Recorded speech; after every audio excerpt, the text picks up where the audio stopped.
She's confirmed. She is confirmed for the 2019 Women's World Cup as well. Wow. So it'll be her second Women's World Cup. That's incredible. If I'm not mistaken, no, I am mistaken. Yeah, so it's New Zealand, USA, and Scotland for the referees.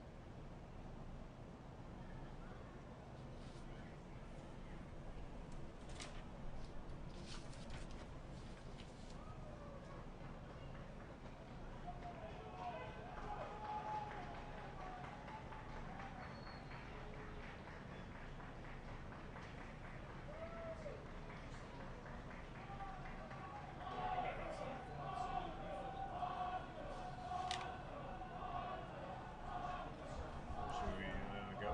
Yeah, let's get started. Should we tell it? Hey.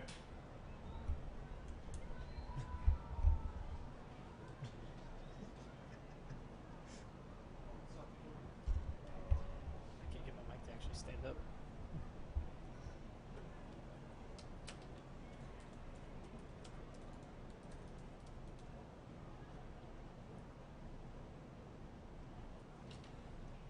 Guess the teams aren't out yet. It's just. We're ready to rock, man. Hey, we're ready to go, man.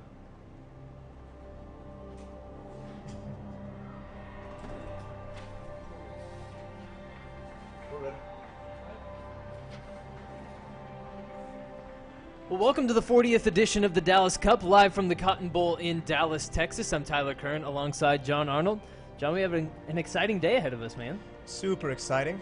A beautiful day, much better than yesterday, and Yes. we're going to see some fantastic soccer on offer. We've already seen a good game here with Villarreal and FC Dallas. These next two games should be just as good, if not better. Arsenal versus Rayados is going to get us started. Arsenal, obviously, English team over from the Premier League. Monterrey Rayados from Liga MX, a league that John is very, very familiar with. So we're excited to get this first game kicked off. Coming up in a little bit, we'll have Liverpool versus Tigres as well. Tigres, last year's defending champions. Arsenal were the runner-up.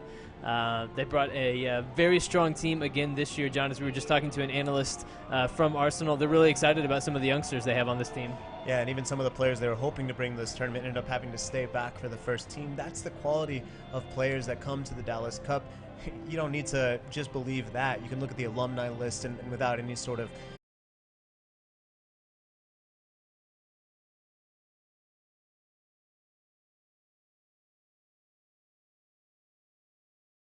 rivals. Tigres won last time around. I think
Thank you again for joining us here for the Dallas Cup. As I mentioned before, I'm Tyler Kern. John Arnold is here as well.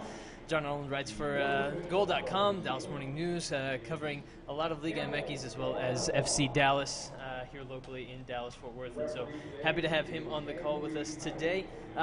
For these two teams, Arsenal in particular, really, really exciting players for Arsenal today. Flo Balogun, number 9, he's going to be their striker today, has represented both the United States and England at the U18 level. Really exciting young player to watch up top, leading his current division there in England in goals scored. So he's going to be a guy that is going to be an X factor up top today for Arsenal.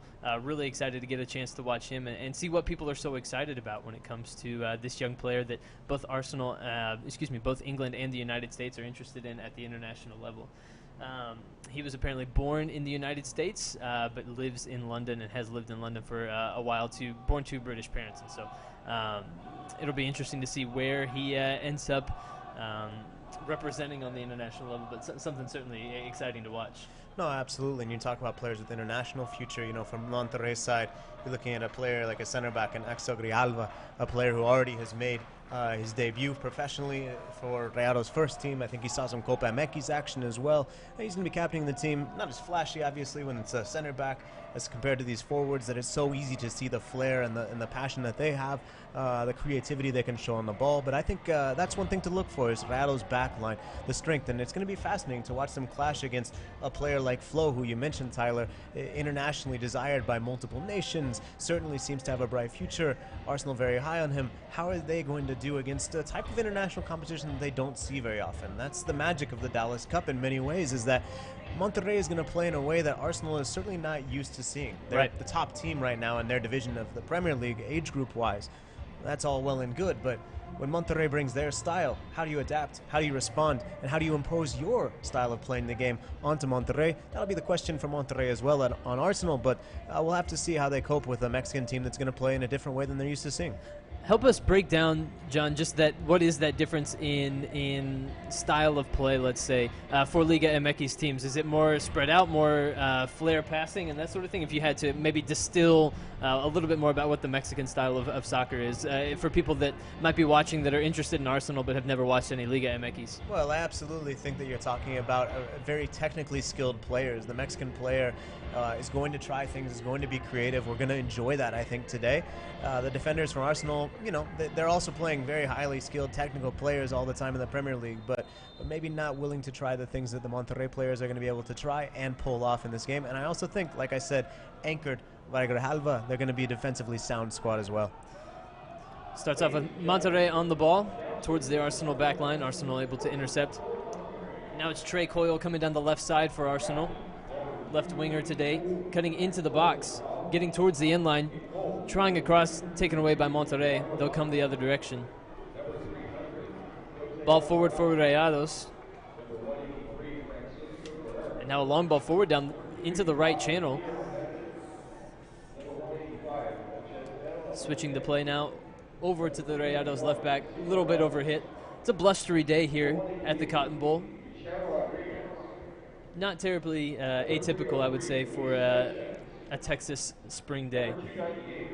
Ball miscontrolled off of the throw-in.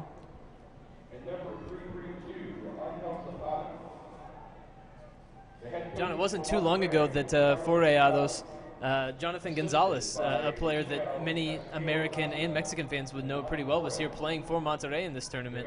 Now an integral member of that first team there for Monterrey. Yeah, absolutely. With a Mexico national team cap under his belt as well.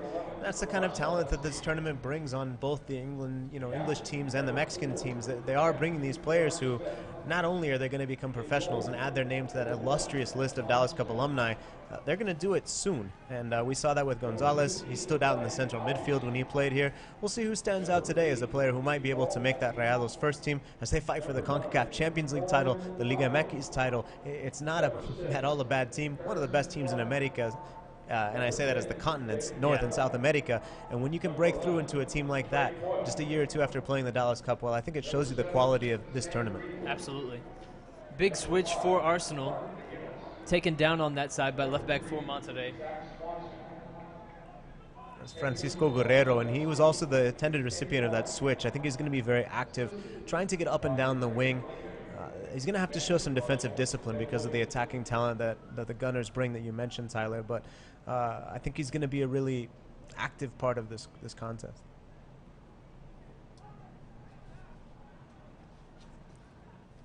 That ball was played over to Sam Greenwood, number 7 for Arsenal. In 18 appearances, he has 9 goals and 4 assists, and he joined Arsenal from the Sunderland U18s. Can play anywhere up along that front line, either center forward or out on a wing. And you can tell he's kind of a bigger player for Arsenal. He's got a little bit of a stature to him. He's on that ball right now. Looks like he wants to take it with his right. Ben Cottrell wants it with his left, so we'll see who ends up getting it. That's just the two-man wall for Rayados. It's going to be Cottrell bending in the in-swinger, easily defended and headed away by Rayados. They play out from the back. It's picked up in a nice ball down the left wing. Rayados trying to hit on the break here. Cross towards the top of the box. It's going to miss everybody for Monterrey. I don't want to toot my own horn, Tyler, but that was Guerrero, who I mentioned I think will be quite active coming up and down that left wing today. Didn't have anybody to play with that time, but a dangerous moment there for the Mexican side. We'll see if he can keep getting involved. Ball into the middle for Matt Smith for Arsenal. Drops it back towards his back line.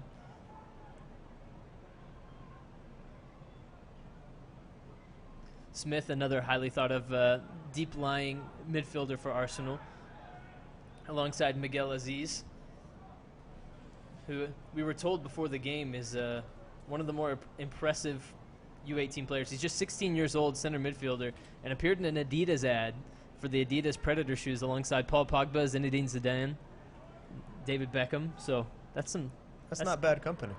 And David Beckham, a Dallas Cup alum as well. He sure is. Sure is. Joining the likes of Andre Pirlo and many, many others.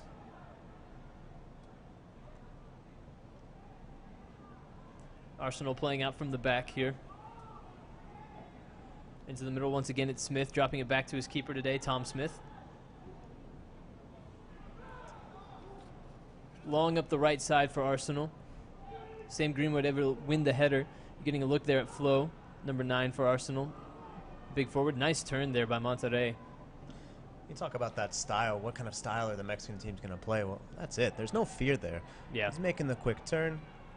Even though it's in danger, maybe other players, especially at this age level, just boot it out. Don't want to make the mistake. They're 5 minutes into their first game of the Dallas Cup group, super group. You know, you're seeing a team that is wearing the jersey that you've watched on TV for years. There's no problem there. He makes the quick turn, tries to play. They're going to try and play their game, and that's exactly what it looks like. This is a Group B matchup between two of the teams that you'd have to think would be favored to finish at the top of that group. Yeah, especially with the quality that they have and the teams that they've brought to Dallas Cup in the past. You mentioned, Tyler, Arsenal, the runner-up last year. Monterrey has won more of those historic boot and ball trophies across all age groups than any other team. They take this tournament very seriously. That's why they're here. Two Major League Soccer teams round out the rest of Group B, Real Salt Lake and Toronto FC.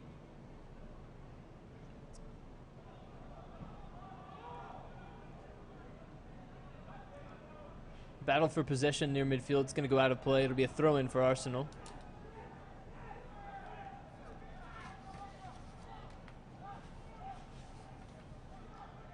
So far, neither team really establishing too much on the ball or too much in the way of attacking danger so far. Yeah, I think it's a little bit of the nerves coming into this tournament and the travel also. I know Tigres took a bus. I think Monterrey did the same. Getting our first look at Flo on the ball, cutting towards the top of the box, down the right side. Not able to get a shot off. He is taken down. And it's going to be a corner kick here for Arsenal. As you saw Flo Balogun make just a darting run in and around defenders, and you see exactly why Arsenal fans and others are so excited about the prospects of this young forward. Absolutely. Not a lot of space to work with, but it was no problem. He was still able to push into the box, create a dangerous opportunity. I don't think there was much of a penalty shot there, but does go ahead and win the corner. Now there's going to be an opportunity here for Arsenal to get one off the set piece. It's an area where I do think Arsenal may have an advantage. Monterrey doesn't have a ton of stature, even though that back line is quality. Might be an area to watch. It'll be an in-swinger. Bent in towards goalkeeper, punched away there by Monterrey goalkeeper Eduardo Banda. It's going to be a foul given up by Mark McGuinness coming back there for Arsenal, and it'll be a free kick for Monterrey inside their own defensive third. A savvy foul. Needed to stop Monterrey as they were kind of surging forward there. Not anything yellow card worthy just because of the nature of where it was on the field, but certainly wanted to break up that attack that could have been coming quick to counter, with Arsenal having so many of their players forward because of that corner kick. You mentioned the stature of Arsenal. Committing the foul there was Mark McGuinness. We have the offside flag raised here. I'm going to tell you something, John. I'm not sure he was off. I don't know either, and he was making a case as well. That said, you know, the referee, Anne-Marie Kiley, a really experienced referee. She's headed to the Women's World Cup in France this year. Did the last one in Canada, too. Another turnover here. Monterrey bursting into the box. A shot. Good save by Tom Smith. The follow-up. It's going to roll, and it's going to get into the back of the net. It's a goal for Monterrey.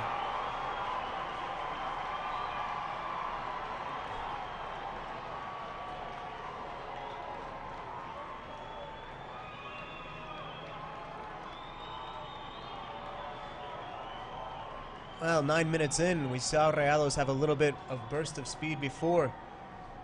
This time it happens again. That offside flag goes up. No worries. They're back to play. They don't spend any time complaining about it. What happens? They win the ball right back. Quick in transition. Able to force a very good save from the goalkeeper. And then the net's there. It's open and it drifts on in. Rayados have the early advantage. And now, shot from the kickoff that they have to deal with. They have to send over an impressive play. And I was going to say, Tyler, you got to have a good response. And if you're Arsenal, well, that's a decent start. That is a decent response. The response needs to go much more beyond just a cheeky play that wins your corner kick on that. It's more of a, you know, next 15, 20 minutes situation, but obviously a good start there. But to me now it comes down to, well, how does Arsenal deal with that? They get slapped a little bit, an early goal from Rayados that now they can sit back and defend. What do the Gunners do to make sure that they can't sit back, bunker, and win this game 1-0 and take 3 points into the next game of the Dallas Cup Supergroup stage? How you start is so important in this tournament, just to whether or not you'll be able to win your group and move on to the next stages. So I think you're absolutely right about that. It appears as though Naylor Hernandez was the one that bagged the goal for Rayados, just getting the shot that trickled past Tom Smith. It just had enough on it to squeak over the line there. Arsenal's ensuing corner kick evaded all of their attackers. I was mentioning earlier before the goal that Mark McGuinness, the center back for Arsenal, is 6'4", so they do have some stature. Here comes Monterrey again. Rayados at the top of the box, another shooting opportunity blocked this time by Arsenal. And cleared away. Sam Greenwood trying to get the turn up this side. The attacking right side for Arsenal gives away the throw, and it'll be a throw for Rayados. We're seeing that counter-attacking speed, John. Maybe catching Arsenal a little bit off balance. Yeah, and I think that's something they struggled with last year in the tournament, was the transition that the Mexican teams have, moving from the attacking or from the defensive phase to the attacking phase. There's very little time between that in the Mexican game, and Monterrey, Tigres, the other teams that come to this tournament put that on display, and it catches some of the teams off guard when they're used to their opponents playing longer, taking longer to build up, having possession, keeping the ball, and that's the struggle sometimes in facing a different style. Chipped ball over to the right side, looking for Sam Greenwood, headed away by Rayados, out for a throw for Arsenal.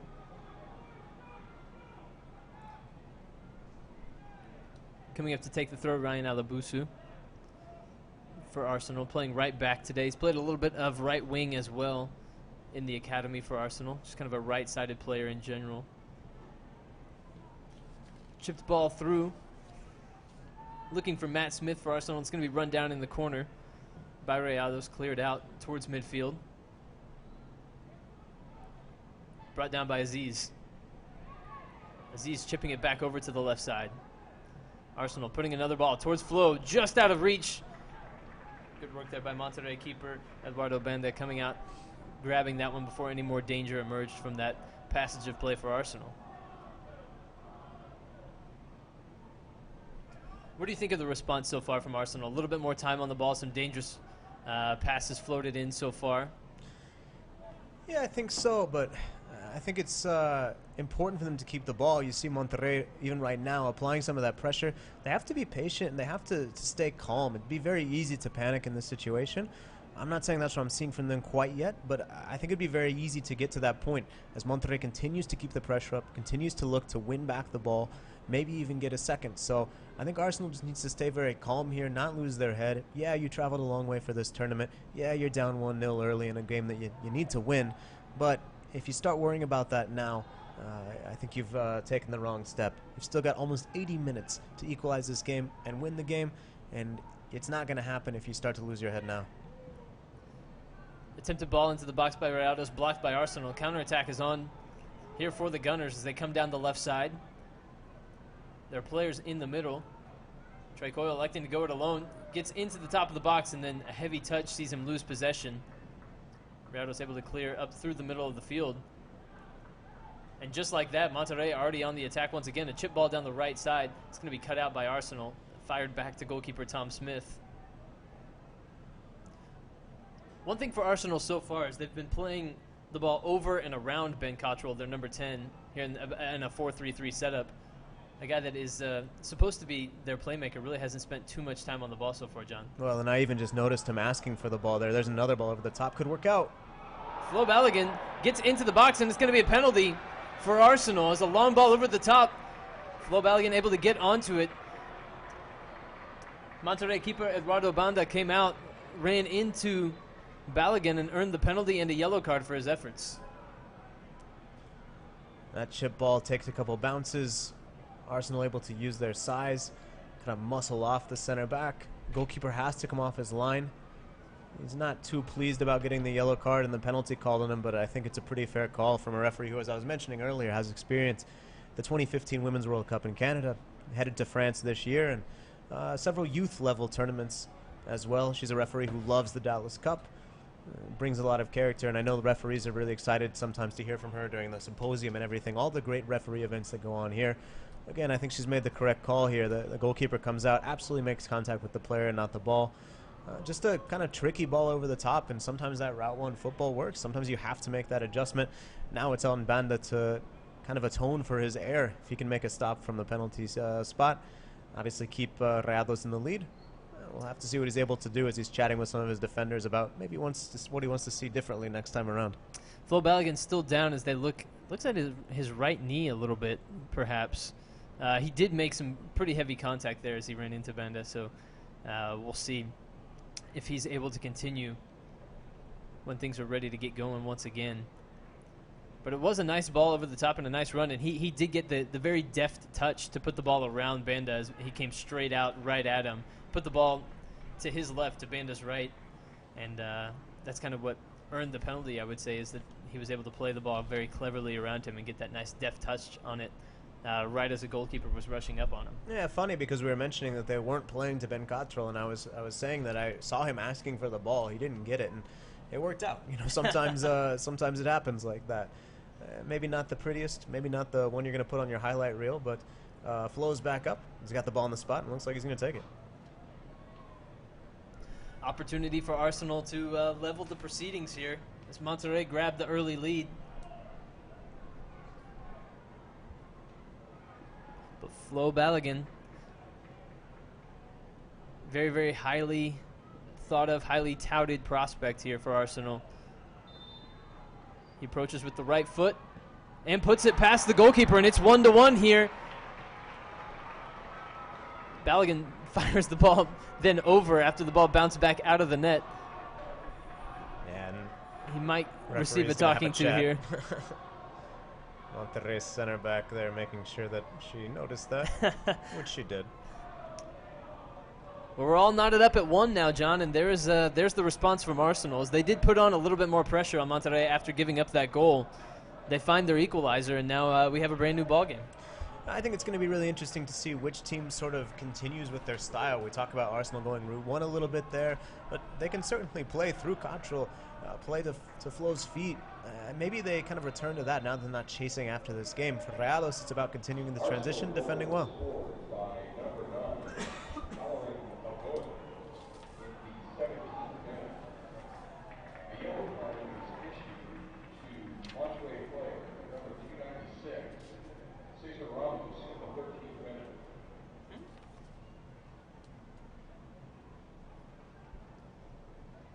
Arsenal controlling the ball over on the left side. Across into the middle. Flicked away by Rayados. It's going to be Alabu coming down, keeping the ball for Arsenal. Greenwood on it now, down in the right corner, trying to play it through the Monterrey defender. It's played out for a throw-in for Arsenal.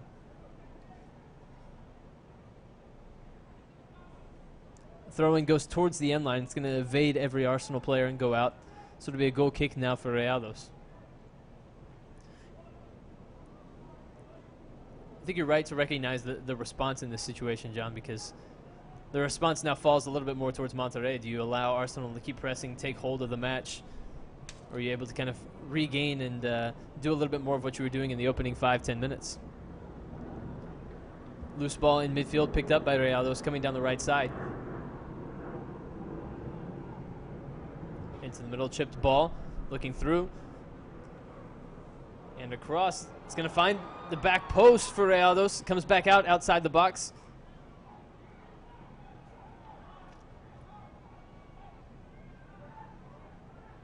Another chip ball into the left side of the box this time. Flag's going to go up on the far side for offside.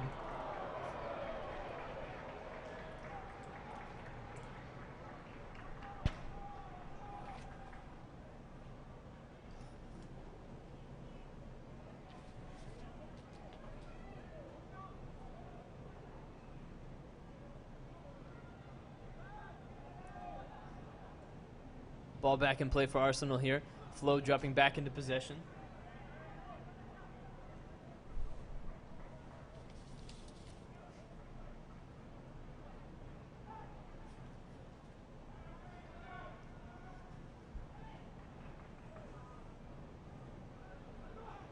Arsenal unable to keep the ball in play. Rayados with the throw-in, controlling near midfield.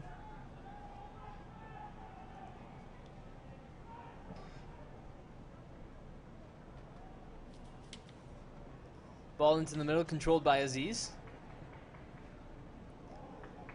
Forward, there's Cottrell on the ball now for Arsenal.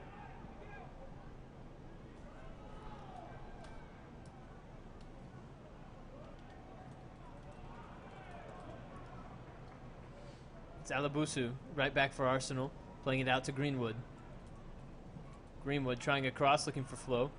It's not going to come off. Rayados tries to go the other way. Going to be a foul on Sam Cottrell here. Excuse me, Ben Cottrell, number 10 for Arsenal. Just breaking up the attack for Monterrey as they threaten to burst forward once again with that counterattack that's been pretty lethal so far here in the first half, John. It's been, I would say, their best offensive weapon is when they're able to catch Arsenal with a couple more men forward. Absolutely. I mean, I think it's about that transition play, how quickly they're able to go from those two different phases. And the danger, of course, is that Arsenal's also, when they're in possession, pretty dangerous. So we'll have to see what Monterrey can do now. And also, you know, you kind of want more production in these situations, maybe the ones where it's not off of a counter-attack. You had to set up your attack a little bit. You had to sort of draw up a play. And, you know, look for Banda up top maybe, but it's all about really building the attack, trying to find a play when you're not on the counter, when maybe you're not on your strength. We've seen some active play from Banda up top so far. It'll be interesting to see how Rayados are able to continue to try to find him in space. Yeah, it's interesting. It's almost the exact same way that their first team plays with Rogelio Funes Mori, another former Dallas resident, FC Dallas system, Arlington resident perhaps, but you know, big body, a guy you can look for, hit some balls into the box for, but also have the playmaker behind him who can play him in, and he can play those balls on the ground as well. So, and another opportunity here. We'll see how they approach it, and see how Arsenal defends it. They have to resolve these problems that Monterrey are creating for them, both on the counter and when they're able to set up a little bit more and draw things out of it. Francisco Guerrero with the throw. Playing the ball between the legs of Greenwood there, into the middle for Monterrey.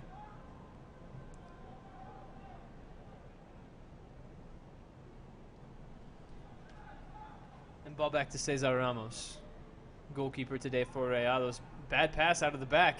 Troy Coyle almost able to get onto the end of that for Arsenal. He does earn a throw.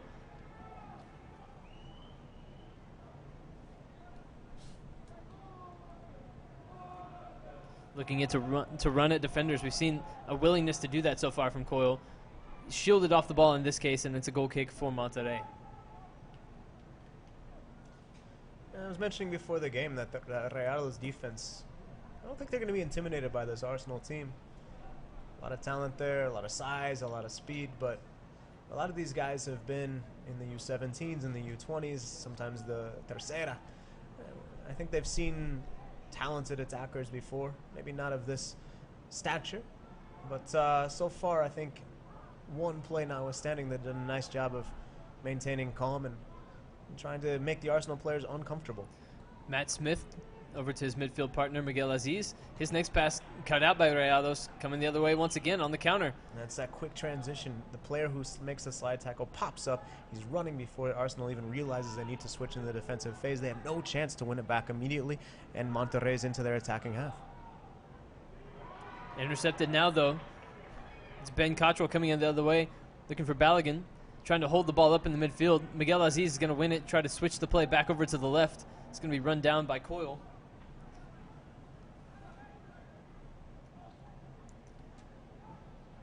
Arsenal trying another long ball, this time looking for Cottrell.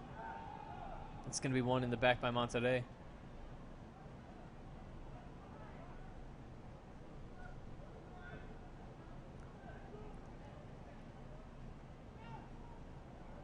Clever turn, move. There's room over on the right for Monterrey. They play the ball that direction.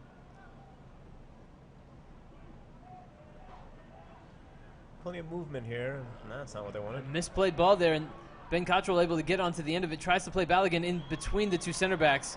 Good recovery there for Monterrey. They come away with the ball. And now just as quickly try to hit a long diagonal ball from out of the back down the left side. Doesn't come off, but you see again just that willingness to attack quickly once the ball has been recovered. The head is up, and it's immediately looking for what's the next pass. Yeah, and I was trying to highlight the movement. You know, I think that they're just always in motion. Everyone's making runs at most moments, so that can be difficult to defend against, especially, again, as we've mentioned, this Arsenal team used to seeing teams that are playing a certain style. It's not the one that Rayados are necessarily wanting to play.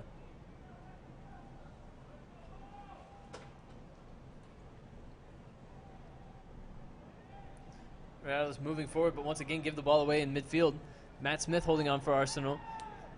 Rayados players calling for handball there as Smith controlled a bouncing ball going through the midfield. Instead, it's Arsenal holding on to possession now. Chipped ball down the left, looking for Coyle, able to play it off of his chest. Find his left back, Zach Swanson. Back to Coyle. To the top. Nice turn there by Cottrell, just poked away at the last second. Some good emergency defending there after a smooth turn from the Arsenal number 10. Ball kept in play over on the right side for Monterrey. And now attacking quickly, running at defenders, cutting into the middle. Played into the midfield. A lot of space. Monterrey streaming forward down the left side now. Back into the middle. They slow things up a bit. Look to cut into the middle one more time off of an Arsenal defender and back to their goalkeeper, Tom Smith, who distributes out the left side. Now it's Trey Coyle, left winger for Arsenal. Every time he's picked up the ball so far, he's looked to drive at opposing defenders. This time he lays it off to Zach Swanson, his left back. Into the middle now, Miguel Aziz, and back to Coyle. Matt Smith, captain for Arsenal today, on the ball, driving forward, playing a nice through ball. Is it going to get in down that left side? Goalkeeper Cesar Ramos able to come out, make sure that he grabbed that one. It was a crucial intervention there for the Rayados goalkeeper after a nice little through ball there. Even on the penalty play, you saw that he's willing to come off his line quickly. Didn't get the ball to go his way. Didn't make the right decision necessarily on that specific play, but on that one he did. And you see it went well. So another element perhaps of that transition style. Here comes another. Ball down the right side for Monterrey. It's controlled over on the right side of the box. Back up towards the top of the 18. A low shot gets blocked by McGuinness. Comes out for Arsenal. Smith plays it over to Greenwood over on the right. He has options in front of him. Delays on the ball. He has options, but he didn't use them quickly enough. Several players are making runs that I think really would have troubled Rayados. You saw overlapping run from his right back. Yeah, exactly. And when Alonso makes that run, I think he really wants the ball now, and just didn't come. Missed opportunity there. Ball over the top for Monterrey. Towards the end line, severe angle. Is he going to be able to get it back? He doesn't. Hits the side netting. Good opportunity there for Monterrey, but a heavy touch brought him just too close to the end line to be able to bring that one back. It was going to be a tough shot all along, but Banda knows how to score goals. I think he was the runner-up for a U17, Mexican U17 tournament about a year ago, last Apertura in 2018. That said, he probably needs to get his head up and find a teammate there. He had a couple runners. He could have held the ball up a little longer. Goes for the really, really difficult shot. Would have been spectacular if it went in. Would have been even more spectacular if he could have had a nice assist that puts Monterrey up 2-1. Definitely had Arsenal scrambling at the back there. It's Rayados with the ball along their back line into the midfield. Arsenal maybe pressing up a little bit higher, bringing their line a little bit forward, more forward towards midfield. Slick passing, though, by Monterrey, and they're through once again. In on goal. It's Banda, and it's a goal. It's 2-1 Rayados. And that's exactly what I was mentioning. Banda brings a teammate into play. He gets the ball back. The Dragon Ball Z celebration. Looks like Irving Lozano and Eric Gutierrez from a different Mexican team that wears blue and white. A lot of love between the two teammates. But Banda, when he brings other players into the game with that slick pass, it's right back to his feet. He's in one-on-one with the goalkeeper. Listen, I know he's a highly rated goalkeeper, but I don't care how good Tom Smith is. Stopping Banda one-on-one like that is going to be a very difficult task. He can't get it done. And when Banda brings in other players, good things happen. It was a really nice flick just to split open the Arsenal back line. And as we were mentioning, right as that happened, Arsenal's back line looked like it had taken a couple of steps forward. They were playing a little bit higher of a line, trying to push forward. And Monterrey's speed and athleticism really cut through that back line ever so quickly, just with the deft touch and a nice layoff there by Banda, and then getting the ball back and able to finish. 2-1 Monterrey here with about 15 minutes left in the half, John. Yeah, and that's Hernandez that he's partnering with. You know, both of those guys have been really active. Maybe it's a bit unfair to just, talk about Monterrey as a counter-attacking team like we have, although, again, another quick attack, quick transition. But those guys have shown that they can do plenty with the ball at their feet as well. Now, again, what kind of response can Arsenal have? I think it's got to be frustrating. They're getting beat by some of the same things they got beat by last year. Down the left side once again for Monterrey. Tom Smith able to get out quickly, grab this one for Arsenal to avert any danger. Distributes out down the left side. Zach Swanson able to run it down, left back getting forward here for Arsenal. He's got Trey Coyle with him. Coyle cutting it in, trying a long-range effort that gets partially deflected. Takes a good effort from Cesar Ramos to get out, make sure that one doesn't go over the line for a corner. Again, you see Grijalva and some of the other Monterrey defenders just trying to make things difficult, willing to get into those passing lanes. A good look by Arsenal.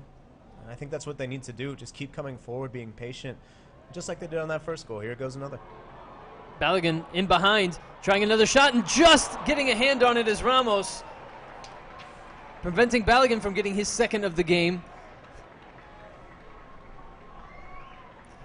And that was almost a little bit of Rayado style there by Arsenal, picking up the ball on a turnover and trying to hit quickly as Balogun was getting in behind the Monterrey defense, and just took a strong left hand there by Cesar Ramos to keep Balogun off the score sheet once again. It will be a corner.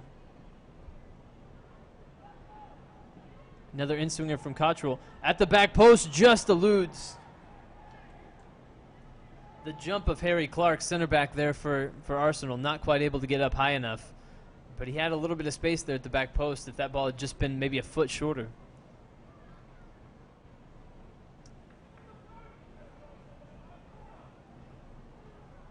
Monterrey players complaining a little bit to the referee just about the physicality potentially on that corner kick.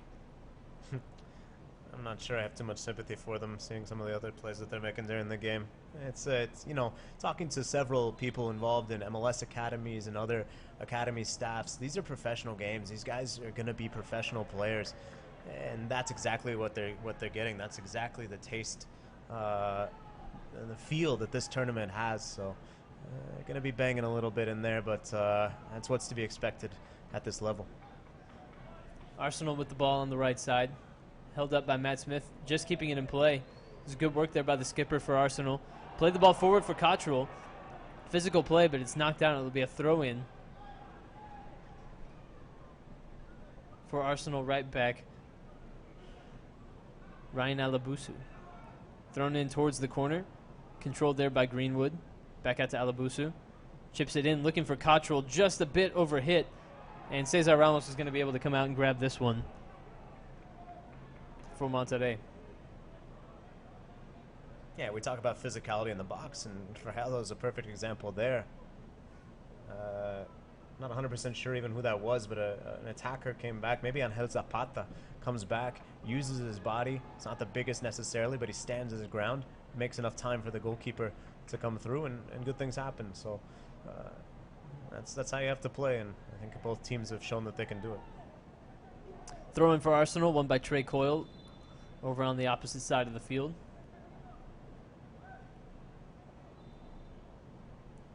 Throw in comes to Aziz. Aziz looking for options, going to hit the long diagonal ball over to the right. Greenwood trying to bring it down, but was in an offside position when the ball was hit.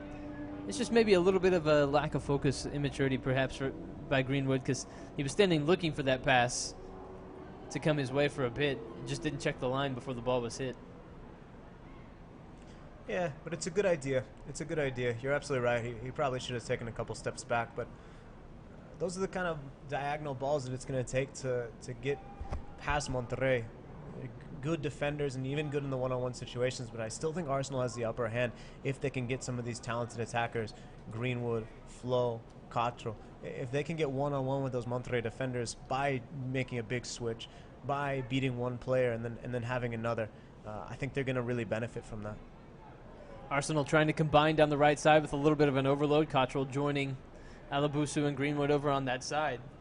And that's what you need. If you're overloading one side, the other side is going to have much more space. You can hit a big switch, and again, you're in that one-on-one situation. So either the overload works, and you've spring down with options, or you move it to the other side, and you're in that one-on-one situation. So more of that, I think, will really suit Arsenal well. I know that Ken Gillard has been asking for his team to have some creativity in the attack.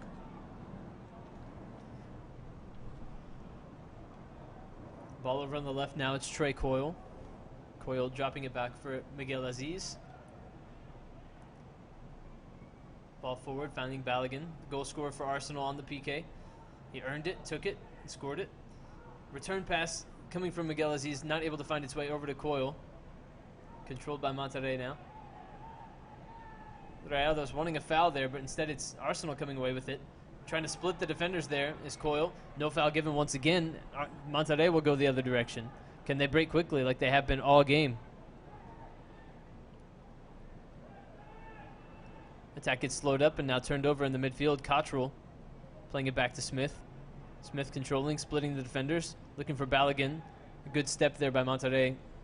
Sees that ball played back out to the right side.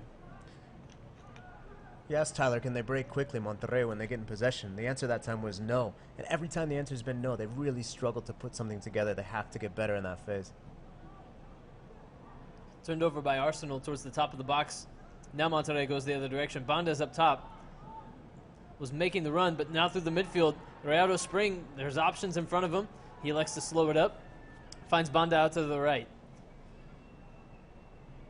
He holds, waits. Arsenal able to get numbers back behind the ball this time. There's still space out on the wings for Rayados to attack. Back into the midfield.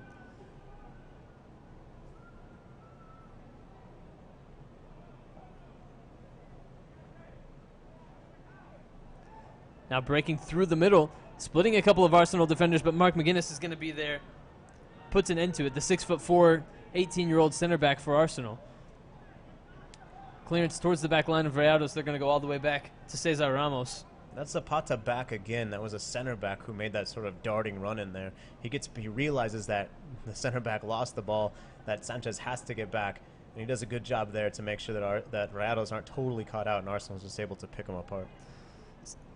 Zapata mishits his next pass, and now another counter-attacking opportunity for Arsenal. It's Balogun taking down in the box once again. This time Cesar Ramos not going to receive a penalty for this one. I think Rayados are saying, well, that's the second or third time he's been looking for that in the box.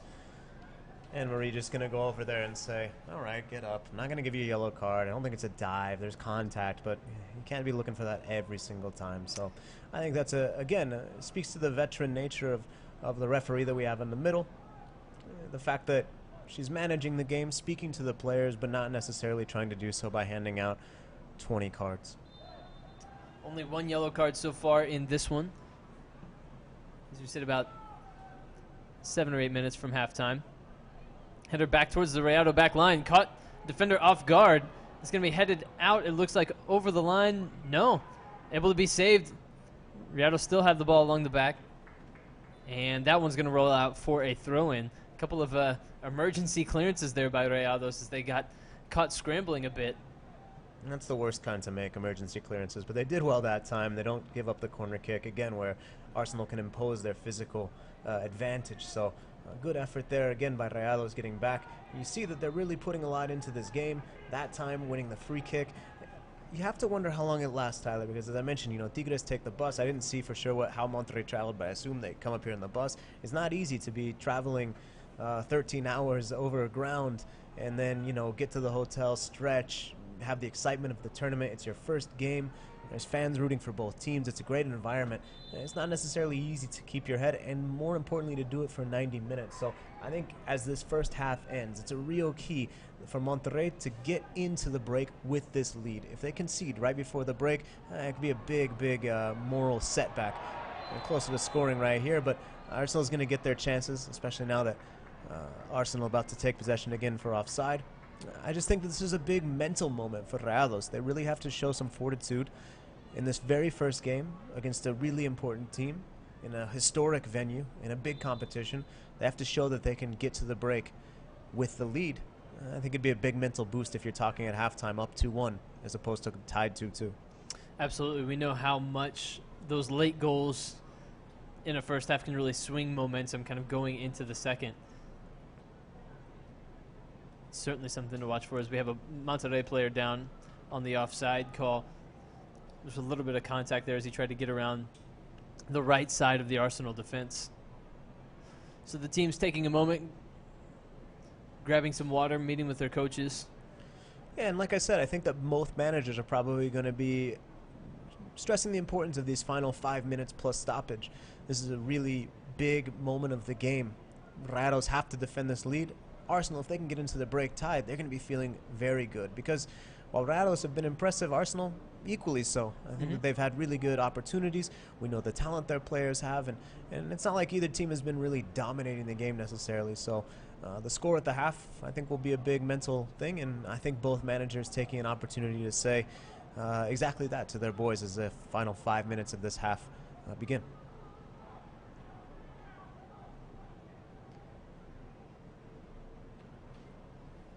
Injured players up and on the sideline now for Rayados, so it looks like he'll check back in here shortly. It was Jose Alvarado. So now Arsenal with the ball in the middle. Played out to center back Mark McGuinness. Finds Matt Smith in the middle looking for a through ball. First one's blocked, but he's going to be able to find Balogun in the box down on the right side towards the end line. Clever turn. Nobody there for Arsenal. Controlled by Harry Clark. Ball forward from Matt Smith. Back to Clark along the back line for Arsenal. Trey Coyle laying it off for Miguel Aziz. Aziz trying the return ball. It's going to be picked up by Rayados and played out, and it'll be a goal kick. Savvy play, as I mentioned, those Monterrey defenders. Some of them already have some experience with that first team. Cup action. You see that sort of savvy of not wanting to give up those corner kicks. That time just sort of smashing the ball against an Arsenal player to send it out for the goal kick. And now you're going to see the goalkeeper take his time. They're in no rush. They want to get into the lead into the break with the lead. They haven't been exactly phenomenal when the ball is rolling, when they've been in possession. So, going to take their time. Another ball over the top looking for Balogun. Cesar Ramos out quickly off of his line once again. Able to collect possession for Monterrey. And you're right, John. Just seeing them slowing it up just a little bit here.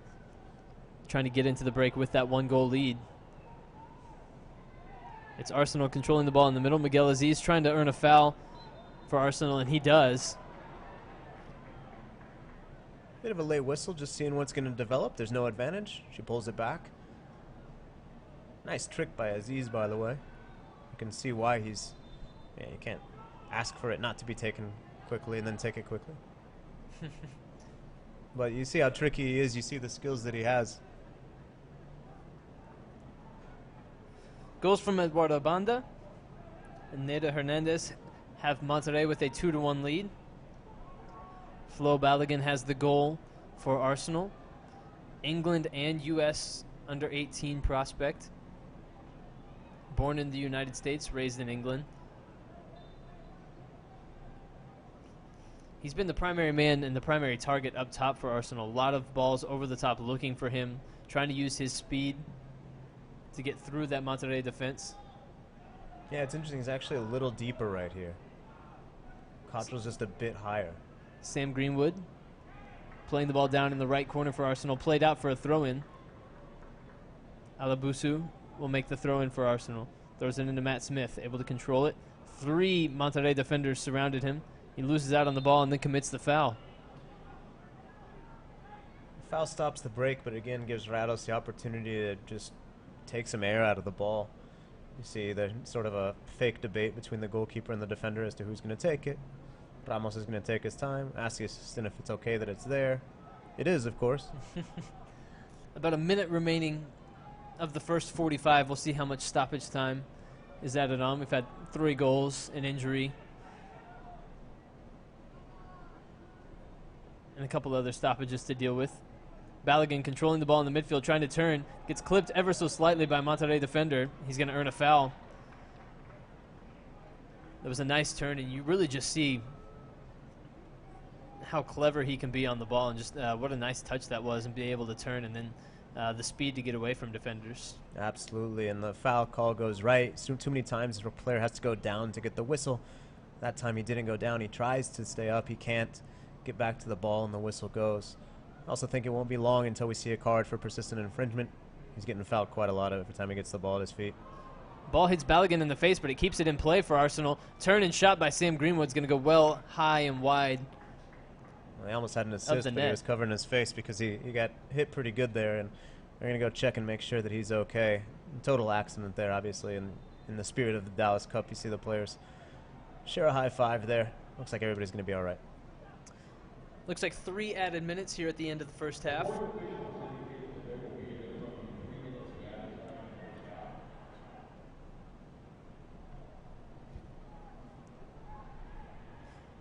Since giving up the second goal, Arsenal really hasn't given up too many more opportunities since then. A foul is going to be called on Arsenal here, and it'll be Rayados going the other direction.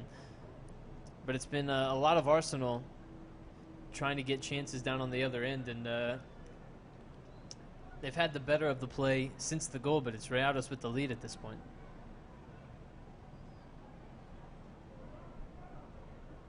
Ball put back in play by Monterrey, looking for that long diagonal ball. It's headed away by Alabusu.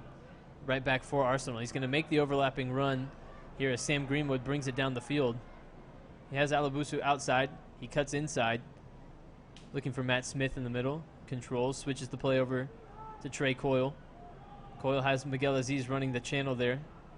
He cuts inside instead. Tries to float a ball towards the back post. Caught easily by Cesar Ramos. Good movement, though. Good movement from Arsenal to kind of swing the ball from right to left. We talked about the potential overloads. They're not throwing too many men on the near side here, but some space on the other side. They found it. They get the opportunity. Sure, it ends up in Ramos's hands, but those chances eventually will lead to something more if you can keep finding them. It's Matt Smith in the middle for Arsenal. Switching ball, hit here by Harry Clark. Out to Alabusu. Cottrell dropping a little bit deeper to try to link up play here, the number 10 for Arsenal. Alabusu just keeping the ball in play. Balogun dropping back again, combining with Cottrell to play the ball out for Arsenal. They get the ball all the way back over to the left side where Zach Swanson, the left back, has moved forward.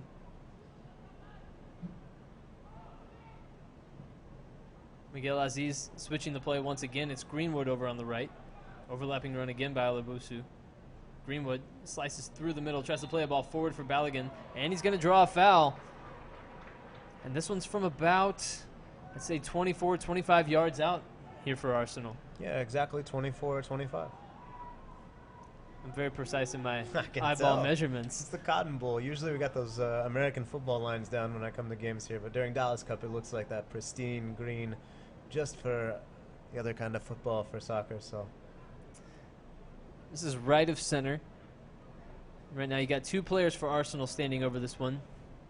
Ben Cottrell, number 10, and Sam Greenwood, number 7. I saw Cottrell hit that first one with his left foot in the very, very first one of the game, and it was quite dangerous. I wonder if he wants to have this one again or if Greenwood will take a stab and go direct. Either way, again, Rayados can't be giving fouls away in this position.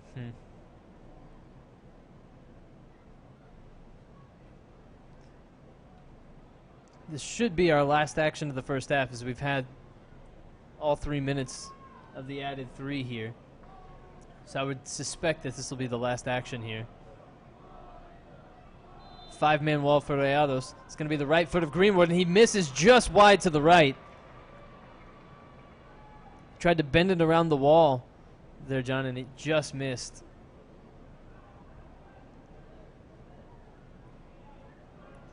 I'm going to assume that Cesar Ramos is going to get this ball back in play, and then we'll have the whistle for halftime. I think that's a safe assumption.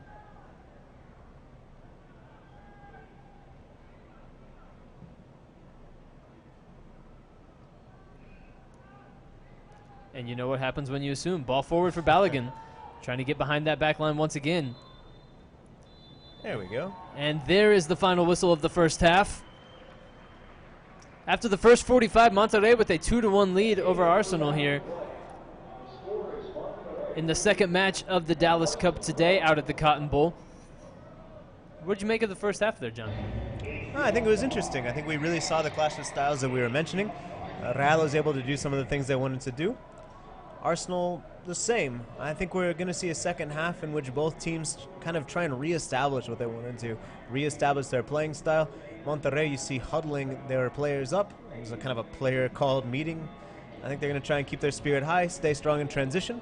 But Arsenal, with their talent, with the way they've been able to find opportunities that haven't been necessarily finished, they haven't been able to concrete, solidify as opportunities. I think they have a really good chance to get back in this game. So I think it'll be a fascinating second 45. Looking forward to it.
professional teams, we've got exciting action year-round. Our city and our fans are ready to show you a big time. After the game, enjoy Dallas in a big way. In our restaurants, our entertainment districts, our arts and culture venues, and unique shopping centers. Dallas has plenty to brag about. Go to visitdallas.com to discover why big things happen here. Gordon Lights is an Addison, Texas-based lighting, sound, stage, and production company that manufactures, sells, and rents LED lighting, video walls, and curtains, and specialty lighting for any event, big or small. Whether you're a band or a touring DJ, planning a classy or fun wedding, hosting a corporate event, or need a professional team with a high-quality equipment and know-how, Gordon Lights has your back. Gordon Lights is a proud sponsor of the Dr. Pepper Dallas Cup and the awesomeness it represents. What is POTS? Well, it's an easier way to move and store. They deliver a container, you simply fill it up. Take all the time you need, then call them. POTS will come to your container and drive it wherever you want it to go. Across town, across the country, or even to one of their many secure storage centers. That's POTS, the best moving and storage idea ever. Give them a call at 800-776-7637 or visit pods.com for service availability.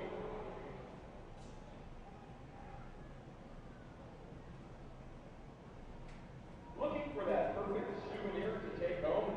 Visit the Soccer Corner 10 on the plaza to pick up your official Dallas Cup 40 merchandise. Get your Dallas Cup t-shirts, hoodies, jerseys, hats, pins, and more. From the largest soccer retailer in the Southwest, the Soccer Corner, for all your soccer needs. Coaches, players, officials, and soccer fans, Sports Pins International welcomes you to the 40th anniversary of the Dr. Pepper Dallas Cup. SPI is very proud to be the official supplier of the medal that your teams are competing to win.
Attention to International Dallas Cup participating teams.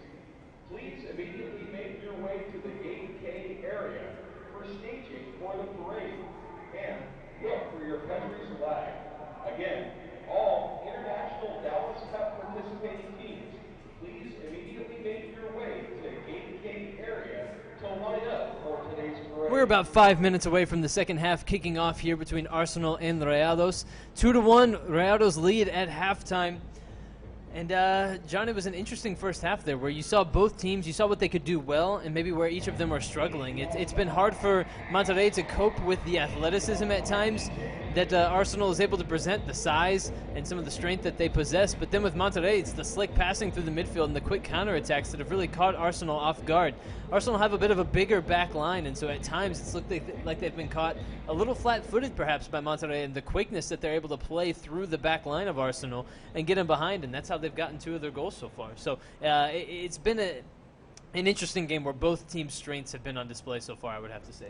Yeah, I agree with you, and maybe some of the weaknesses or their frustrations. I think that, Arsenal last year, they came to this tournament. They played really, really well in the Super Group. They finished short to a Tigres team that, I know you don't want to hear this, Tigres or Rayados fans, but that are pretty similar. Rivals, but similar. And I think they wanted to do better this year. So far, they haven't really been able to do that against a Rayados team that, again, is playing in a similar way to what made it so difficult for them to beat Tigres last time around. So I think there's maybe a bit of frustration, and we'll see how they resolve that in the second half. It's all about the response. Like I said, it's all about how you resolve problems, and Arsenal has a bit of a problem right now. They're facing a 2-1 deficit. They haven't been able to impose their style of play. They've struggled a little bit with some of the same things that they wanted to do better this time around in the Dallas Cup. So I think it's all about responding to those problems, and I think that there might be some answers for Arsenal with the caliber of players that they have, with some of the players they can even bring off the bench, some even younger players with a lot of talent. So I think it's going to be a really interesting second half, and it's going to be fascinating to watch how those styles clash. One of the things that was pretty obvious for Arsenal is they played over and around that midfield quite a bit. We've heard a lot about some of those midfielders like Miguel Aziz. It wasn't until the last 10 or 15 minutes of the first half that you really saw Arsenal's midfield get on the ball and kind of begin to dictate the pace and the flow of the game. I would look for them to maybe come out and try to do a little bit more of that in the second half than what they were able to manage in the first half. Yeah, I might want to keep the ball on the grass a little bit more. I think that, you saw some of those flashes of skill, as you mentioned, when they brought Aziz into the game more often, when they started to really look for Ben Coster a little more. It took a while for them to get to that pace, maybe to get settled down. That said, their one goal is from a long ball over the top that kind of got misplayed, ended up in a penalty, and then they converted the spot kick. So I do think that's what they want to do differently in the second half, but it's also about, if you're still losing in the last 20 minutes, you got to find a way to get the draw, maybe to even get a win. So where does that, at what time do you start maybe changing your tactics? How strongly do you want to stick to your principles? Those are questions that Kim Gillard and his guys have to answer. But I do think they'd be better served maybe looking for some of those players that we have seen so much about, we have heard so much about, and that certainly seem like they have the talent to change this game. As we've mentioned, Miguel Aziz has been featured in an Adidas commercial, and when you have that kind of hype around you, people expect to see you dictating and controlling the pace of a game. And so far, we have not been able to see that from the Arsenal midfielder. So I'll be curious to see how exactly they change that approach, like you mentioned. And we'll have to see as the players begin to come back out onto the field, the officials leading the way. Some of the players for Arsenal that are on the bench today out warming up as well. And that's another area where, this is a tournament where you got to play 3 group games in a very short period of time, and then the final day, a week from today on Easter Sunday in Toyota Stadium in Frisco. So the managers, in addition to having to figure out how to change the course of this game, they also have to figure out how to manage minutes, how to make sure their guys are not getting burnt out, how to make sure players aren't getting hurt, and make sure players are fresh for the next game. So I think it's going to be a really fascinating second half. And one of these players that is warming up right now, or even one who isn't warming up, could really make a big impact off the bench. We saw it in the first game with Villarreal topping FC Dallas 3-1. Their second half changes, I think, really made things difficult for FC Dallas.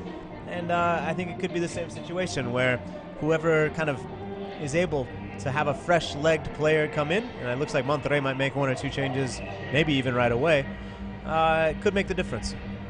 Yeah, you're absolutely right. And it might be the first team that's able to effectively adjust to the other team's style and what they like to do. And the first team, as we mentioned, just with teams coming over from England, from Mexico, from other parts of the world, you really get to see a new style that you don't see terribly often. So which team can adjust the quickest? Which team can adjust to what the opposing team is trying to do a little bit better? And, you might end up seeing that team end up coming out on top, the team that can make the correct adjustment.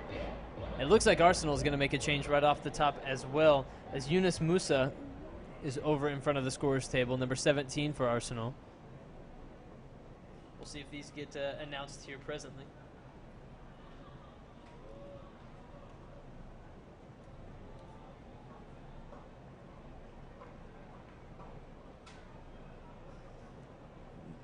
Musa coming on for Arsenal. No word as to who exactly is coming off yet. There we go. Up on the board now, it's going to be Miguel Aziz that comes off. Well, again, first of all, didn't get as involved as maybe you would have wanted him to in the first half. Second, a player who you absolutely know that could make a big difference in the rest of the group games against those MLS squads that you mentioned, Tyler. So I think some of that is about not imposing himself on the game, but a lot of it probably is about minutes and keeping him fresh as well. No announced changes for Rayados just yet, so we'll have to keep an eye on that to see if they are going to make any substitutions. Right now it just looks like it's Yunus Musa coming on for Arsenal, Miguel Aziz coming out, and Arsenal getting things back underway. Flo Balogun driving through the midfield, playing it out to the left to Trey Coyle. We have a substitution for Arsenal to begin the second half. Musa looks like he's taking up a very similar spot on the field to Miguel Aziz, so maybe a like-for-like substitution and just managing minutes here. Trey Coyle cutting in, shot with his right foot, is blocked by a Monterrey defender. Going the other direction now, Monterrey able to play the ball off of, looked like left back Zach Swanson. It'll be a throw-in for Rayados.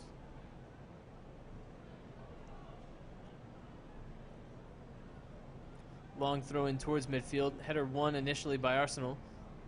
Ball ping-pongs between teams. Flicked forward. Balogun not able to get up and win the header.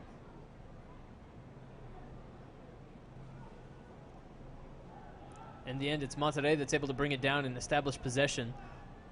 Out to the left now. Driving inside. Cuts even further inside. Ball played across to the right. At the top of the box. Chip towards the back post. There's a man there. He whiffs on the shot. Greenwood running it down for Arsenal. Has a bit of a time, but has not been able to release the ball yet. Now playing it off of Rayados attacker, and it's going to go out for a throw-in for Arsenal. Big chance created there early from Rayados. You talk about how you want to start the second half. If they'd been able to connect on that shot, would have been a 3-1 lead. You're feeling pretty good. Unfortunately, not able to make contact. You're still sitting in the same situation, but a bright start from the Mexican team.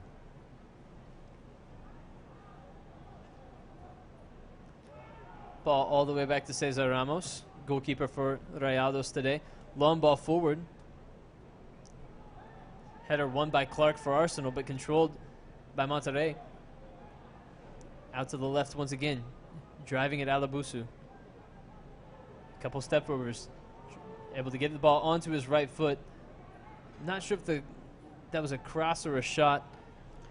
Did not get deflected. Whatever it was, after a couple step overs, you need a stronger finished product. A little bit more conviction, perhaps, on the ball that you end up playing. I'm not sure that he knew what he wanted to do with it. He realized he had to do something, but Musa playing a ball forward, looking for Balogun. It's going to roll too far, and once again, Cesar Ramos, quick off his line, able to grab this one for Monterrey. I think pace is another important thing to keep an eye on in the second half. Rayados, again, not in a big hurry to get the ball back in play.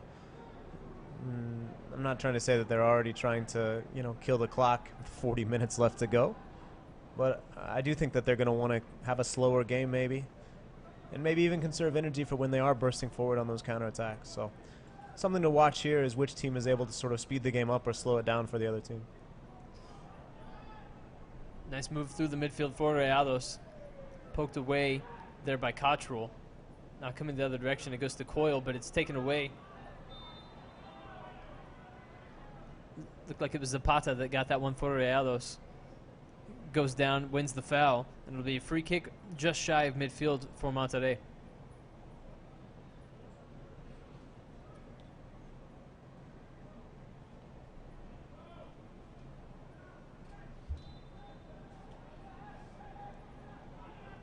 It's an exciting feeling, Tyler, at the Cotton Bowl, a historic venue, amazing venue, one that's housed World Cup matches. Yeah.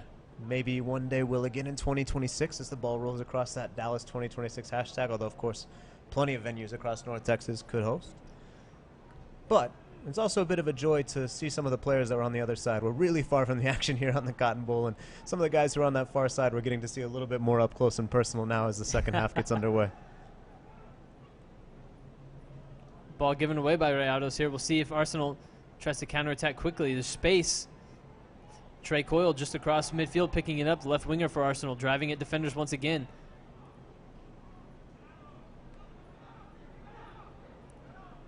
Balogun playing it out. Number 9 for Arsenal.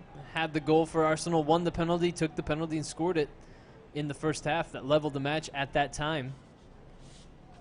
Ended up making a big circle to come back and keep that ball. Good pressure from Rayados.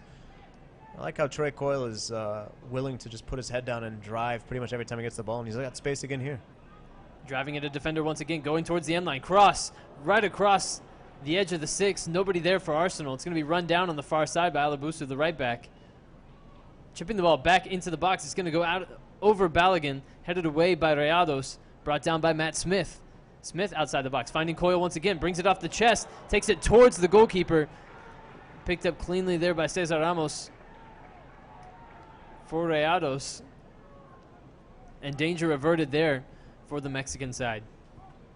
I think a lot of the Rayados defense thought Trey Coyle was offside there. Not sure that they're correct in their belief. But for Arsenal, stringing a couple passes together, creating a few chances, putting a bit of danger, making Rayados feel a little pressure at the back is progress.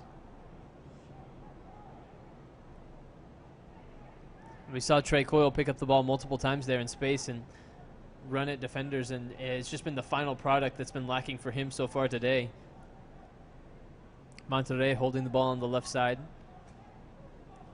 Ball into the left channel. There's space in front. And another nice little 1-2 at the top of the box. It's going to be a shot here by Banda, and it's his second goal of the game, and it's 3-1 Rayados. Wonderful combination, just splitting Arsenal apart once again, right down the middle. It was in that left channel, laid off into the center, and Banda with another goal. And it's 2-1, and there's an injured defender down for Arsenal. 3-1, 2 goals for Banda. As you mentioned, Tyler, nice combination play. Rayados able to put in several passes. Looks like an Arsenal defender is going to get some attention as well. Might even need to be switched out. Just good passing, good work in tight spaces for Rayados. And eventually the ball falls to Banda. That's another thing that's impressive is the patience, because I think a lot of players, especially at this age level, would be maybe get pretty excited, get happy feet and either shoot or maybe get caught in two minds. Very calm and collected, Rayados in front of goal, and it's Banda that ends up getting the final touch. But a number of players involved, Hernandez as well, I think had a touch there. Everyone keeping it cool and eventually getting the best shot. Now you're up 3-1. 2-goal cushion here now for Rayados as they've come out here in the second half firing, responded to that early Arsenal pressure. We've heard that Tom Smith is a highly thought of goalkeeper for Arsenal, but so far he hasn't had much of an opportunity on some of these chances for Monterrey. No, not at all. I think he's really been, I don't want to say hung out to dry, but the defense has to be better. Rayados have done a really good job of creating chances, and again, like I was mentioning, working to create a chance that Smith really has no chance to get on. Yeah, another ball through the Arsenal back line as they're currently playing with 10 men after Alabusu had to go off.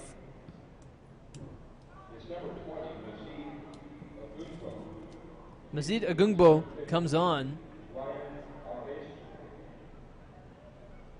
He's come on for Alabusu, so he's taking up residence over on the left side. I think they switched Zach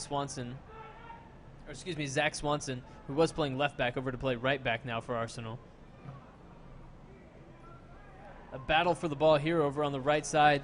Right attacking side for Monterrey is going to see the ball go out of play. It'll be a throw-in for Rayados. And Hernandez ends up winning that. He just doesn't stop battling for the ball. He's outnumbered, 3 red shirts to 1 Rayado right there, and he just keeps going for it, ends up winning the throw. It's cliche, Tyler, because it goes beyond this, but it seems like Rayados have just been having a lot of desire. They really want this game. They absolutely do, and it's Banda once again just outside the box, bringing it onto his right foot, trying to bend one towards the far post. That one's going to go wide. I don't think that Arsenal necessarily wants it any less than Rayados. You're just really seeing an aggressive Rayados team, a team that isn't giving up on any ball. Even with this 3-1 lead, look at the pressure they're putting on them. They're not letting Arsenal get out of their half easily at all. And look, here it is. I mean, Hernandez, he's fighting for it. Okay, a little too aggressive that time. That's a foul. He's immediately right in front of the ball, doesn't want him to take it quickly. They're aggressive. They really want this game, and I think it's paying off for them. Absolutely. You're seeing that aggression, that style for Rayados right now. The press immediately after scoring that goal to go up 2 goals, they didn't sit back whatsoever. They got more aggressive even. And welcome to the game here as Hernandez skips past his man. Gungbo eventually catching up and playing that ball out for a throw-in. Hernandez goes down, scored the first goal for Rayados today. He's been quality there on the right wing. See if he needs a rest, needs a stretch, or what exactly he needs, but looks like he's holding his left hamstring at the moment.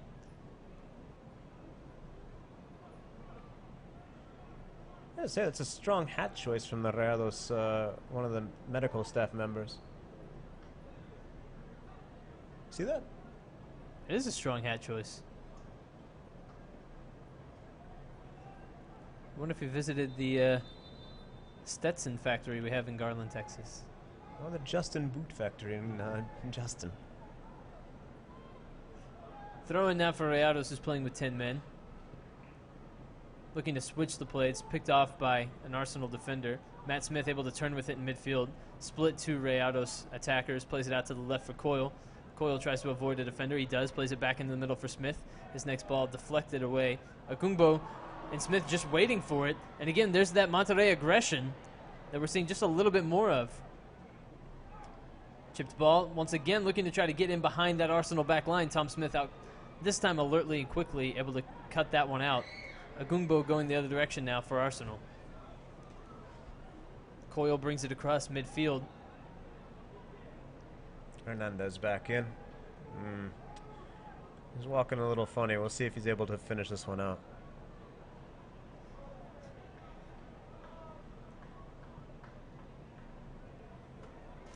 Arsenal needing 2 goals to get something out of this match. Mark McGuinness's ball deflected off of a Monterrey defender, and now going the other direction once again is Rayados. Picked off by Harry Clark all the way back to his goalkeeper. Still plenty of time in this one, and if you're Arsenal, you probably don't want to press too much to look for that goal, because then you take ill-advised shots in opportunities where there are better options.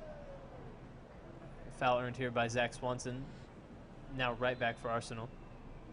We talked going into the break about which team would impose its style in the second half. The game seemed like it was in the balance. Both teams had flashes of dominating the game, but hadn't really been able to dominate for long stretches in the first 45 minutes. This half, I have been really impressed by how Rayados have come out of the locker room. The attitude that we have that we're mentioning, but also just the fact that they're able to put the pressure on Arsenal. One of the best ways, I think, to counteract a team like the Gunners, who have so much talent, can put passes together, can be patient, is just to really bother them. They're not letting them get the ball out of their own half very easily, and from that you're seeing a lot of the mistakes that are being made. So really impressive response, I think, from Monterrey, and Carlos Gaitan has to be pleased. Monterrey attacking once again, switching the play over to the left. Good ball off the chest, another shooting opportunity. Tom Smith able to make the save on this one as he palms it down. Immediately puts his defender in a tough position with the rollout there. Cottrell able to come away with it, play a ball forward. And Arsenal maintaining possession for now.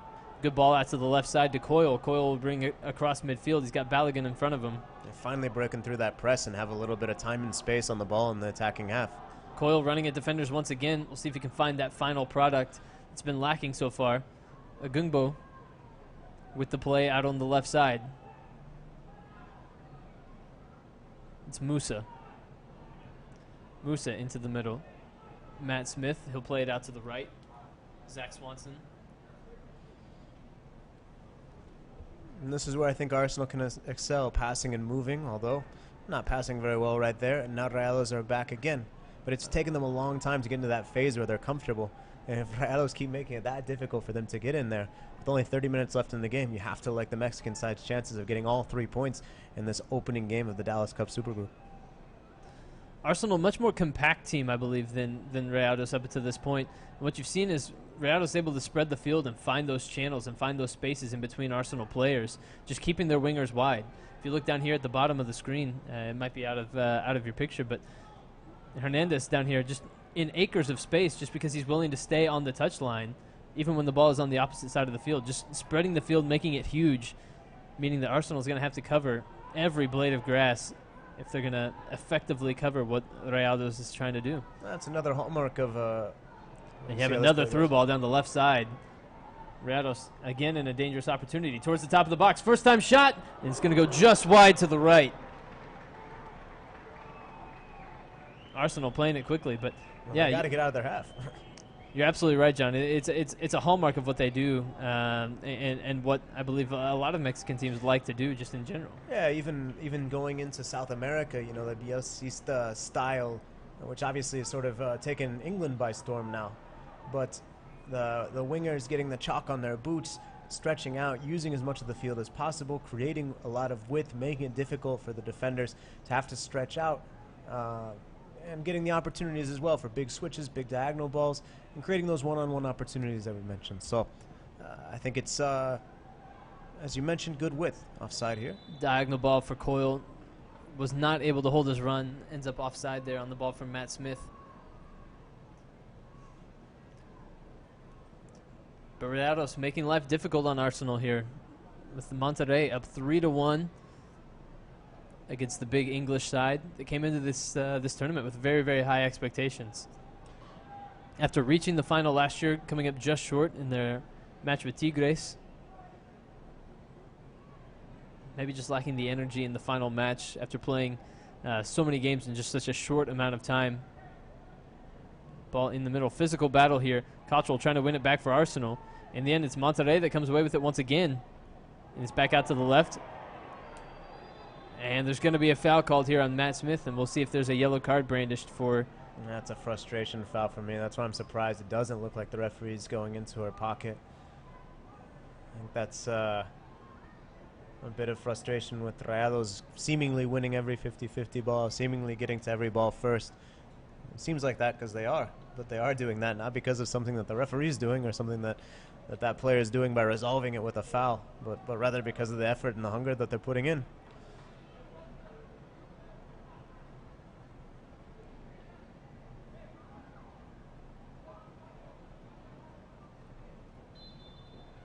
Set piece opportunity here for Rayados.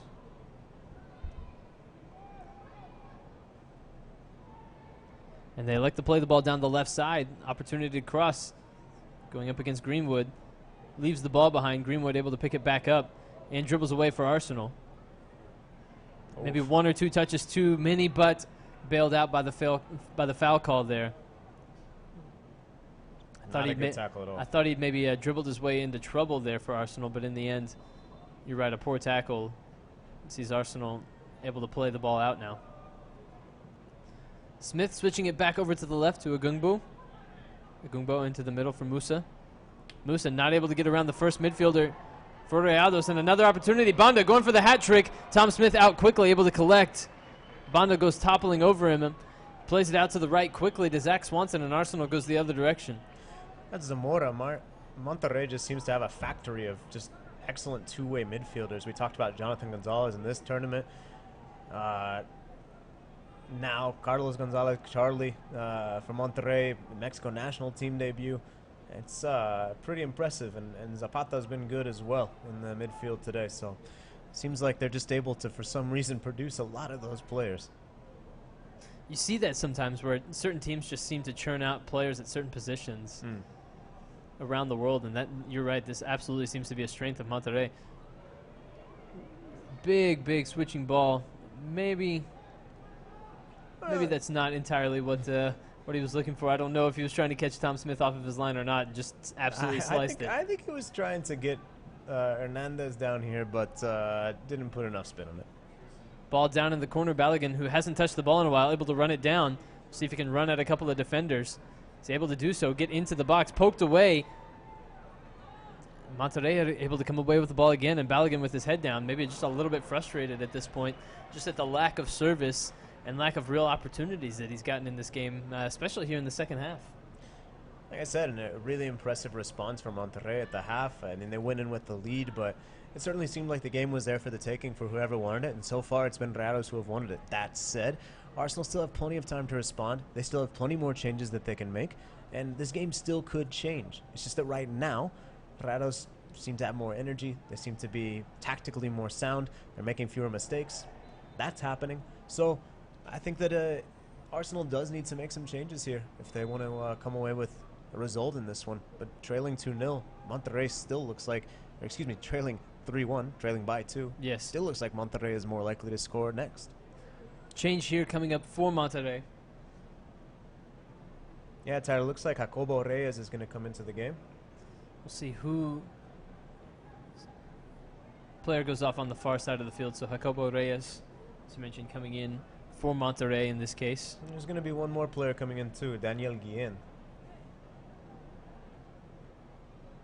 Not sure if he's going to get sent in right away or not. It's interesting to see. He's going to take some time. It's interesting to see players going off. It shouldn't really be that much of a novelty, but now that players are allowed to go out on the far side of the field, Banda in behind, looking for the hat trick. Good save there by Tom Smith, out quickly. Banda back up to the top of the box, this time blocked. Arsenal defense scrambling here as Monterrey has played through them once again. Agungbo able to get a foot to this one. He's going to come back in once again off of the head of a Monterrey midfielder. Out to the right. Some of the first casual plays we've seen Rayados make in the second half. They've been so aggressive, so good. Banda sets up the goal, the opportunity for goal. Smith is beaten, but I think it was Zapata who I just praised. No, it actually wasn't. See, it's I'm not sure who it was in front of goal, but they had a good chance, but they took it a little too casually. I think they just wanted to make sure they were going to put it on target, but ultimately wasn't able to get it past the beaten Smith. It's Yaziel Martinez who actually had that shot. And good effort there as well by the defender, Agungbo, to be able to get in the way there. 4-1, that would have absolutely killed off the game. Absolutely.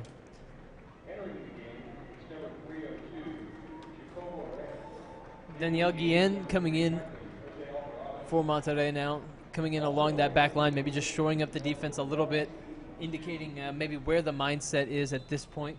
I think he's actually coming in straight swap for Grijalva. Good game from the captain. Again, maybe a situation where you want to keep one of your best players fresh. He's done a really good job at center back, so maybe another opportunity here for Arsenal to make something happen, to make a tweak, make a change, as Monterrey sort of reconfigures their defense. Monterrey with the corner here on the near side. Looks like it'll be Zapata to take this corner for Monterrey.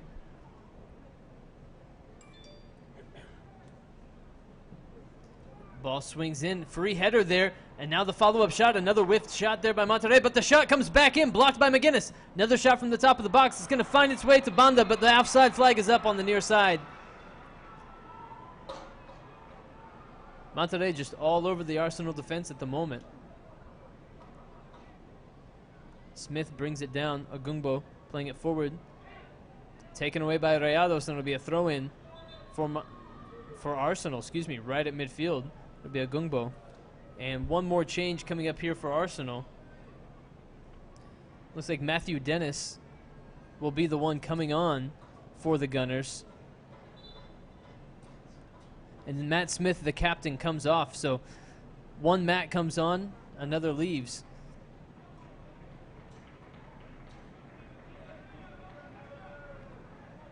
Passes off the captain's armband. It goes back to center back Mark McGuinness.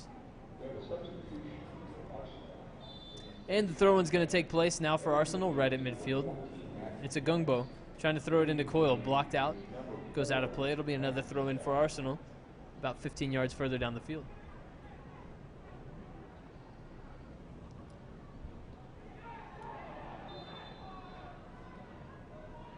Foul is going to be called on Balogun as he made the turn there.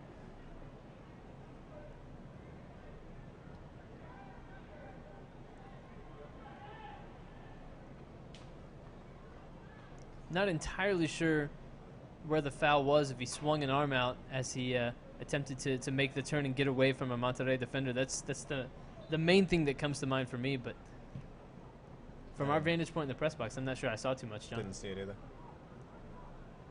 Ball on the far side of the field now for Monterrey, who really has done an effective job really taking the air out of this one with about 20 minutes left. Arsenal not showing too many signs of getting back into this one, with Monterrey holding on to a 3-1 lead at the moment. And once again, it's Hernandez over on the right side, cutting back into the middle of the field. A lot of tricks. He's good with the ball at his feet. Gets past another defender over on the right side of the box. Towards the top. There's going to be a shot from Monterrey, and it's going to take a quick deflection, I believe. In the end, it appears like it's just going to be a goal kick. Or is it a corner here for Monterrey? Corner kick is what it's going to be. Well, I was just about to say that I've been so impressed with Neder Hernandez. Not only because he can reach into his bag of tricks like that, and not only because he actually did it to do something. He used his tricks not just to show off, but to beat his man. He's just been really aggressive all game. Scoring that first goal, even that shot attempt just now. I think he's, and it still looks like he's maybe dealing with a hamstring or something that had him receive medical attention for. A really impressive performance from him so far today. We'll see if he can close it out strong in the last 20 minutes. Hopefully he's good to go for the next couple matches in the tournament, because it's been a lot of fun to watch today. He's been absolutely dynamic over on the right wing for Monterrey in this one. Scored the first goal of the game for Monterrey, and has just been a menace for Arsenal for the entire game down that side. Here comes the corner towards the near post, flicked on, knocked away by McGuinness, but it's at the top of the box. Monterrey trying to get back onto it, and once again they're able to collect possession. Shot from outside the box. This one goes well over the net. It's over where they're staging the big Tournament of Nations parade. Looking forward to that one after this match between this one and the one that follows, and we'll be on the call for that one as well. Liverpool and Tigres. Another matchup of Premier League versus Liga MX sides. Premier League versus Monterrey sides. Although, you know, Tigres want to say they're from a different place. I can respect that. You can certainly speak to that a lot better than I can, that's for sure. It's a little bit of a suburb of Monterrey, but for me as an outsider, it's kind of all the same. It's about 8 miles from where Rado Stadium is. Header down in the midfield. Monterrey able to win it back towards the back line of Arsenal, pushing them all the way back to Tom Smith, the goalkeeper for Arsenal today. Long ball out towards midfield. And Tyler, we talked about staying true to your principles or sort of starting to try different things. If I'm Arsenal, it's about that time to maybe look at some long balls over the top. You've got some talented players with big physique up there, although it looks like one of them's pretty tired in the form of Flo Balogun there as he goes to ground, taking a little rest. Might be getting replaced here in a second by Stan Flaherty. But, yeah, at some point you have to try to do something else, because what you're doing right now just isn't working. And there goes Hernandez. We talked about his potential to leave the game as well. Looks like Adrian Terran coming in for Hernandez. And that's one of the changes that you mentioned, Tyler. Maybe looking to shut it down a little bit, shore up the back line. Looks like he's going to go into the defensive midfield. Maybe strengthen things up there. Hernandez was playing most of the match on the right wing. Wouldn't be surprised if we see Monterrey just kind of sit back with maybe 2 lines of 4. Let Banda and the other wingers stretch when they can. But other than that, just make 2 banks to make it difficult for Arsenal to get through. And you called it, John. Stan Flaherty is going to come in here for Flo Balogun. Flo Balogun earned the penalty, scored the goal in the first half, and we saw some dynamic play from him at times with some smooth turns, and we saw why he is one of the high scorers in the entire U18 division in England. But you also saw some frustration and some struggle out there today as the midfield for Arsenal struggled to really provide him consistent service in dangerous areas, and so he had to come back for the ball quite a bit, and ends his day with a goal to his name, but maybe a little bit of frustration that it couldn't be a little bit more. Pablo Sanchez also coming in from Monterrey.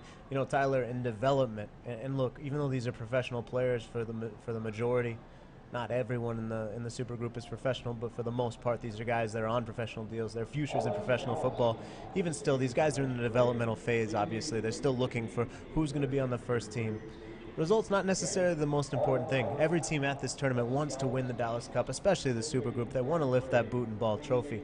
That being said, it's more important about how you perform and how you respond and what you've learned. And I think that a lot of the players from both sides are learning important lessons about how to play against a team that it brings a different style, how to cope with frustration, how to deal with a FIFA referee. I mean, these are exciting and big things that will help these players on their development, even if they don't come away with the 3 points. Rayados with the ball in a dangerous position once again. Tackled from behind by Musa, able to get the ball. It was a nice challenge there just outside the box. Ball forward's going to find Cottrell. Cottrell forward to Flaherty. Knocked out of play by Monterrey right at midfield. Agungbo throwing it into Musa. Musa able to dribble past a couple Monterrey midfielders. Plays it over to the right side. Swanson coming down from his right back spot.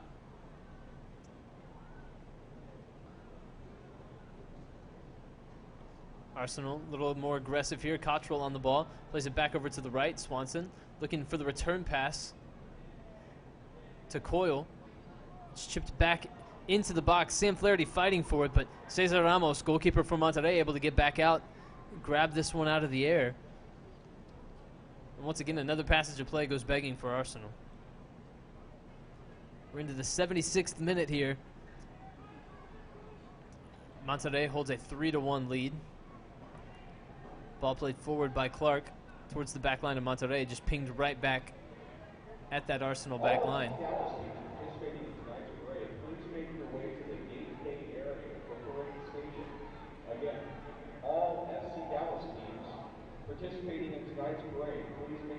Ball forward, Flaherty not able to win that header.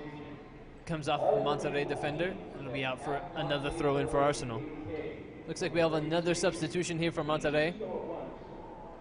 Yeah, it's going to be Diego Gonzalez coming into the game. I think he's coming in for Banda, perhaps? Yeah, that's exactly what the change is going to be. Get another player on to make a few runs, try and stretch a bit. I said maybe Monterrey would go to 2 banks of 4 and maybe have 2 forwards running. I think they're going to stick with more of a 4-2-3-1, just one player up top. But those 3 certainly are going to feel very comfortable sliding back rather than trying to find another goal. Ball run down by Arsenal here, just outside the 6, dropped back. Greenwood turns, fires a shot. Good save there by Ramos on a hard shot. It'll be a corner kick for Arsenal. And if they can steal one back here, we'd be in for an interesting final 10 to 15 minutes. Yeah, some good chemistry between, I believe, 2 players who came on as substitutes. And that's what you need. You need that little injection, little boost, something different. And that's what they provided. A really nice opportunity there. Ramos well attentive, but here's another set piece where we've mentioned the Gunners can probably take advantage. You'd imagine 6'4" Mark McGuinness, center back, is a target here. Instead, it's put in towards Cesar Ramos. The ball's going to bounce into the box. Popped up in the air here by Monterrey. Headed back. Opportunity for Stan Flaherty. Cesar Ramos able to get a palm on it, pop it up in the air, and then catch it on the rebound. And danger averted here from Monterrey. Distribution out through the middle.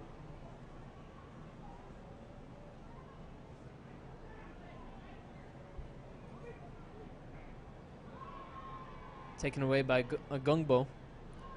Nice little pass to Cottrell. Cottrell with some options. Trey Young down the left channel. If he can put the ball in, just evades Greenwood. Cesar Ramos out quickly off of his line outside the 6 and able to grab it for Monterrey.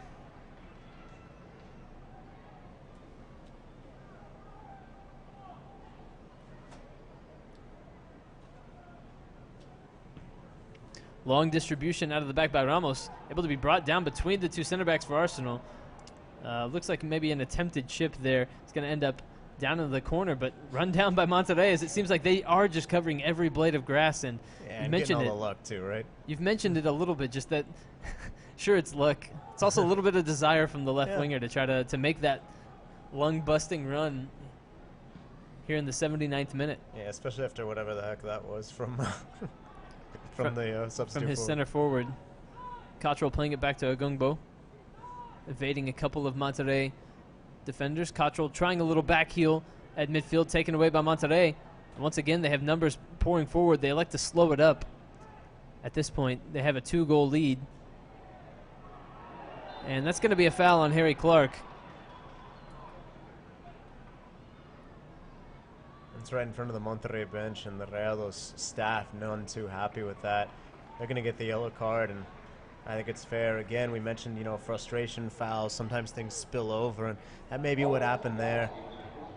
Not only do you not really want to do that, period, but now you give a chance for Monterrey players to drink some water, to take some time, and really continue to take the air out of this game. 10 minutes left. You're still chasing with two goals to the bad if you're Arsenal. So not necessarily what you wanted in that situation.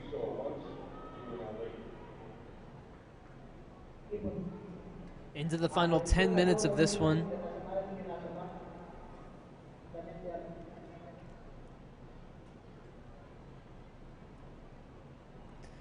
Rayados player helped up, able to make his way off the field under his own power.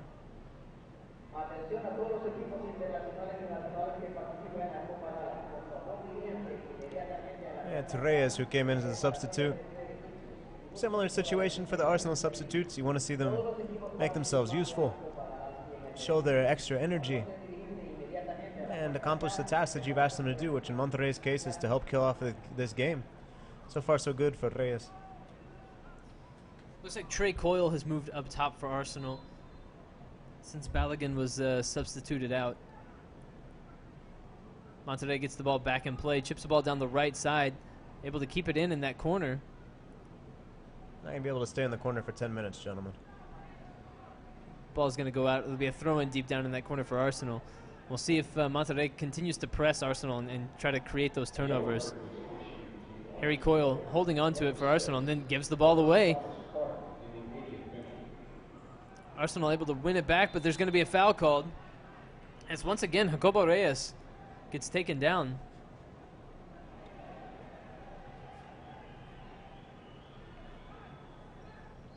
And it's Stan Flaherty who just kind of casually tossed the ball at Jacobo Reyes after that foul called, and Jacobo stayed on the ground. Yeah, that got the ire up from several Rayados fans that are in the crowd. In previous tournaments of the previous editions of the Dallas Cup, sometimes the supporters groups have come through. Looks like just a smattering of Rayados supporters this time. We'll have to see if the Libres y Locos are here for Tigres. Certainly will be some fans in the night game for the team from Monterrey. Is the rivalry between Monterrey and Tigres one that would dictate that a Tigres fan wouldn't cheer for Monterrey in a game like this? No, it's actually a good question, because it's a rivalry that's sort of noted for being friendly. Unfortunately, there was a very disgusting, violent incident in the 2018 Apertura. Hopefully the CONCACAF Champions League final that's set to be played between the two teams goes off smoother. The game, luckily in the Clausura, just did between the first teams, but it's known for sort of, you could be in a family with two Tigres and two Rayados fans. Are they going to cheer for one another against Arsenal or Liverpool? I don't know. I think it depends on the specific fan, but it is a rivalry that, while intense, certainly doesn't seem to have the same animosity, perhaps, as even some of the ones that Arsenal fans will be familiar with from other London teams. Sure. Trey Coyle coming off. Alfie Matthews making his first appearance here for Arsenal at the Dallas Cup. Clark with the ball forward, not able to be controlled by Musa. Coming back, though, is Greenwood, able to wean the ball for Arsenal, holding it up there in the midfield, looking for somewhere to go with the ball. Cottrell able to get onto it. Number 10 gets pulled down from behind. Arsenal will restart from the very center of the field. They get things going once again. It's Harry Clark trying to ping a ball forward, looking for Flaherty, taken away by Monterrey.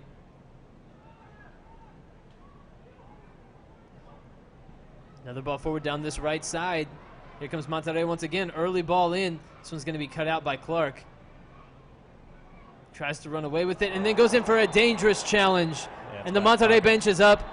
And there's some frustration now for Arsenal, but everyone getting involved now is a lot of pushing and shoving.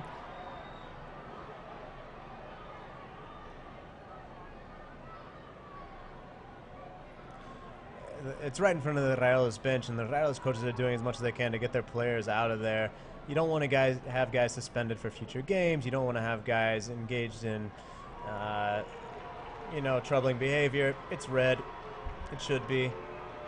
Really late tackle, really heavy, unnecessary. Luckily, it looks like everyone's okay. It looks like the skirmishes are, even some of the Rayados players who are in the game right now are pushing back some of the substitutes.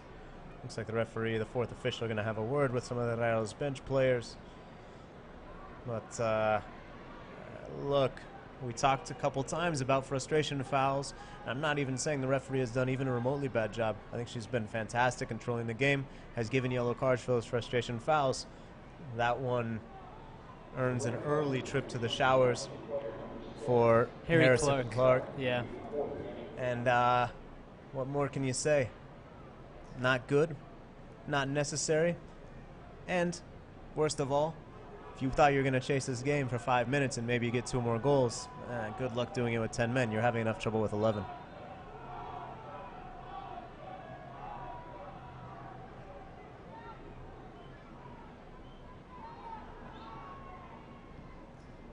We've mentioned a couple of times just the learning opportunity that this is for players, and you hope that a guy like Harry Clark takes this opportunity and learns from it, learns a little bit more about maybe managing emotion in a game like this, managing that frustration, and takes away a little bit more maturity. And we've mentioned the travel for some of these Mexican teams taking a bus.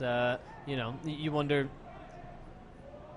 how Arsenal players maybe making first trips on a trip like this handle that experience as well. And so just a lot of factors to take into account, but again, a learning opportunity for a lot of these kids. Yeah, different styles, different cultures in more ways than one, right? You see different things on the field. You see different ways of play. You see different ways of behaving, styles of dress. you see all sorts of different things, and it's great. I mean, that's the beauty of the Dallas Cup, and I think it's absolutely a fantastic opportunity for everyone. I talked to an academy director from Mexico this week, actually, and asked them, what the biggest thing they can take from tournaments like these are. And he told me, for us, we just want to get our boys out of the country, have them understand what it means to cross the border, what it means to go to another country, what it means to live with other people from other cultures in the homestay program. Those are all very exciting things, and in some ways challenges, but in some ways just new experiences. And that's the kind of thing that these guys, again, in the super group specifically, most of them already professional, but most of them still able to benefit from that cultural exchange, during learning the tactics, and again, what it's like to have a World Cup referee calling your game. Be a corner here for Arsenal as they maybe try to snag one late here as we're in the 88th minute. Long ball towards the back post. McGuinness heading it back, just tipped over by Cesar Ramos. Mentioned a couple of times McGuinness, the big center back for Arsenal, 6'4", able to get up, head the one back across the face of the goal. Another one coming in. This is a good delivery. Comes out on the far side. It's going to be a race between Arsenal and Monterrey. Monterrey going to end up controlling the ball in the end and playing it out for a throw-in on the far side of the field for Arsenal. Could be headed to back-to-back 3-1 finishes here as Villarreal able to beat the FC Dallas Academy 3-1 in the first game. And the last time that happened was, Tyler, that the first 2 Supergroup games were 3-1? When? No, I have no idea. I asked you. Okay. I'll need to go check my records. Ball won in the midfield by Monterrey, bursting through once again. Agungbo able to come back, pick that one up for Arsenal. Pinging around a little bit, brought down on the chest by Alfie Matthews for Arsenal. Dribbling in from the right side, ball forward. Chipped out to the right by Matthews.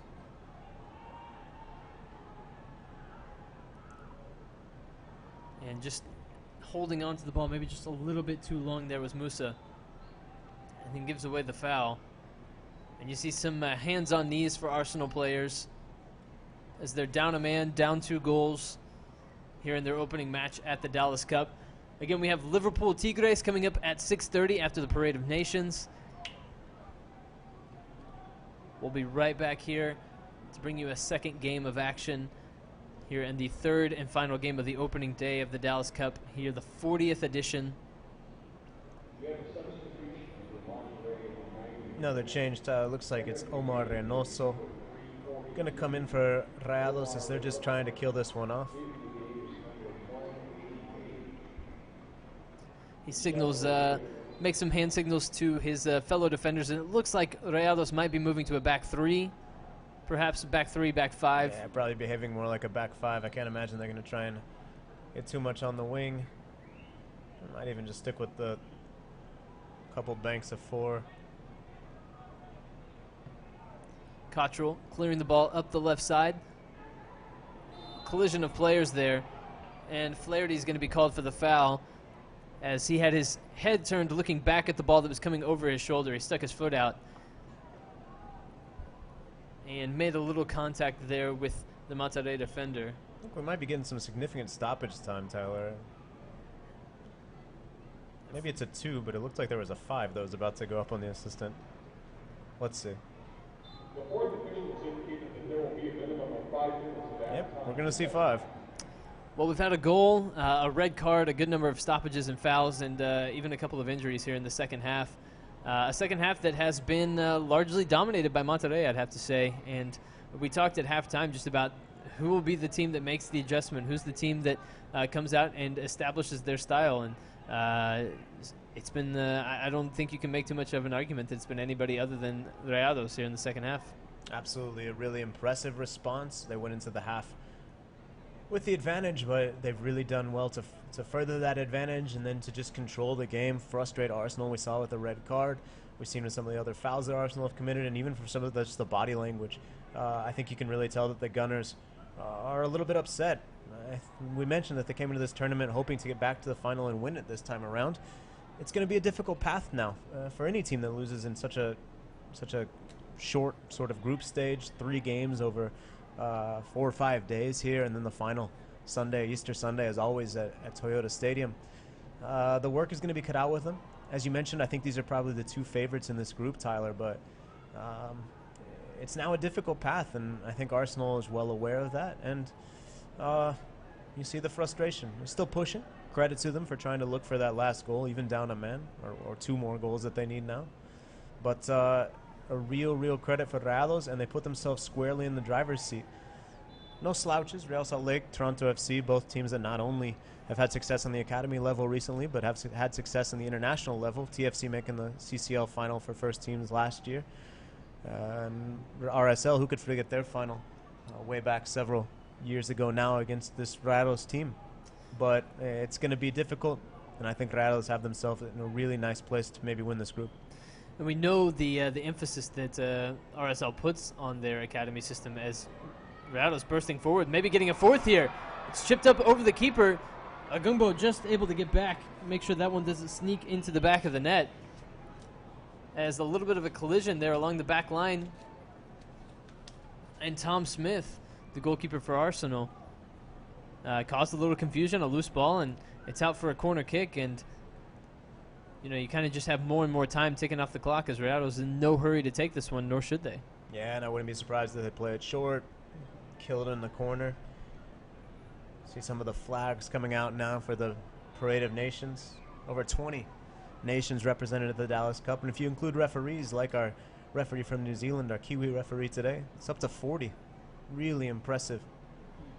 It's really impressive, and just a fantastic testament to what soccer can do to bring people together from different backgrounds, different cultures, different teams from all around the world. It's a fun thing to get to be a part of. Yeah, and even just the fact that it's in North Texas. I mean, I really love the fact that it's hashtag Dallas 2020, 2026, and you can see right above that the ad that says "Bring the World Cup to Dallas." There's banners all around the stadium.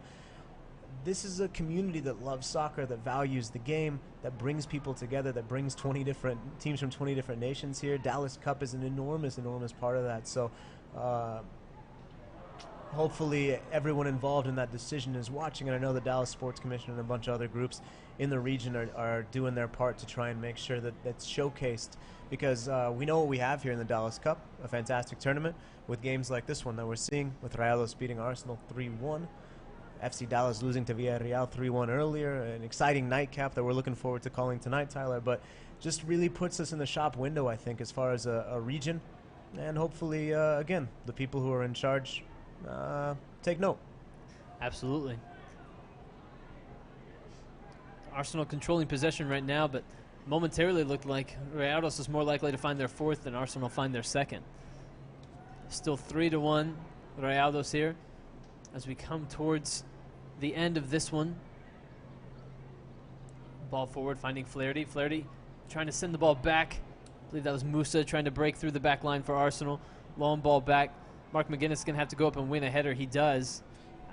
Even now, still contesting that ball. It's just a testament to what Rayados have done today. The effort. There they go, winning back again in midfield. They still got 3 or 4 guys forward. And it just shows how much they put into this game, how much effort. Will they be able to do that later in the tournament? Is fatigue going to be a factor? We'll have to wait and see. But today, a really impressive, complete performance from the Mexican team, especially against a side that, you know, seems to have a lot of stars, a lot of players that are bound for Arsenal's impressive first team. Really good performance from Rayados, and I think they have to be quite pleased that they're able to come away with the victory that just went final. Rayados get the victory 3-1. There is the final whistle. A lot of players with hands on knees after that one, but I think you're absolutely right, John. A great effort from Rayados to start off the Dallas Cup, for them to start off their Dallas Cup campaign. And again, this is a program that has won more Dallas Cup championships than any other team. So everyone in that organization understands what it takes to win a tournament like this, and certainly starting off on the right foot by beating a team that was last season's runner-up in the Super Group. Yeah, and in true Dallas Cup spirit, despite the red card, despite the frustrations that flared, you see everybody shaking hands, hugging. It's, you know, back to the spirit of the tournament now, and it's great to see that after a fiery match, a match in which red card and some temper spilling over, but ultimately, as we mentioned, a complete performance from Rayados and a good win that gets them on the right path toward that Easter Sunday final that will be so exciting. And is always such a fun day. They got work to do before that, but I think they took a step toward it today. A major step forward for Rayados as they win that first game 3-1 over Arsenal. We're looking forward to the nightcap tonight between Liverpool and Tigres. But until then, I'm Tyler Kern, John Arnold as well. We'll be back for that nightcap, but until then, have a good afternoon, and we're going to enjoy the parade.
Dallas Cup referees for being such an important part of our 40-year history.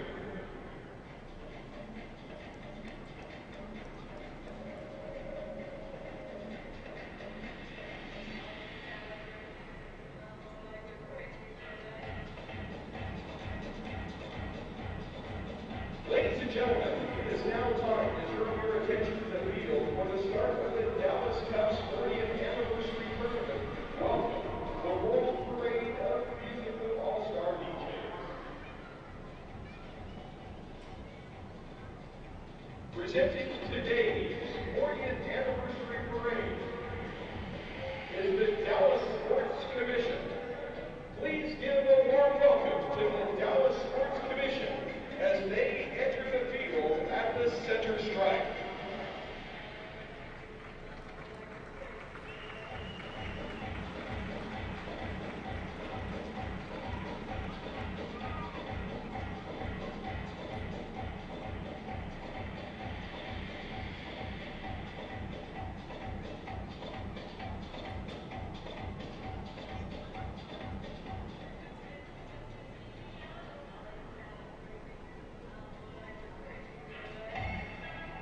Let's bring the World Cup to Dallas.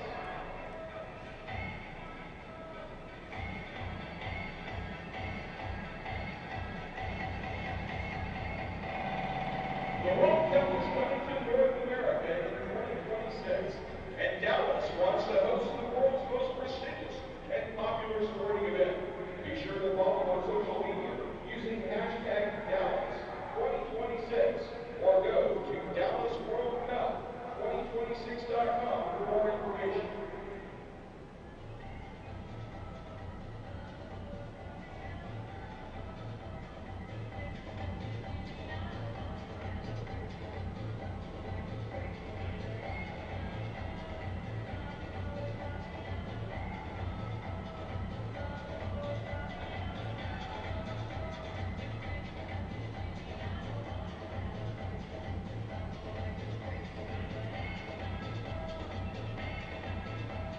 And now, please give a warm hand to our participating teams.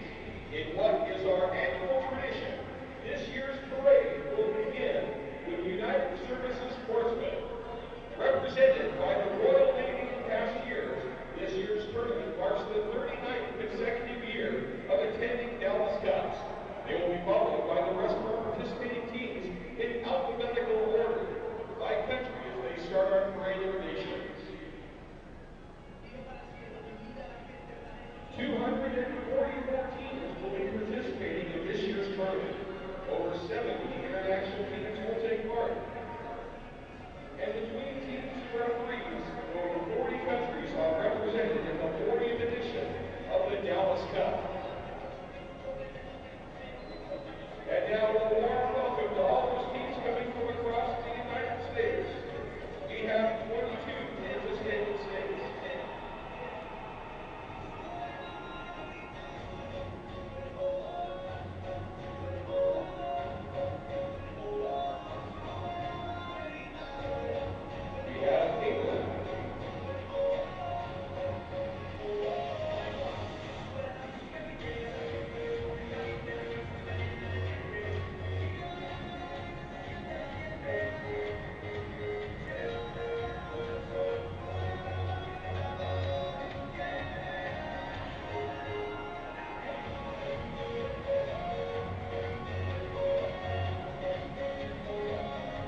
That is a bitch of a tournament.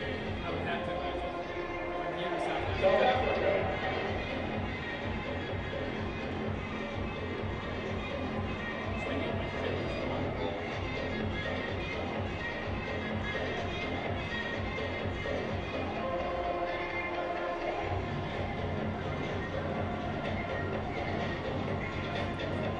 South Korea.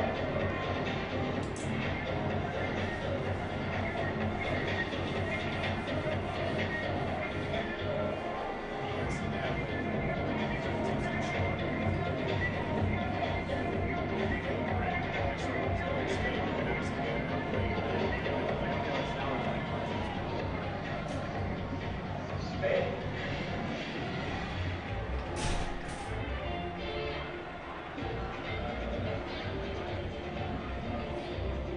Clear down to Pregame.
Ladies and gentlemen, please turn your attention to the video board.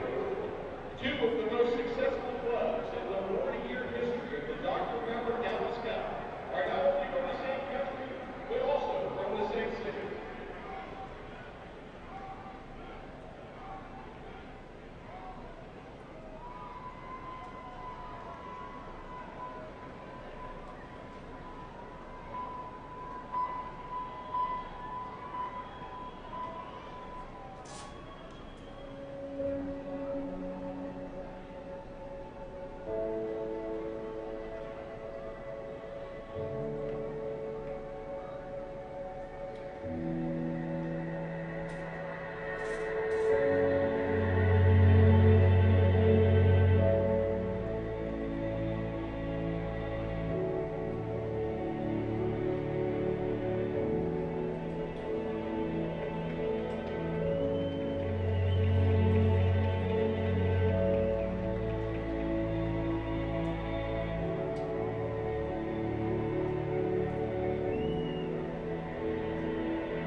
Thank you, Chris. Oh, Luis, es un placer. Luis, how important is it for the teams in Mexico to come play in this tournament for the development? Buenas, primero que nada, buenas tardes. Muchas felicidades a todos los que están aquí. Escucha muy bonito este apoyo. Es muy importante que los chavos, los equipos mexicanos estén aquí y demuestren lo maravilloso que es el fútbol y que compartan esa experiencia con todos los equipos de fútbol del mundo. Y eso es maravilloso. En junio, México va a jugar aquí en el norte de Texas. ¿Qué significa por el Tri y para aquí también? Bueno, nuestra selección va a jugar aquí el 9 de junio y es como si estuviera jugando en el Azteca, en Monterrey, en Guadalajara, porque este también es el plan. Entonces, todos vamos a apoyar a la selección de México. Y finalmente, conozco que tienes un mensaje especial sobre la competencia y te gustaría compartirlo con los jugadores y la afición ahora. Claro que sí me gustaría poder jugar con todos los amigos, pero me pasaría volando, ¿no? Primero que nada. Que disfruten, especialmente disfruten, chicos, disfruten este torneo que es maravilloso, 40 años haciendo historia. Entonces, ustedes van a hacer historia y en cualquier parte del mundo donde se paren, yo les digo que sí. Luis El Matador Fernandez, un aplauso por favor. Gracias Luis, es un placer hablar con usted. The Dr. Pepper Dallas Cup is proud that so many of our alumni have gone on to play prominent roles on the world stage.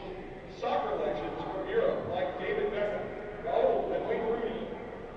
From Latin America like Ivo Navas, Chicharito, and Marco Echeverri. And from the United States like Clint Dempsey, Marcelo Balboa, and Eric Ronaldo. All have graced Dallas Cup fields as youth players. The Dallas Cup is truly unmatched as a showcase for up-and-coming talent from around the world. Today, we celebrate the start of our 40th anniversary tournament. The Dallas Cup is proud to honor one of the most distinguished alums in our tournament's history.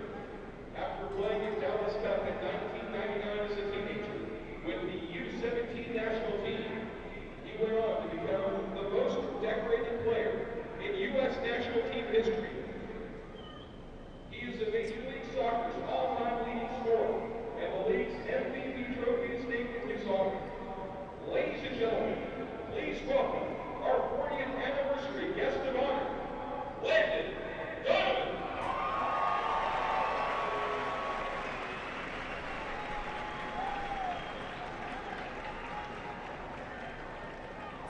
Hi Landon, it's great to have you here. You've been in Dallas Cup before, you played here with the under-17s in 1999. To be back here and see the growth of the tournament, how prestigious it is, what's your feelings being back here today and your remembrances of the tournament, your appearance here in 1999?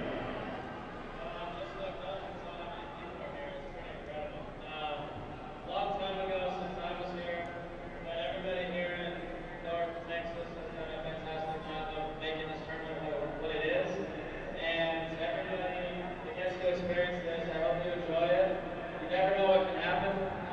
People like myself, Clint Dempsey, Marco Echeverri, Jurgen Klinsmann, and many others came through this tournament and became professionals and played in the World Cup. So it's a pretty special opportunity. For all the players that are here today, for all the young players, do you have a message about the competition and the value of the experience of this tournament that you'd like to share with them? Have fun and enjoy it. How many people in life get to play in front of 3,000 or 4,000 people and have the opportunity? Importantly, you're going to get to interact with people on the field. It'll be a lifetime of memories. So have fun and make sure you enjoy every minute. When you see the passion for the sport indicated by the crowd, all the players here, how excited are you for the continued growth of the sport here in the United States? I think you don't have to look much further than down the road in Frisco to see what FC Dallas has done and how they've given their young players an opportunity to play and to either play for their first team or move on to a different place in the world to play. This is a soccer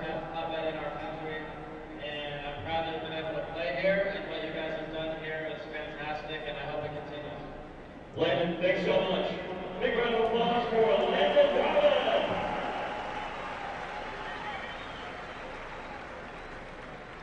40 years, the Dallas Cup has hosted legendary and iconic clubs from around the world. But only one club, either domestic or from abroad, has participated in every edition of the Dallas Cup since 1981. That's 39 straight years without missing one single tournament. Formerly known as the Royal Navy Football Club, and now playing as United Services Sportsmen. Today, we are honored to recognize them for their tremendous loyalty and their continued participation in Dallas Cup. Tournament Ambassador Gordon Jacob will present a special commemorative crystal base to Commander Rich Stevenson, Royal Navy and Warrant Officer, Marty Boss.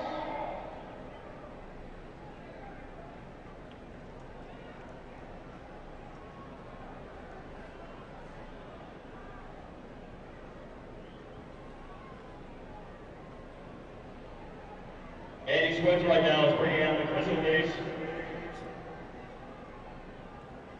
Gordon, how exciting is it to have the continued support of the United Services Sportsman team, formerly the Royal Navy Football Club, but now the United Services Sportsman team? All these years and they're still able to be with us today. They've probably been one of the most supportive teams throughout the history of the Dallas Cup. Thanks to these two gentlemen, it's continuing, and there are combined services from England and UK here today. Congratulations to all. Thank you for all being out here today to cheer on these young lads. Have a great week and a good week. Thank you. Thank you, Gordon. Commander Stevenson, share with us your excitement about the United Services Sportsman team being here again for a 40th year. It's an absolute privilege for me, really. We keep coming back year after year, and I'd like to thank the Dallas Cup for inviting us every year. As long as I'm still in the Navy for at least another 10 years, we're going to keep coming back, and hopefully I'll be here on the 50th anniversary. That would be fantastic. Warrant Officer Wallace, share with us your feelings and excitement about your club's continued participation in Dallas Cup. Well, as a current serviceman, I'm immensely proud to be aligned by the Canadian side, hard work, just to be successful and enjoy this experience and the diversity that comes from the Dallas Cup. It's a chance of a lifetime for these guys, and I wish them all the best. Thank you, gentlemen. Big round of applause for Gordon Jago, Commander Stevenson, Warrant Officer Wallace, representatives of the United Services Sportsman Club.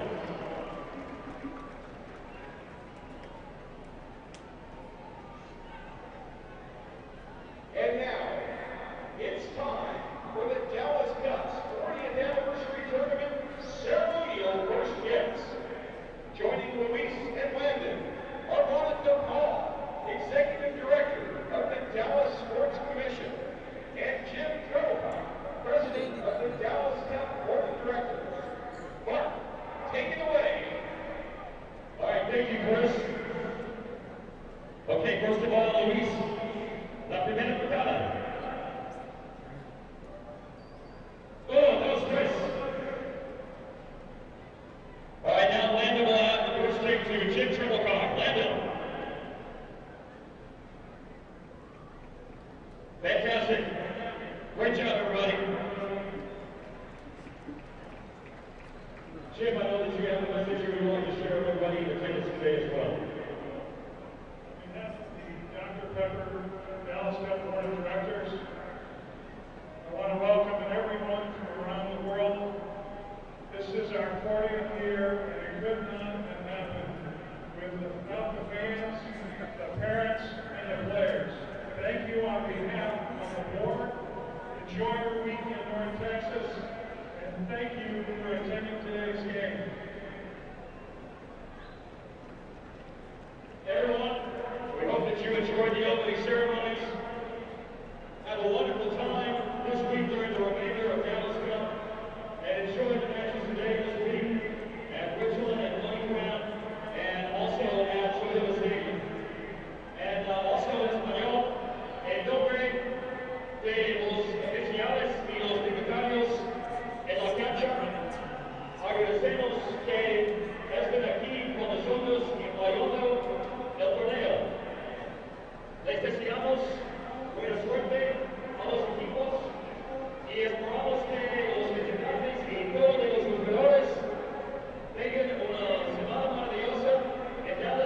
the tunnel. Again, do not exit through the tunnel. Exit up into the stands.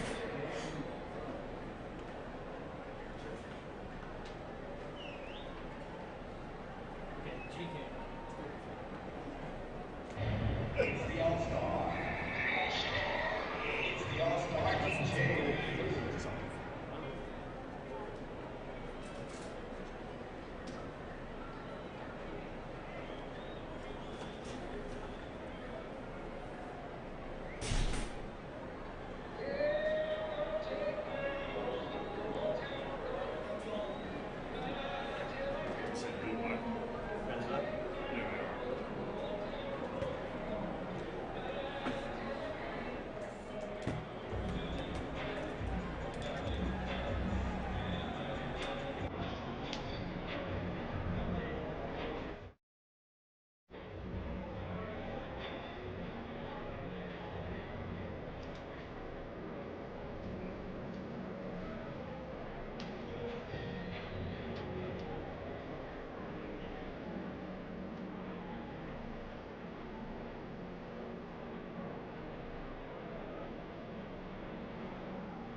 basically guessing where guys are going for Liverpool.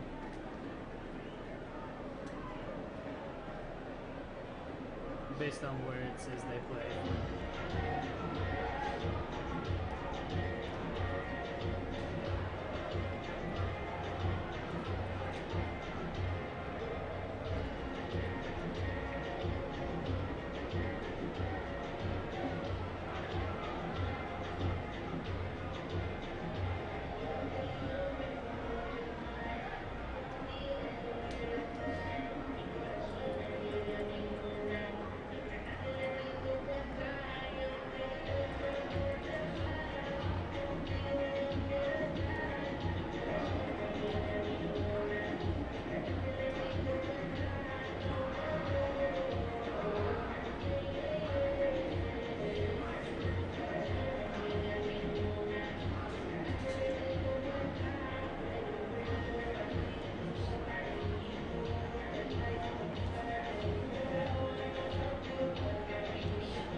Attention participating teams, you must clear the field in order for the remaining teams to warm up for the third game of the day.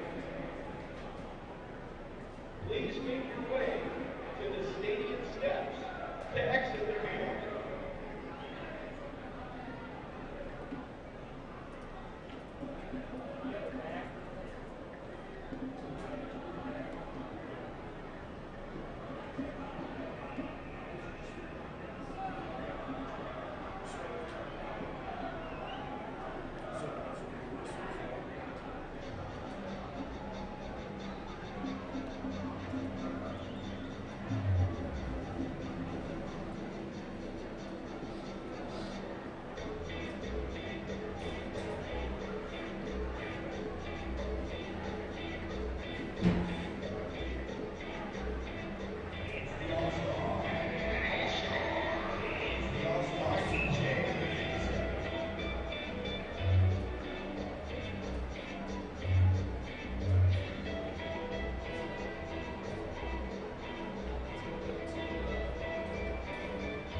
This is all a guess, kind of based on where it says they play.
MLS team.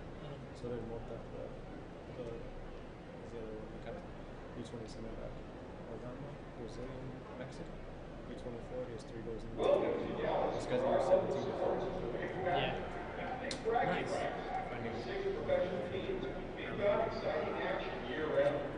Our city and our fans are ready to show you a big time. After the game, enjoy Dallas in a big way. In our restaurants, our entertainment districts, our arts and culture venues, and unique shopping centers. Dallas has plenty to cheer about. Go to visitdallas.com to discover what big things happen here. Yeah, probably. Who am I missing in terms of? Photo Papero is proud to be the official sponsor for the Dr. Pepper Dallas Cup. As the official home of the chicken meals, I have him here. exciting menu filled with flavor. We take our chicken very seriously. I need 2 more. So Rivas, where is he? Mid, probably? Looks like Each blend of spices. Try our fried 351. served with a variety of sides. Rosales? Or try Yeah, and then I mean, Yilson Rosales, probably along the back line, right? 4-3-3. one of our 6 restaurants in DFW, or you can order online at Compare.com, or through Uber Eats, DoorDash, Grubhub, or Postmates. Yilson Rosales.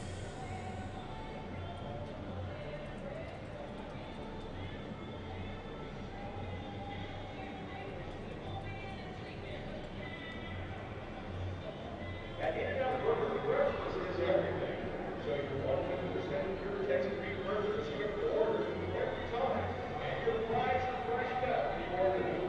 We're open late, so Well, at least that gives us a general idea of locations after the game. where guys might be. Go InAndOut.com.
You think we still have a while, right? I might. Did you see coffee up there? I thought I saw coffee. Kind of over. I'm just gonna go check real fast. It's mine, yeah. Do you want anything? Water? Get water. Yeah.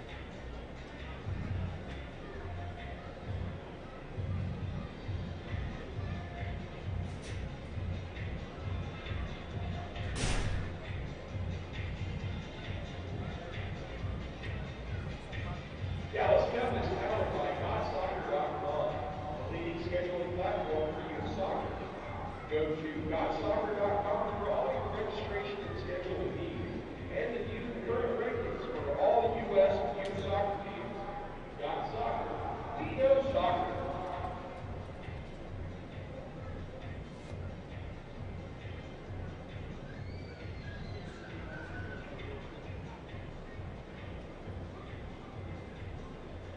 North Texas Soccer's mission is to promote and advance the cause of soccer for youth and adult players and spectators in its 121-member association.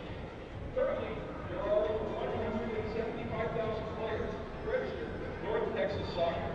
As a member of U.S. Youth Soccer, U.S. Adult Soccer, the United States Soccer Federation, and FIFA, North Texas Soccer has been offering quality soccer programs for youth and adults since 1964. North Texas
Thousands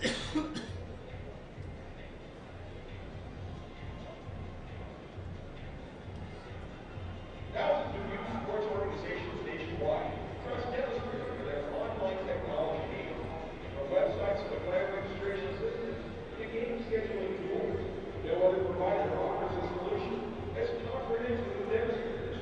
Check them out online today at demonstrator.com.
fatalities before swing, and it's instant. So you gotta like, It's instant. yeah. Oh, it's Which this is my first time to have it. It's, I probably put too much in there, but gotcha. yeah, it's I did 2 scoops. I might go with 1. What's the solid? Yeah. Okay.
Same technique twice, right? Because it uses together.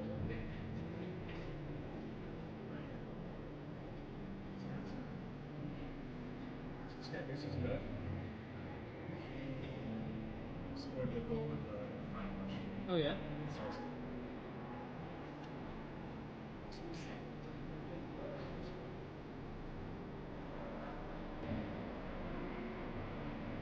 Single player on his team. Can't find that outside.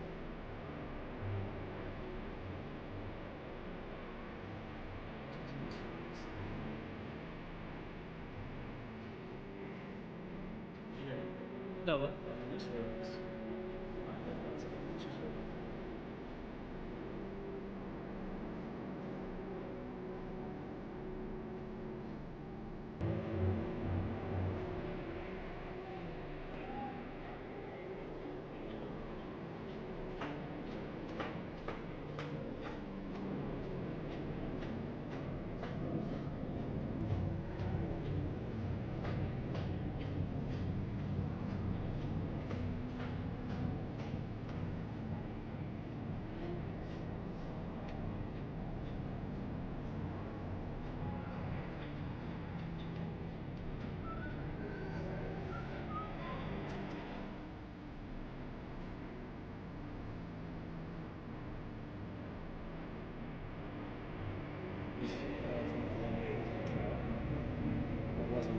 say as much.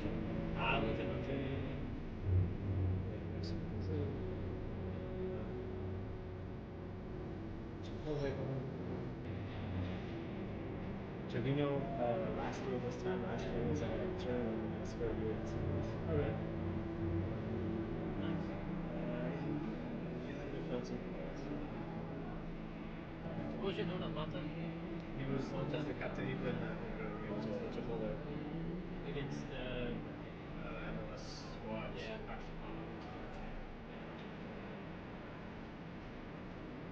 Dallas Cup. Mason Trout.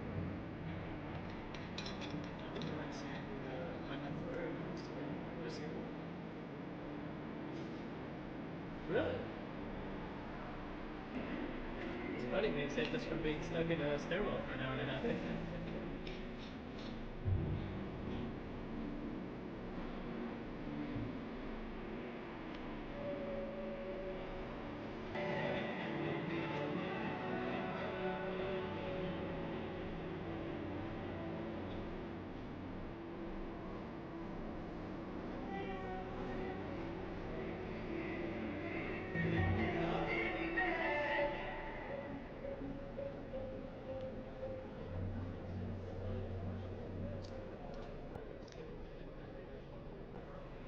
I like the Liverpool goalkeeper's last name. Winterbottom.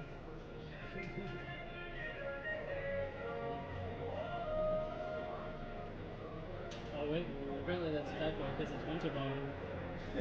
Even better. Winterbottom.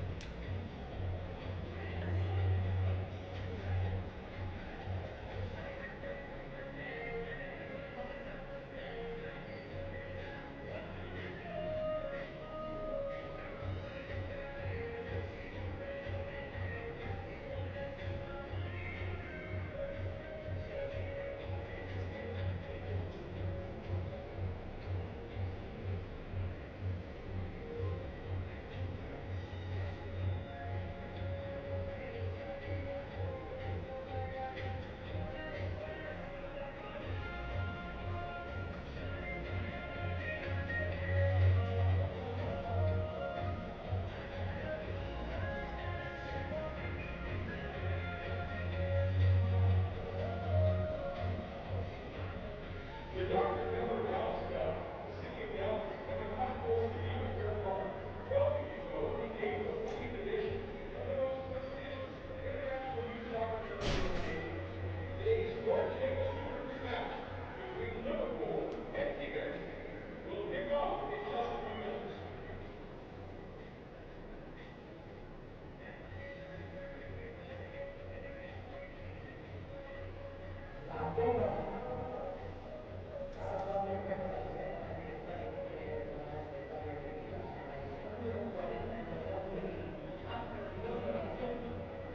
El partido termina siendo de Inglaterra contra Inglaterra.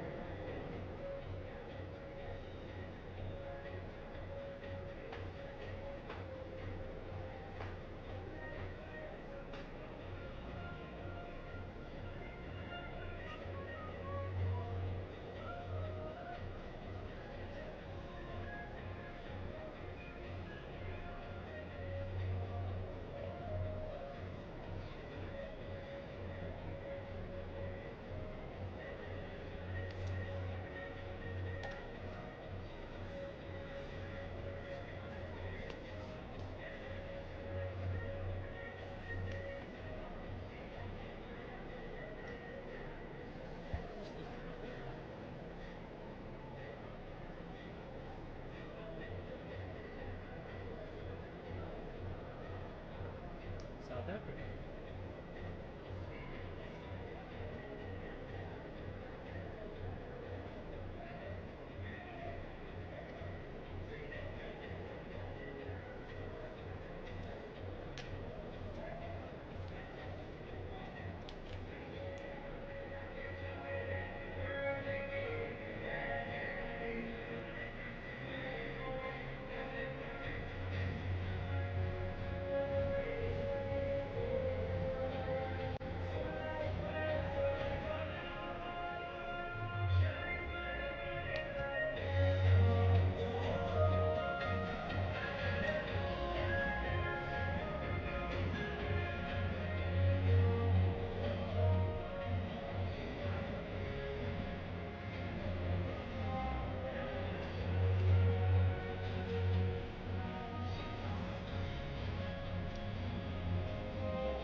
Welcome into the third and final game of the opening day of Dallas Cup, the 40th edition of the Dallas Cup here from the Cotton Bowl. I'm Tyler Kern. John Arnold is alongside me. Thank you so much for joining us for today's action. We have Liverpool versus Tigres coming up next for you as the teams make their way out onto the field.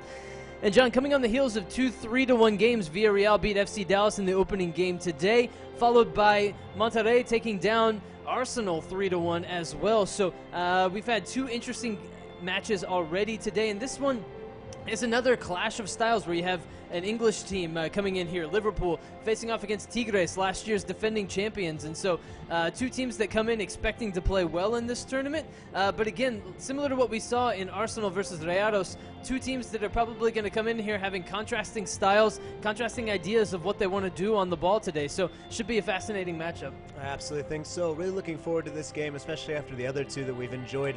And this opening day of the Dallas Cup, opening day of the Super Group. Tigres, as you mentioned, the defending champion, a team that knows how to play in this tournament, knows how to win this tournament. No team has won the Super Group more times than Tigres. And then you have a Liverpool team stock full of talent with plenty of ideas on how they want to play as well. I agree with you. I think we're going to see some contrasting styles. It should be fun to watch. Let's step aside real quick for the anthems of both participating nations. You guys can listen in the background, and we'll be chatting a little bit more about this game. Give you the starting lineups after this.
As we were mentioning before, John, here for an exciting one here between Tigres and Liverpool. Liverpool won the last time they were here in the Super Group in 2008. They return here for the first time since then. And their coach, Barry Lutas, talked to Liverpool's website this week, just saying that this was an opportunity they couldn't pass up, a good opportunity for growth for the kids, for the boys, to come here to the United States, face off against some teams that play different styles than what they see in the Premier League and in England on a regular basis, and they're going to get that from Tigres tonight. Yeah, so many great experiences to be taken from the Dallas Cup, and that's why teams like Tigres, the defending champions, keep coming back, why teams like Liverpool, when they get invited, they're happy to accept the invitation. It goes beyond that clash of styles that we are going to see tonight. Tigres' quick transition, their ability to hit on the counterattack, and Liverpool playing a bit more developed game, having more involved in the build-up. But when you look at the things you can learn beyond football, the cultural experiences, some teams choosing to stay in homes around Dallas and the Dallas County area, learning about the American culture and how people live here, enjoying interaction with other teams. I just saw a fantastic Parade of Nations. All those things add up to make this an event that's really special, to have a certain feel around it, and I think it's ultimately a really positive experience for everyone who comes. That said, especially these teams that have won the Super Group the last time they were here, they're not here only to have great experiences and learn. They're here to win that boot and ball trophy. So whoever wins this game, if we do have a winner today, is really in the driver's seat like we talked about in previous games. The winners of those groups take a big advantage into getting to that Sunday final on Easter Sunday up in Toyota Stadium where everyone wants to play. So I think it's going to be fascinating, plenty to be learned. Looking forward to it, and we'll have to see how it plays out. Liverpool with a big win earlier today with their first team beating Chelsea. Tigres, I don't know. There was another Tiger that had a big win in another sport earlier today. So I don't know. Maybe the momentum is with both teams, you could say. But nonetheless, we are here for a great Dallas Cup matchup tonight. Really, really excited to get to see this game. Liverpool, they took their team to visit a children's hospital just as part of the trip to come here. Just part of that personal development like what you're talking about, John. It's not just all on the field. It's also about learning a little bit more, being exposed to different things. And you're right, just the homestay program as well, staying with families in Dallas-Fort Worth. Not all the teams end up staying at a team hotel. Some of them stay, in and around the area, and so that's a really cool aspect of this. It keeps it very localized and very personal to this area of North Texas. Yeah, absolutely special tournament. The ball's rolling now. All of that stuff will be left for before and after. It's time to see what happens in the 90 minutes. Nico Williams plays the ball up the right side, the right back for Liverpool. It's cleared out by Tigres, collected in the back by Liverpool, and pumped forward once again towards that back line of Tigres. Tigres sporting the 3-digit numbers, which makes it difficult for broadcasters, but, they don't care about that. They don't. I mean, it's an interesting system. I understand that it's quite unique as far as soccer in general, but these Tigres players, they get that number, and it's their number for a while, and they're trying to get rid of that 3 digits. They want to be on the first team. They want to have number 20, or although Javier Aquino probably has something to say about that, they want to have the number 9, but Gignac has something to say about that. They want to have, or 10, they want to have these numbers, but right now they're in the system. They're kind of stuck with what they've got, and they're working their way up, and every year you get a new one. And a lot of these guys obviously still trying to earn their stripes, pardon the pun. Aldo Montes' ball out of the back gets intercepted by Liverpool. Taken back once again by Tigres. Header forward for Liverpool here as both teams just feeling their way into the match a little bit.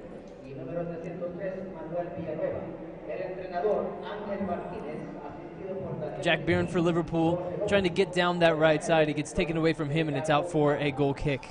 In both previous games here, Tyler, FC Dallas dropping their game to Villarreal 3-1. Rayados of Monterrey, Tigres, big rival, topping Arsenal 3-1. We saw early goals, and that obviously changes the complexion of a match enormously. A lot of factors at play that I think might be causing that. You talk about teams making mistakes because of the distance to get here, the jitters that they feel playing in a stadium like this, the historic Cotton Bowl that's hosted World Cup games, and other very historic events in the past, soccer, American football, hockey coming up next year in the Winter Classic. That's right. It's there's a lot of reasons, but that early goal can really change things. I think both managers will have told their team to be cautious, maybe a little conservative even at the start here, because if you're playing from a hole, especially in the very first game of the tournament, that's quite difficult to get out of that, as we saw in the earlier games. Absolutely. And we've made quite a bit of just the contrasting styles that these two teams will play, and just that feeling out process of playing a team from Mexico. If you're a kid from Liverpool, chances are you haven't had that experience, having not been to this tournament in several years. As we see Sharif get around the right side, there's going to be a shot opportunity here for Duncan. It falls back to him. Opportunity there for the nephew, I believe, of Steven Gerrard, or excuse me, cousin of Steven Gerrard, Liverpool legend.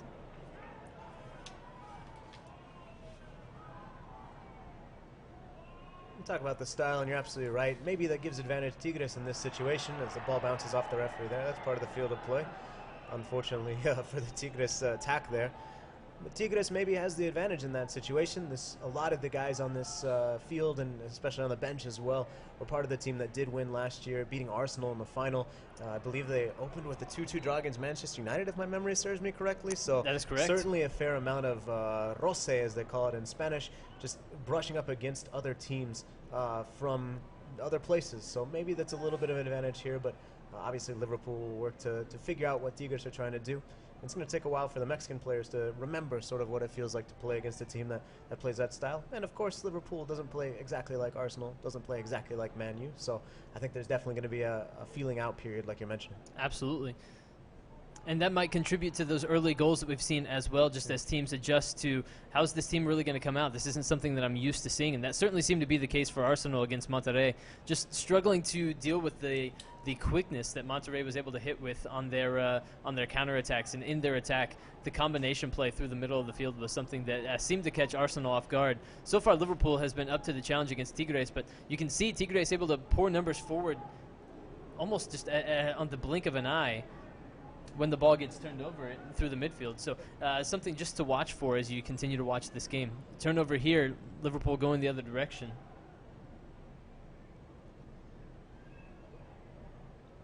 That's Dixon Bonner out on the ball now. Into Bobby Duncan. Duncan able to get around. One Tigres defender draws the foul. He's been active to start. Going to be a force for Tigres to have to deal with. They're going to need to figure out where he is at almost all times. And you really can't let him get away, because it certainly seems like, and here he is again with the ball at his feet. He knows how to make something happen. Ball out to the left side for Liverpool. Trying to dance through a couple of defenders. Another interesting element in this game, Tyler, one that we haven't had to deal with yet, is that shadow. Mm-hmm. I'm sure that with our viewers are probably noticing it as well. Chance here for Tigres. Tigres bursting down the right side. One man in the middle, not able to beat the center back that was waiting there for Liverpool. That was Reece Williams, able to get back, but Tigres able to take a long shot, and it misses wide to the left as that ball just bent past the near post. Obviously, the shadow isn't going to be as significant as like a baseball, where the ball comes flying out of there at 100 miles per hour and you're not 100% sure where it is. But it is going to be something that both teams are going to have to deal with. But specifically the Tigres goalkeeper, Gustavo Galindo, he's already covering his hand right now. You can kind of see him trying to figure out exactly what's going on when he has to look a little bit deeper down the field. So something to watch for.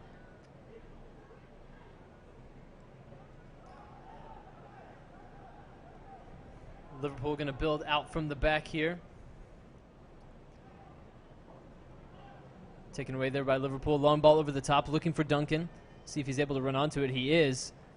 It's taken away, though, by Tigres, and they'll go the other direction. Ball into the midfield. Ogama brings it down there. Mexican and Brazilian eligible, under 20 player. And what you look for in these games are the players that are willing to assert themselves in all situations, that stand out above the crowd.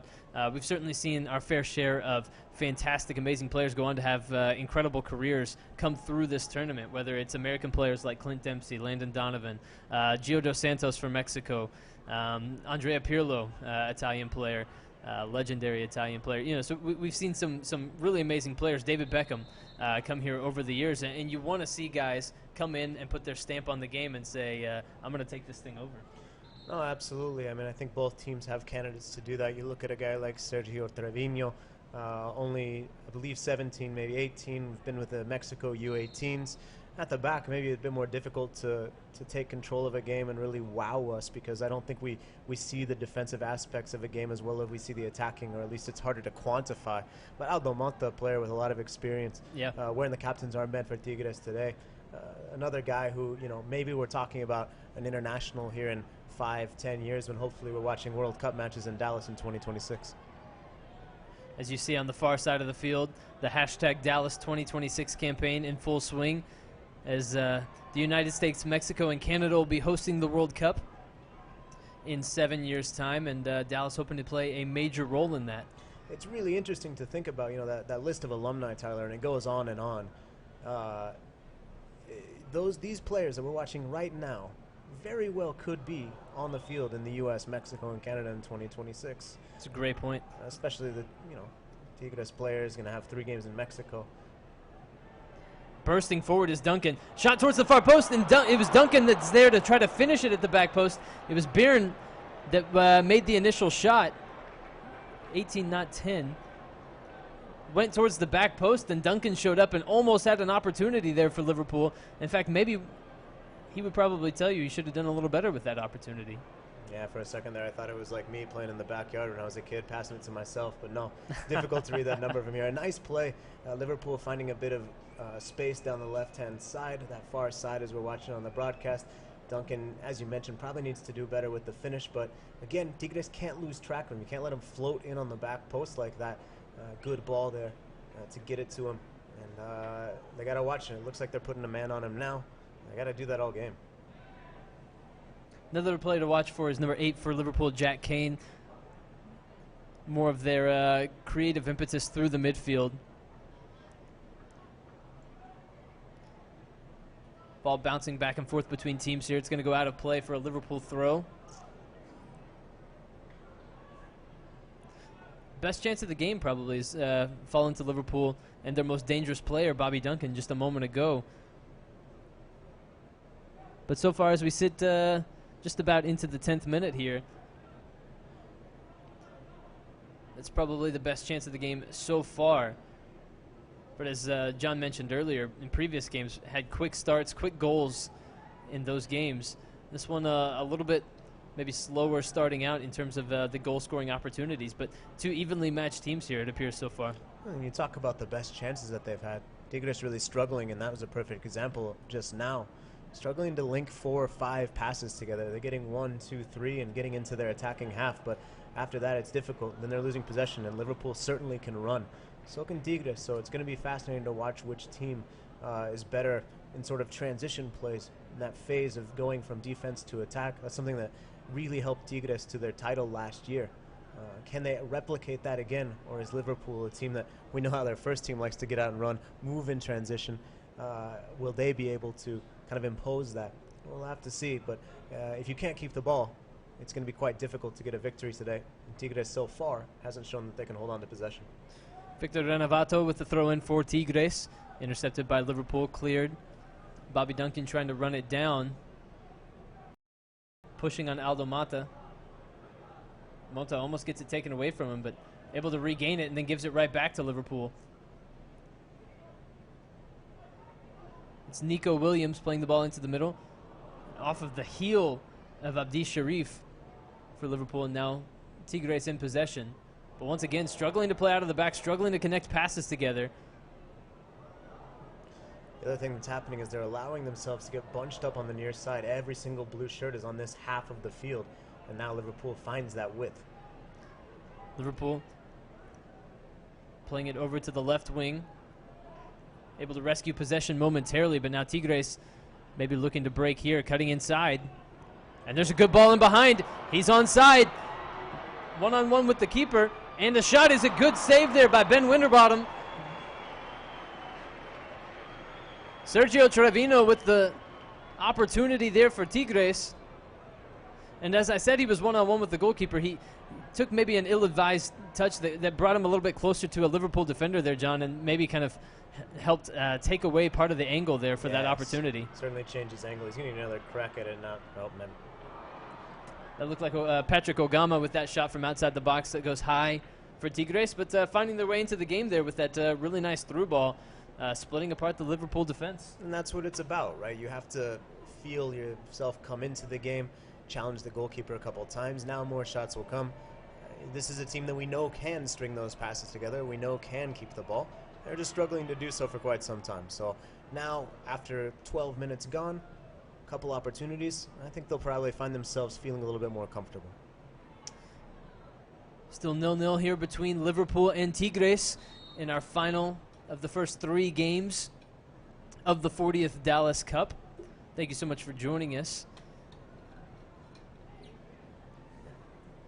Nico Williams holding the ball for Liverpool, playing it into the middle. Ganged up on by 2 Tigres players, but a foul is going to be called as Jake Kane was hauled down from behind. Creative midfielder for Liverpool.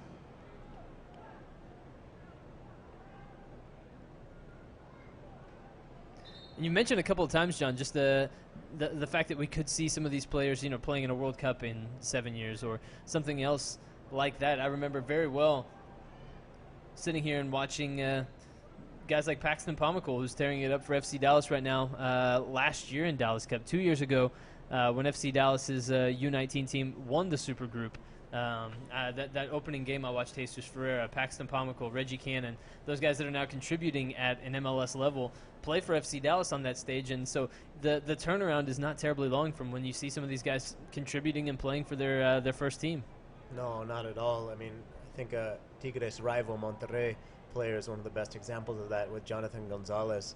He's playing in Dallas Cup in April and May, and then August he's with the first team of Rayados. July, August, so just months later he wins the starting spot, ends up getting a couple looks before the 2018 World Cup, doesn't ultimately get on the squad, but that's how quick it can be for some of these guys. They have that talent, and they realize it, the coaches realize it, that's why they're here. Tigres down the left side, cross into the middle, the ball's going to fall there for Tigres, and there it stays out for Liverpool. Amazing off the post. But they're giving the goal. The goal has been given. Referee's going to say it crossed the line.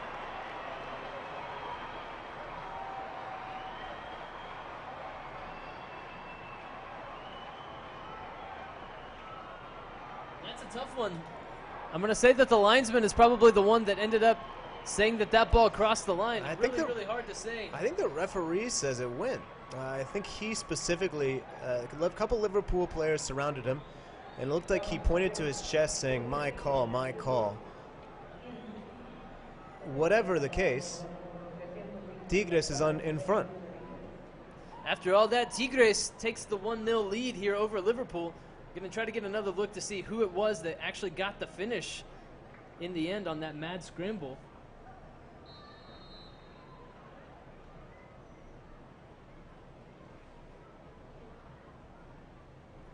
I think we're going to have to wait for the official scorer's ruling to see who actually touched that one. Could go down as an own goal.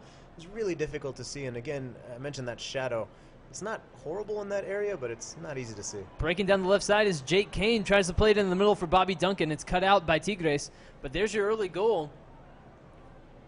In the 15th minute, Tigres takes the lead, and now breaking down the right side once again. Now playing it into the middle. And maybe we're seeing Tigres kind of, with that goal and with a little bit more possession, kind of play their way into the match.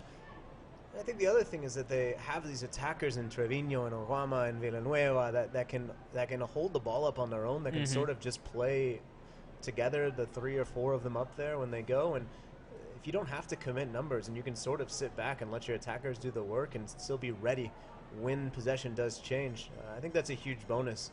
You're seeing a little bit of that right now. Now a couple defenders going to go ahead and join the group as Rosales dribbles across the center stripe, but really, really helpful when your attackers are able to do that. Liverpool able to win the ball back, and now they've got men streaming forward. Biren passes it, looking for the on-rushing Abdi Sharif, not able to get onto the end of it, and in the end, it's picked up by goalkeeper Gustavo Galindo for Tigres, but Liverpool able to get forward there and get numbers rushing towards the goal. Well, and you're seeing a little bit maybe of that senior team style bleed over into the younger guys here for Liverpool. Yeah, I think that's fair. Certainly looking to press, win the ball back. And again, Tigres hadn't been committing that many numbers forward. They sort of get a couple guys into the attacking half. They lose possession, and all of a sudden it's off and running for the Reds.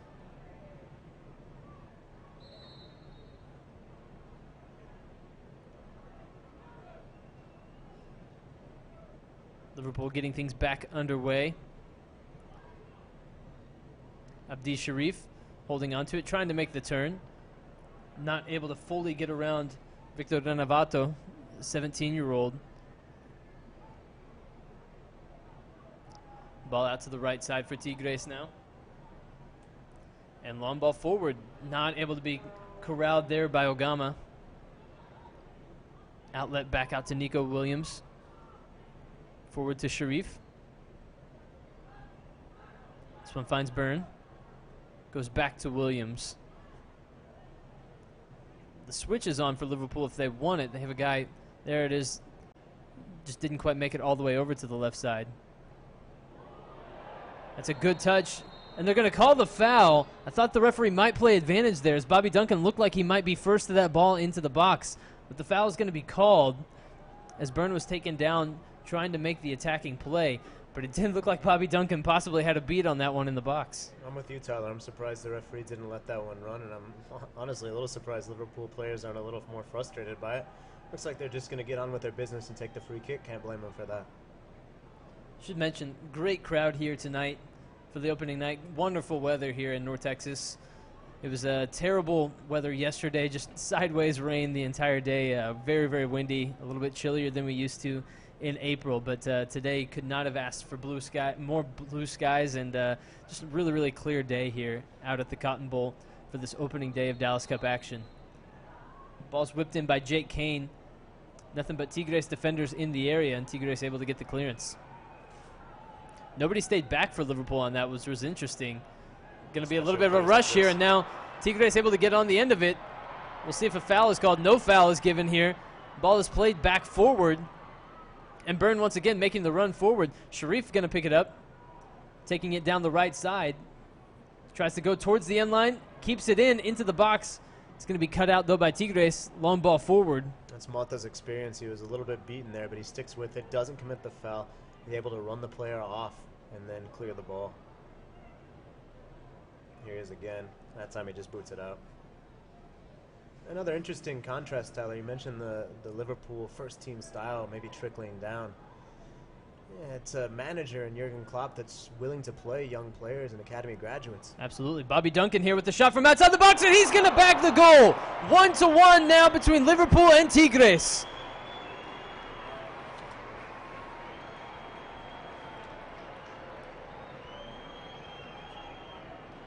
We said he was the player that was going to make something happen. We said he was the player that you couldn't let get off on his own. Tigres' defense takes a little cat nap, falls asleep. Just like that, Duncan puts it in the back of the net. We're level after 20 minutes. That was quite a finish from right at the top of the box, low and down to the keeper's left, and he just couldn't get down to it in time. And Bobby Duncan knots this thing at 1 here between Liverpool and Tigres. This has been a great game so far. Yeah, really fun, really fun. I think, again, we are seeing some of that clash of styles. We're seeing both teams frustrate the other. We're seeing both teams impose their style. And, again, back to the point I was making before, Bobby Duncan rudely interrupted me with his fantastic goal. Was Tuca Ferretti in Tigres. He's an experienced manager who trusts experience. A lot of these guys are probably not going to get a first-team shot with Tigres, despite the fact that they probably have the talent. Liverpool, you know that you might be able to be in that team sooner rather than later. You know you have a manager who loves playing youth, even if the level's higher. So a bit of a subplot, I guess, to watch as well. And there are 1 or 2 young players every year that kind of get a look from Tigres, especially in maybe a Copa MX or a CONCACAF Champions League when they're playing an alternate side. Not going to be the case when they contest the final here in a week and a half. But yeah. You do see now and then a couple young players get a few opportunities. One of them used to play with the U20s, and Luis Quiñones, Colombian. So we'll see, but I think that Liverpool does a really good job of providing incentive for these young players and the knowledge that they could be in that first team sooner than later. Ball floated in, battle for it, and a header that's going to go just over the goal, taken by Reece Williams there, number 4 central defender for Liverpool. That didn't miss by a ton. No, it didn't. It was a well-designed set piece. They set it up well with the guys almost on the top of the line there, top of the box, and then all coming down almost as a curtain. Good opportunity, and wouldn't be surprised if we see that one again. It worked pretty well that time, and all you really needed was to put it a little bit more on target. Header 1 off of the goal kick by Liverpool. Pushed towards that Tigres back line. Ball's going to be won there by Liverpool. Through ball attempted to try to find Duncan. Pass was made by Dixon Bonner. Wasn't able to come off. Liverpool has to do a little bit of emergency defending there. You see Yasser Laroussi on the ball. It was developed primarily in that famed Le Havre academy there in France. Just moved over to Liverpool. Once again, referee with a quick whistle on another opportunity where maybe advantage could have been played there for Liverpool. And we've talked in the previous game and haven't brought it up in this one, but this is also a developmental opportunity for referees as well. Yeah, a lot of great referees in this tournament. A lot of referees that already have their FIFA badge, have World Cup experience, have Continental Championship experience, youth level World Cup experiences. the best of the best, and a lot of seminars and other things going on for improvement. Tigres looking to get down that left side again. Liverpool there to usher it out, see it out for the goal kick. But yeah, the symposiums, I had the opportunity to sit in on a symposium a few years ago, and man, it's really fascinating. It's very easy for us to say, quick whistle, should have called advantage, or that's obviously a foul, or how are you going to get a yellow card in that situation. It's super easy for us to sit up here and criticize the referees. But when you watch and actually get to see firsthand the detail that they go into in those seminars, the analysis, the debate, the memorization of rules and codes, it's really impressive. And this tournament, in addition, like you said, to helping develop players, it also has served as a real fertile development ground for referees as well. There's 20 different nations represented among teams here, but if you include referees, you get up to 40, so nearly double.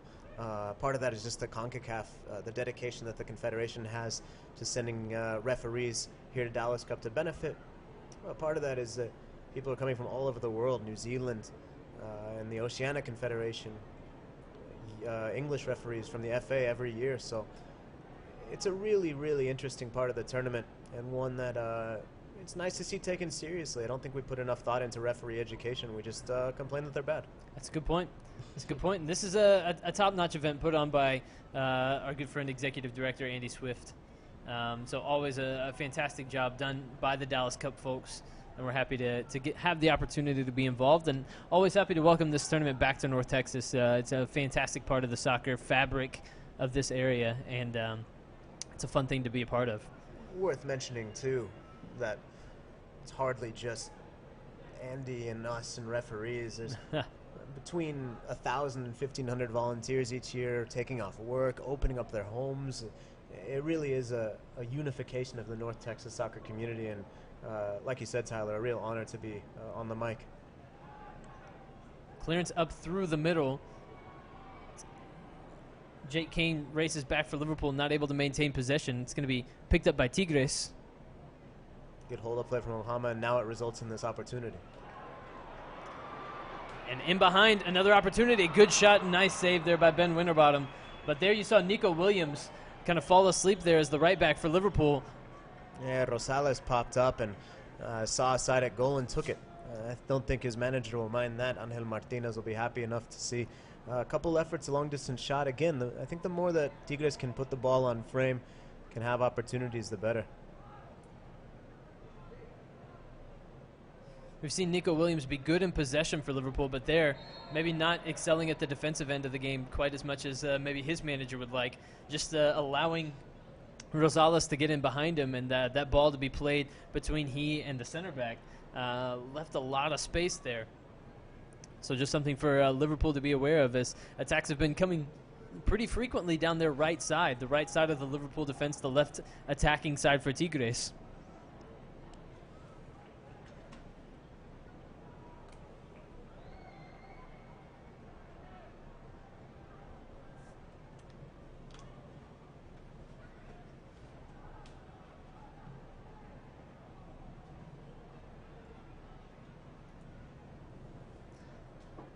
That one's going to see its way out, and it'll be a goal kick here for Tigres. This is a moment for everyone to take their breath. I feel like we've had some very frantic first nearly half hour here. Remember, it's a grueling competition in many ways. 3 group matches in a very short period of time.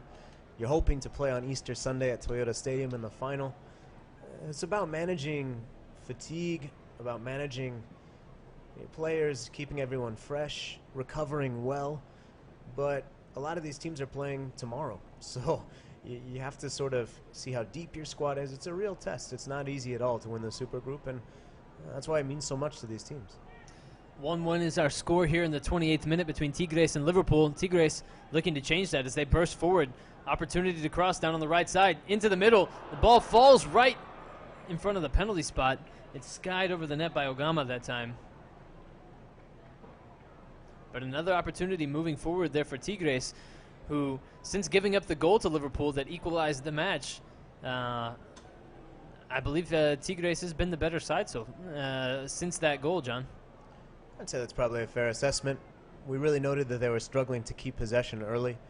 It seems like they've been able to sort of settle down, put their passes on target. And again, they're playing a defense that's doing much different things than they're used to seeing from other Liga MX U20 and U17 teams.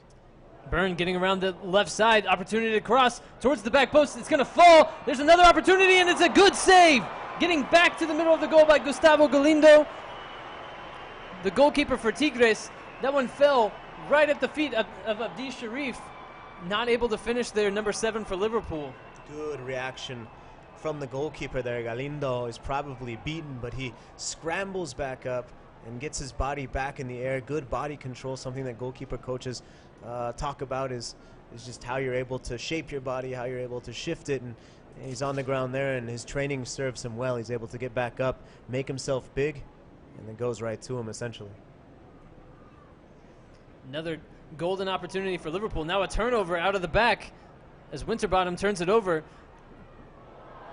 Shielded off the ball, though. Liverpool able to make a decent defensive play there to rescue their goalkeeper after the giveaway. Coming the other direction now, Sharif.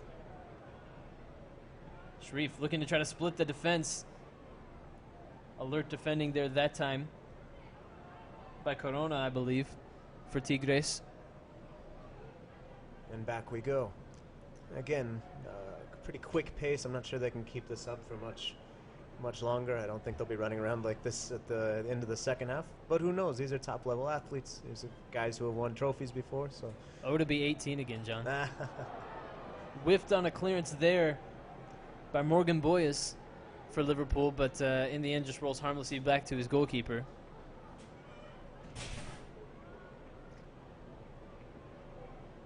This one's going to roll out. It'll be a throw-in for Liverpool.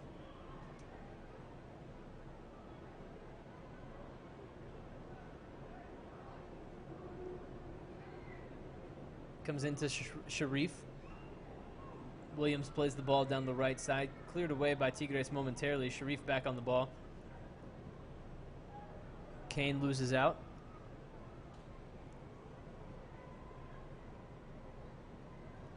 It's LaRusi. Chipped ball. Good run. It's a good run there by Liverpool. Ball just over the head of Abdi Sharif, who had made a really nice darting run straight into the box. Wasn't really picked up by any of the Tigres defenders. I was just about to commend them for keeping their eyes on Bobby Duncan, which they failed to do and were punished for it. He's been much more quiet. I think that they realized after he scored that goal that they need to figure out where he is at all times.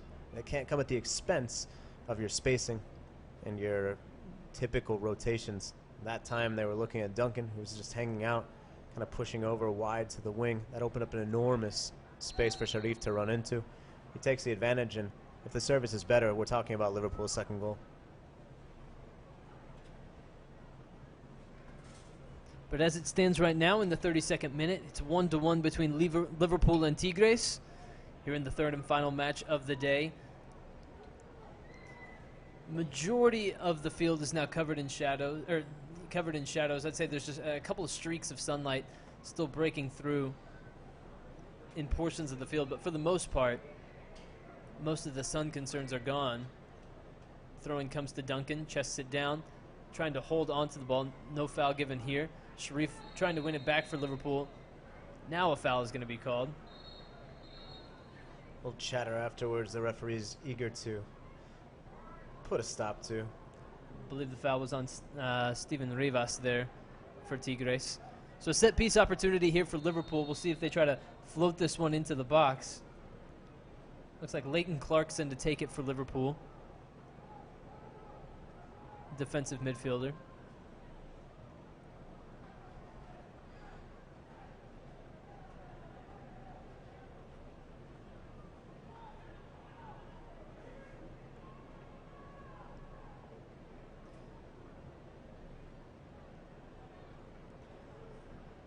So far, this has been the most evenly matched game of the day, I would say, so far. This Group A matchup between Liverpool and Tigres.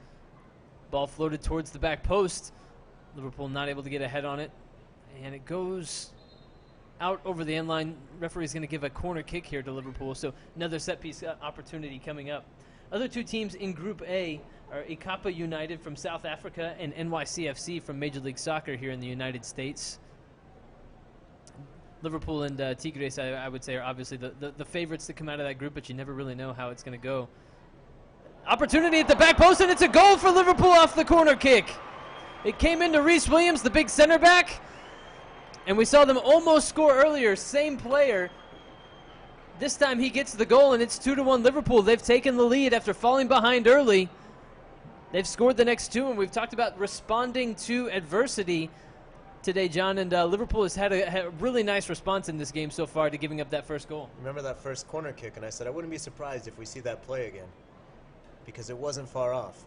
Well, that time it worked out. A little bit different play, but really not much. Same idea and same execution. That's why Tigres, they're punished correctly for giving up that set piece. It wasn't a difficult thing to avoid, and yet there it is. Well done by Liverpool. Again, I think they knew that they were going to be able to run that play again or something similar. This time the header's on target, goes in the back of the net, and it's in. 2-1 lead for Liverpool now.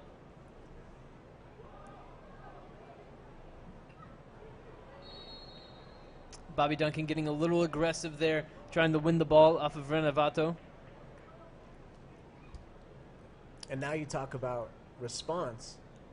Well, Tigres with a big opportunity and a big responsibility, because this is a game that they haven't necessarily been having their best game in, but they were winning and feeling good. Then they're tied, and okay, you can deal with that. Now you're just giving up 2 in a row.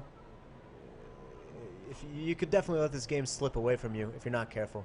They have to stick to their style, stick to their principles, and continue to push, look for that equalizer.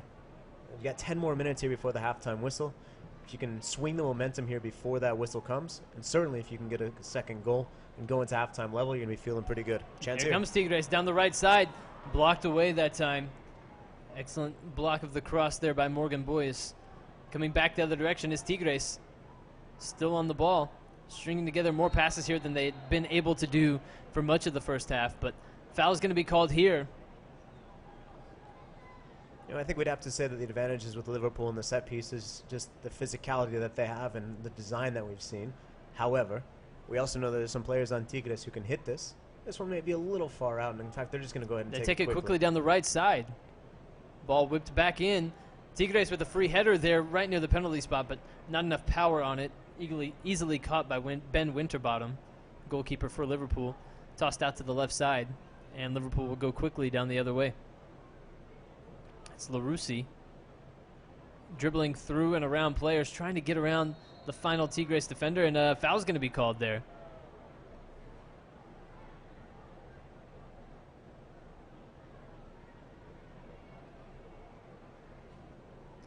So Liverpool with the set piece opportunity gets taken off of the foot of Larousse, and now Tigres going the other direction down the right side.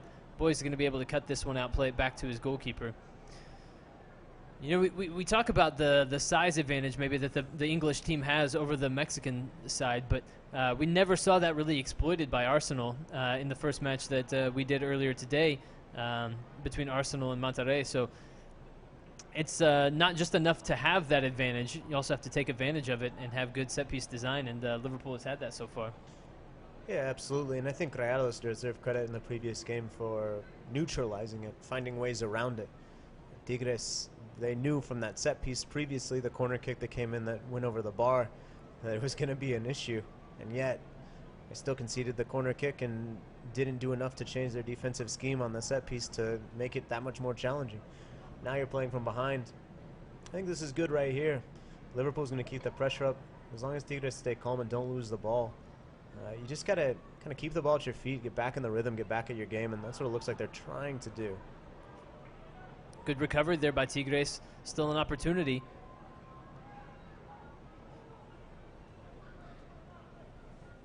And it's about exploiting that space. Villanueva does a nice job keeping the ball. Now they're really using the width of the field. There's going to be a foul, and the first yellow card of the game, I believe, coming for Larousse.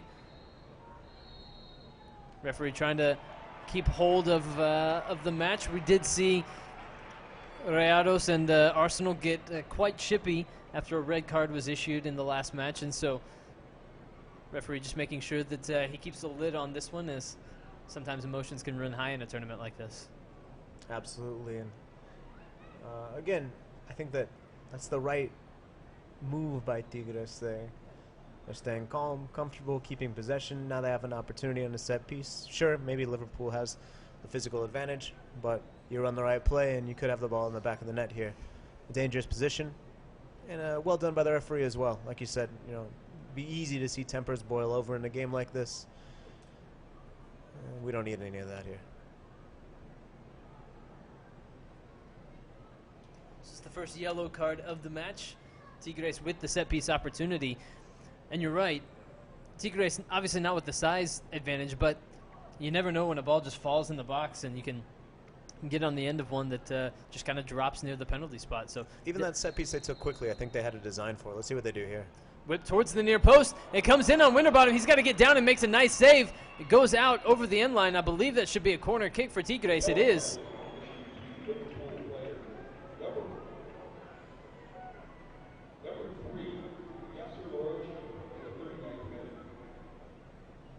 So a set piece opportunity here for Tigres. They surrendered a goal to Liverpool on the other end off of a corner. We'll see if Tigres can answer here and knot this one up before the half. Comes in and it's caught by Winterbottom, and now Liverpool with an opportunity to go quickly if they want. Winterbottom elects to slow things down, outlet over to his right.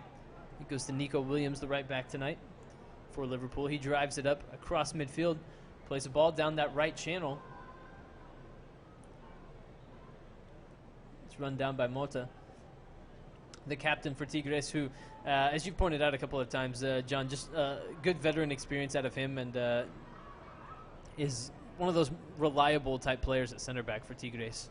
Yeah, fans of MLS might remember him from that homegrown game that Tigres U20s played against the MLS homegrown All-Stars.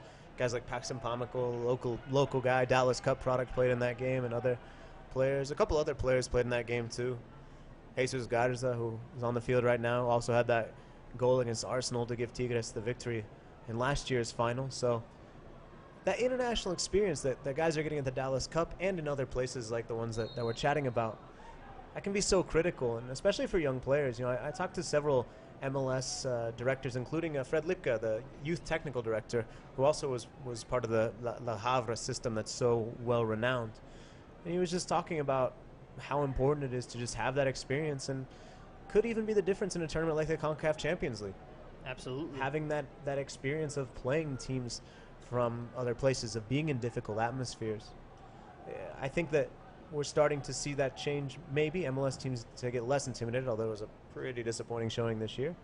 But Mexican teams like Tigres in the final, they're used to that. They're used to playing MLS teams, Costa Rican teams, teams from the Caribbean who come in and have the upset bid, and they can thwart that because they're familiar with international play. So that's why it's so important, and why a guy like Alo Mota, despite the fact that he's not in the Liverpool Academy or one of the other top Premier League academies, he's still playing comfortably at a high level against these players. Absolutely. And as you talk about CONCACAF Champions League, you know, MLS teams have occasionally looked better in that tournament, but as we know, progress is rarely linear, and so getting to the final for Toronto FC and coming up just short in penalties last season. This year, Major League Soccer teams not showing nearly as well in that tournament, but valuable experience for players in this tournament just to get to learn what it's like to go on the road to places like this and perform well in these tournaments. Liverpool keeping it in towards the end line. Opportunity to cross here for Nico Williams. Looks for Abdi Sharif. Sharif just kind of lets it run, not able to do too much with it, but is back on his right foot now. Playing a ball through for Nico Williams. Another opportunity to cross.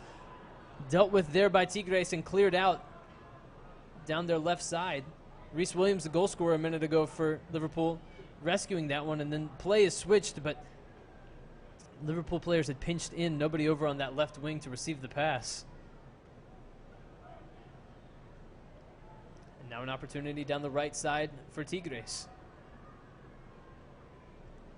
Bumped off the ball there by Boyes. Good play there.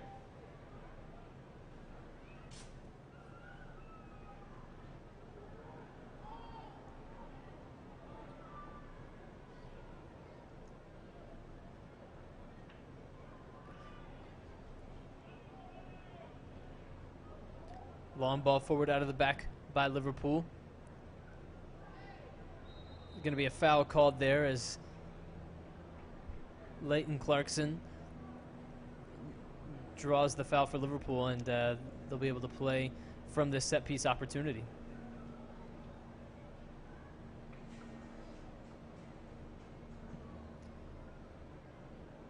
Looking long down the left side, headed away by Tigres.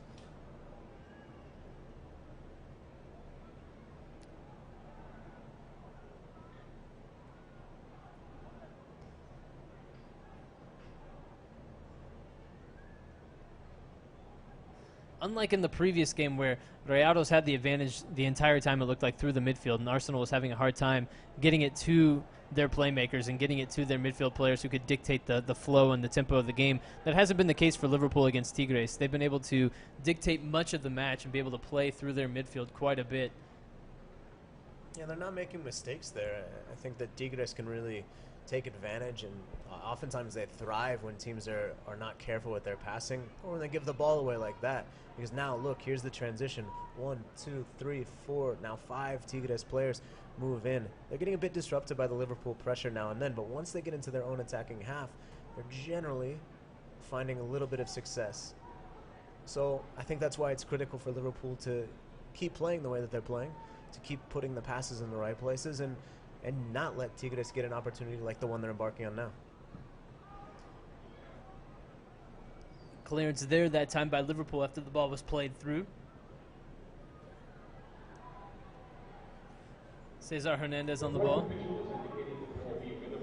Just 1 minute going to be added on to the end of the second half. Ball down the right side. Tigres with an opportunity here. Crossed into the middle and just scuffed on the shot. Liverpool with the opportunity to clear, and they do.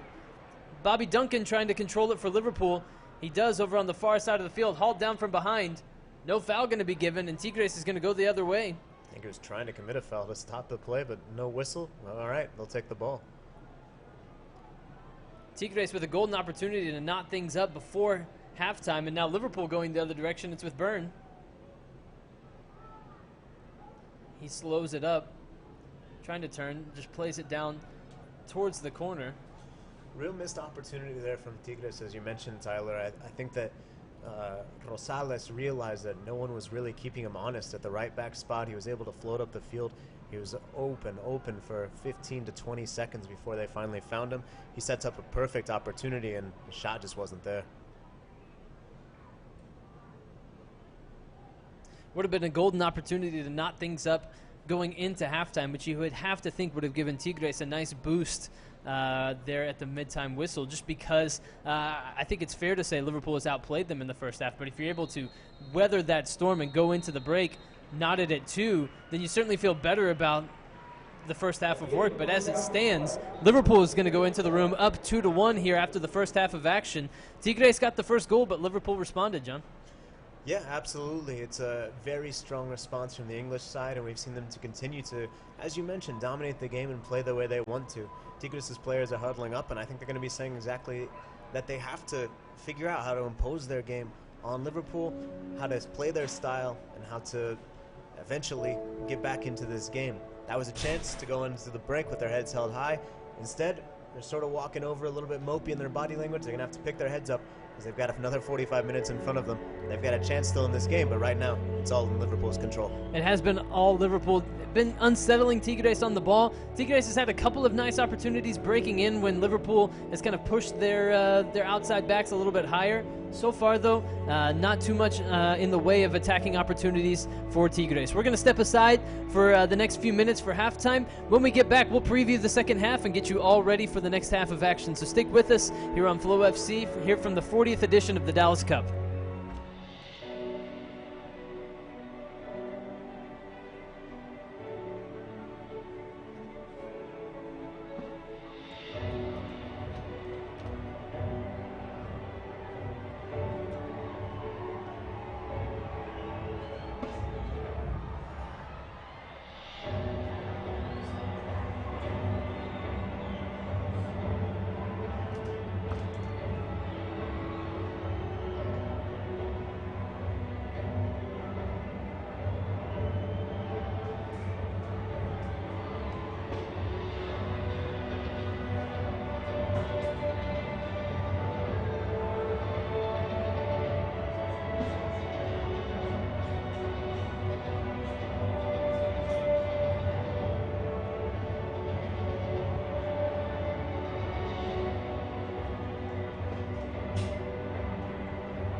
What's fine?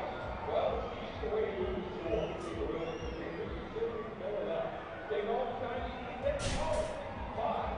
Come get your potato and drive it wherever you want to go. Across town, across the country, or you go to mix in your storage centers. That's five. The best food and storage idea ever.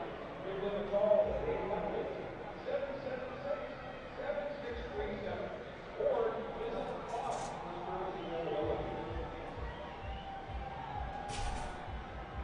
Looking for that perfect senior to take home?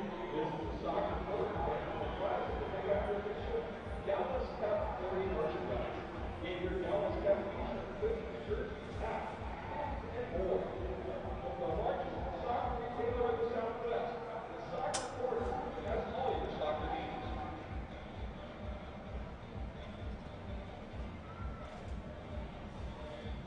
Coaches, players, officials, and soccer fans, Sports Kids International, welcome to the 40th anniversary of the Dr. Pepper Dallas Cup. SBI is very proud to be the official supplier of the medal that your team are competing to win. SBI also produces player exchange coins, and pennants with gifts to the competing teams. Enjoy the rich and illustrated ends. SBI creates great products that make memories of the Dr. Pepper Dallas Cup last a lifetime. Check out the SBI ads in the Dallas Cup program. Sports Kids International.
Well, after a good first half of action that saw Liverpool go into the break with a 2-1 lead over Tigres, we're getting ready to kick off for a second half of action here. John, what did you think of the first half and how both teams came out and played in their opening match here at the Dallas Cup so far? Good.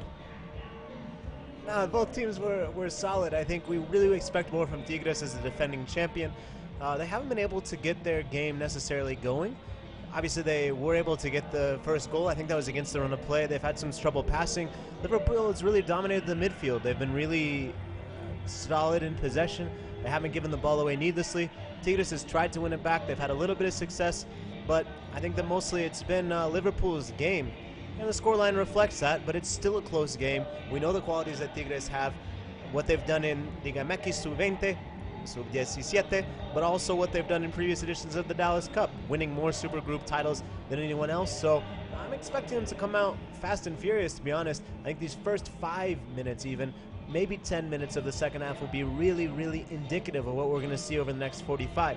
If Tigres come out with the bit between their teeth a bit, if they want to go after it, run it, Liverpool, put passes together, find the attacking opportunities, they're going to be right back in this game.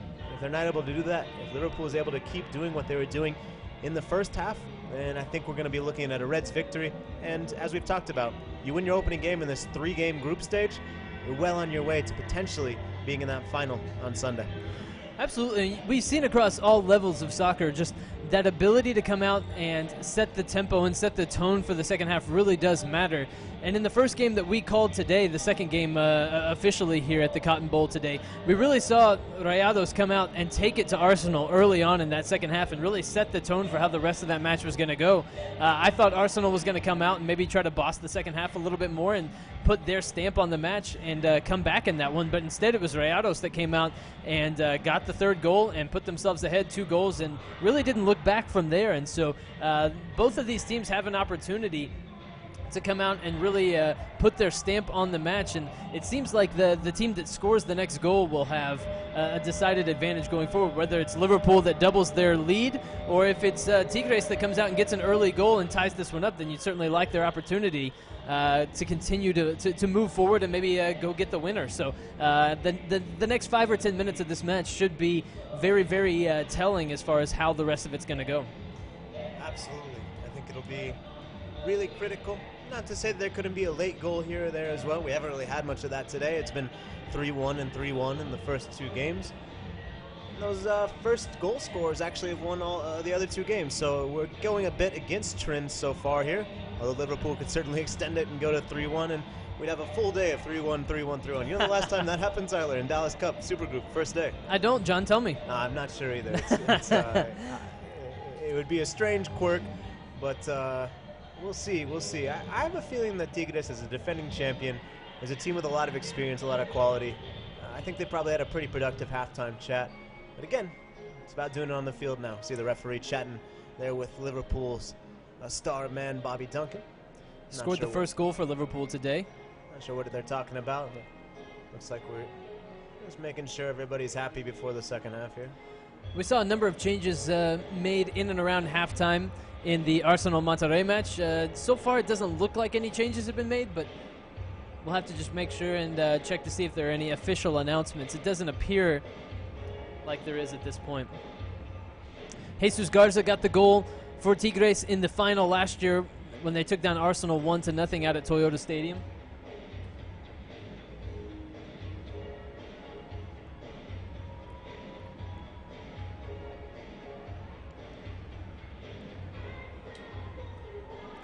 Bobby Duncan and Reece Williams with the goals for Liverpool so far today that have them on top 2-1. There's the whistle. We will get the second half underway. Faked everyone out.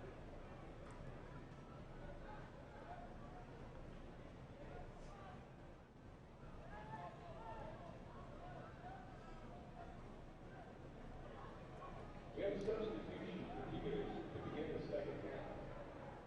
Entering the game is number 299, David Ayala.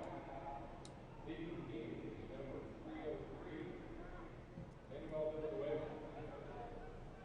So we have had one substitution as Manuel Villanueva has been subbed off for Tigres, and coming on is David Ayala. Tigres making the switch over to the left side.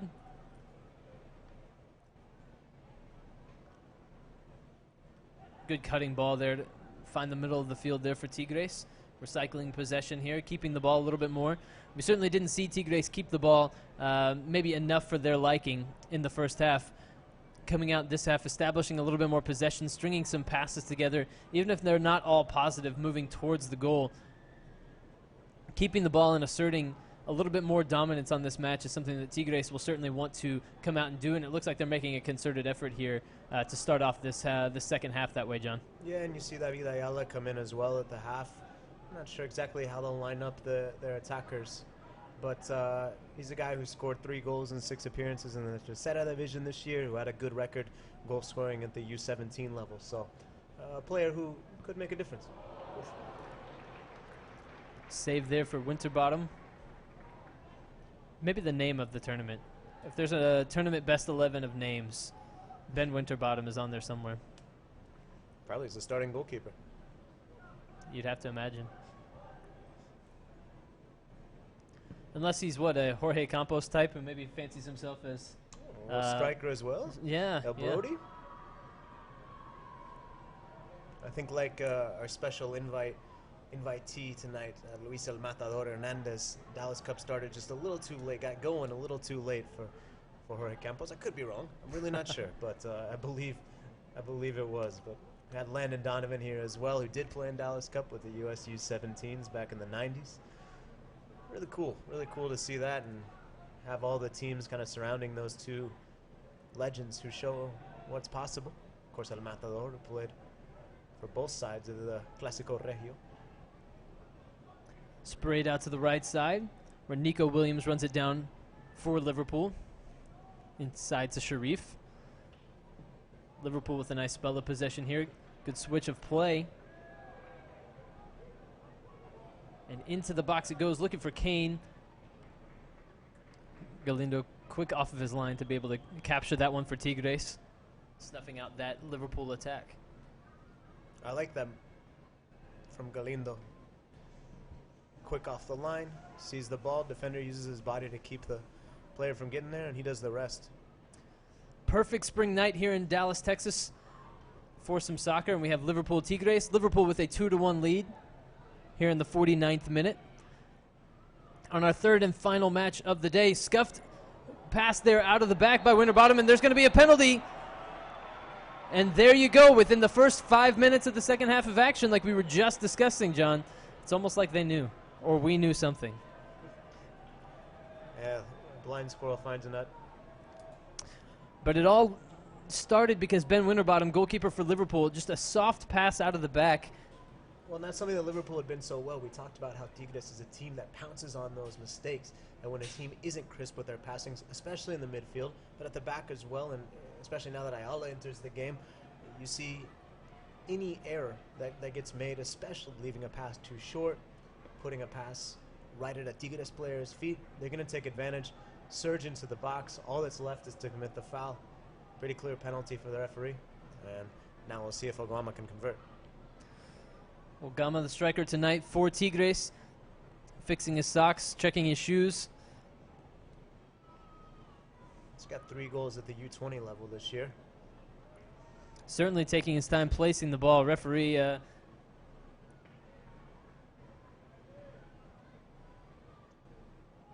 there's the whistle. And we're knotted at 2. Tigres has come back, and now in the 50th minute, it's 2-2 here between Liverpool and Tigres. And as we talked about, within that first 5 minutes, you can certainly establish the tempo and dictate a little bit more of what's going to take place in the second half. Tigres has come out and done that. They were aggressive right from the whistle, and it has paid off. Cool, calm, and collected on the penalty. He takes a slow run up, waits for the goalkeeper to make his move. As he sees Winterbottom dive to the right, he puts it just left of center.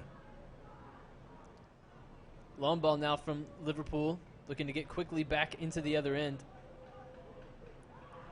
But it's going to be collected by Tigres, who even before that goal had come out and established a little bit more possession, spreading the field a little bit more, and moving the ball around the way that maybe we expected them to do a little bit more of in the first half.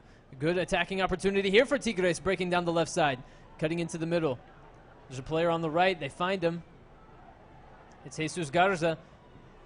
He takes a deflected shot that goes over the net. Maybe not deflected, just a swerver. I think he put some English on that one, and it nearly found the top corner. Again, that little bit of confidence that comes with scoring a goal, and Liverpool has to respond well now. We saw them respond to the opener, scoring 2 in a row, stringing together several passes.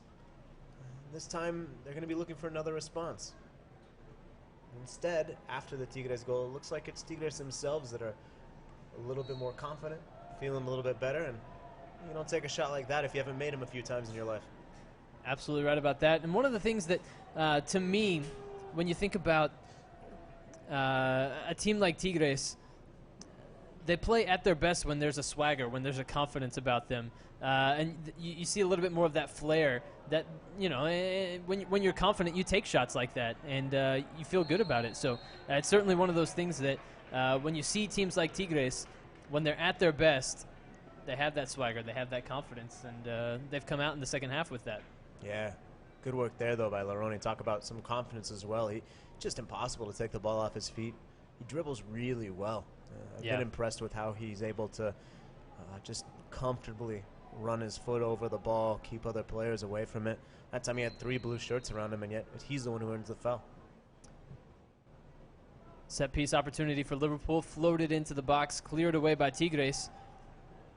Only as far as Nico Williams brings it back over to the left. Chested down there by Liverpool. Opportunity to get the ball back into the box. Slid in, looking for Kane. Not able to control it.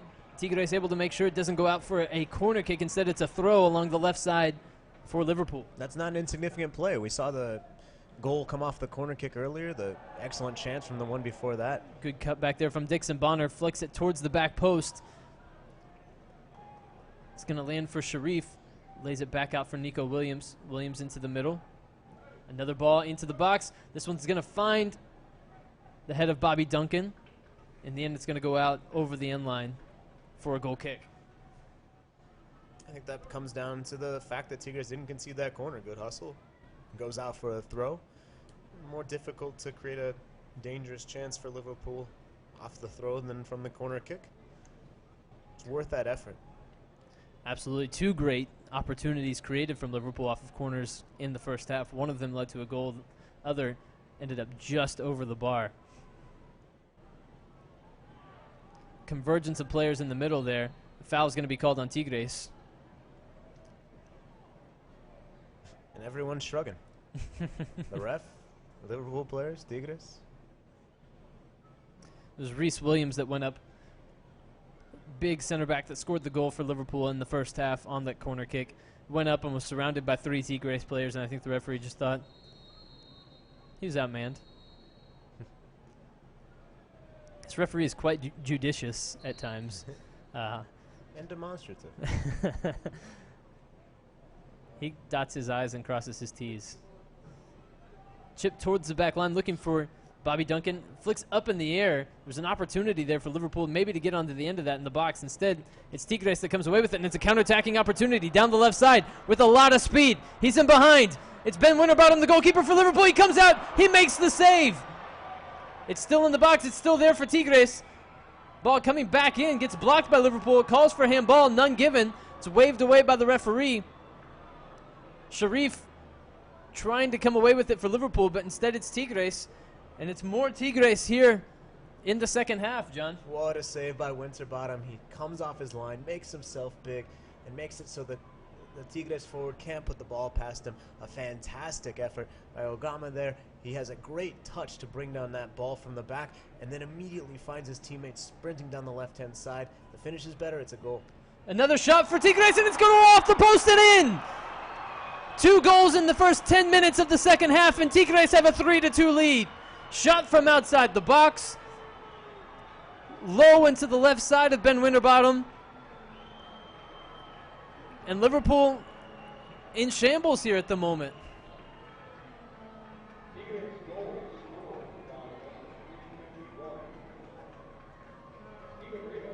Looks like Stefan Rivas with the goal for Tigres. And just like that, we mentioned just how you come out from the locker room into the second half can really dictate how it's going to go. And Tigres came out immediately the more aggressive team and the more confident team, it appears. And since the break, have really put the pedal to the metal and have gotten 2 goals and put themselves back in the driver's seat. And look, Rivas, after you put in a shot, even if it's saved, I think you feel more confident, you feel more comfortable. And he has it go from outside the box this time after his first effort is denied just 30 seconds to a minute earlier. It's a good finish. Good goal, and as we mentioned, whatever team responded best, whatever team came out of halftime imposing their style, playing better, was going to have a big opportunity here. Tigres had the opportunity, and they certainly have seized it. They absolutely have. Liverpool looking for a way to get back into the match. No substitutions have been made for Liverpool so far. You wonder if that might change soon. There's more of that dribbling ability by Larussi we were talking about earlier. Ends up losing the ball. Back pass, dangerous one.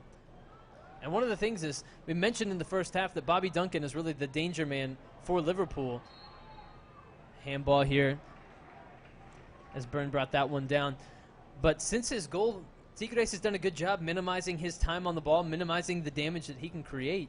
Absolutely. And we really haven't seen too much of Bobby Duncan at all in the second half, but even after he scored his goal early in the first half. Ball gets floated in. Dangerous opportunity. Tigres just misses getting ahead to that. Yeah, and I've even been watching the Tigres back line as, again, they're looking for Duncan, and again, Tigres step 2 to deny him that service. I've seen the center backs looking at each other, communicating better with each other, keeping track of where he's at. That's what they had to do from the beginning. They failed to do it. Now they realize their error, and they've corrected it. And that's what football's about. That's what these youth tournaments are about, is learning from those mistakes. And so far, it seems like Tigres have learned their lesson. Also, the veterans of this tournament, having won it last year. Foul's going to be called there. TK, you ask if they're going to make some substitutions here soon. Liverpool, the only player I see warming up is the backup goalkeeper, and I think he's just kind of stretching and getting loose. I don't see anybody coming in anytime soon necessarily that's going to be an attacking option. Meanwhile, the whole Tigres bench is up, stretching, keeping warm, doing some calisthenic exercises, static stretching as well. So we'll have to see. We talk about this tournament being 3 games in a short period of time, and that your squad, keeping it fresh, can be so important. And the changes that you make will have a big impact on the game. We'll have to keep an eye on as we're approaching the hour mark, what modifications the managers choose to make. Well, and you wonder, with this being the first time in 11 years that Liverpool has been a part of this tournament, if maybe that's not part of their calculus as it is for Tigres and for other teams that are here on a year-in, year-out basis. Well, and even talking with a couple other teams that have been here, it had been a while, but they're coming here this year again. They said, we didn't realize how it was going to take a toll on us. We didn't realize just how much we would have to do. We got to the final day, we ran out of gas, or we ran out of gas in the 3rd group game.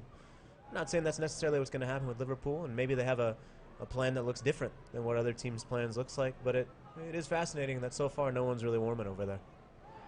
Ball taken away by Tigres over on the right side.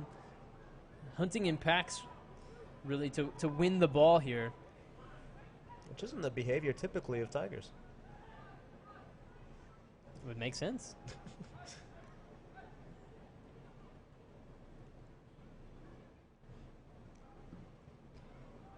Long ball forward. A couple of Tigres players were offside on the kick. Not that the ball fell to them, so inconsequential, but ball won back in the midfield by Tigres, an area that Liverpool really dominated in the first half. Coming forward once again, Nico Williams getting back, and he's going to earn a foul for Liverpool inside of his own box. I thought it was just a good tackle by Williams, but a nice play nevertheless. Gets rid of the danger. And now Liverpool's got the ball back at its feet.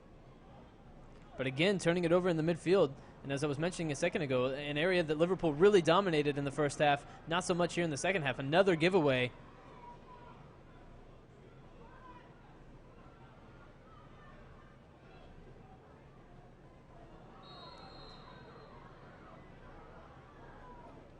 Foul's going to be called here on Leighton Clarkson for Liverpool.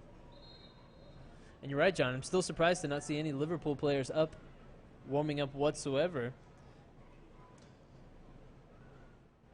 Yeah, it was just Tigres who made the one modification at the half as well, correct? That is correct. Kind of ironically, there's a manager, Tuca Ferretti, the Tigres first team manager.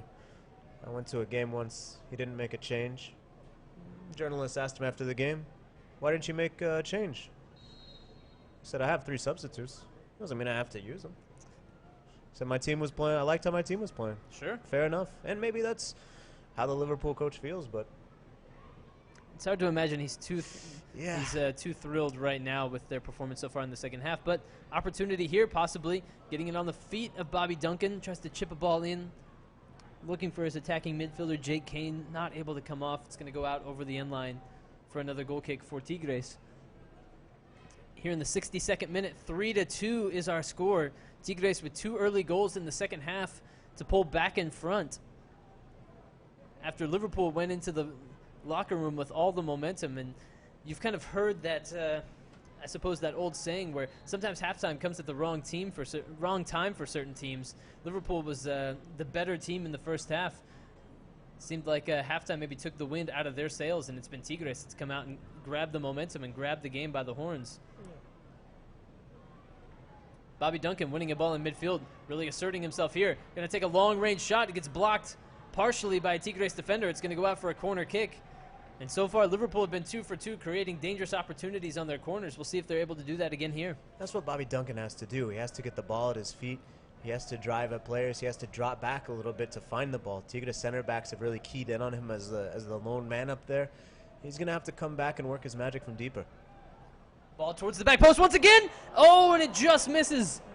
The ball came into the back post, was headed back across the face of goal. Liverpool, every time they're getting a set-piece opportunity on corners, they're making them count. It ran a marginally different play that time. Still the same idea where you have a couple of the big guys up at the top of the box and then bring them down and kick in. Tigres were sort of ready for it that time, but the runners came from different places on that one. And again, Liverpool able to get the free header. So obviously an area of concern and one that Tigres is going to have to get corrected if they're going to get out of here with the 3 points.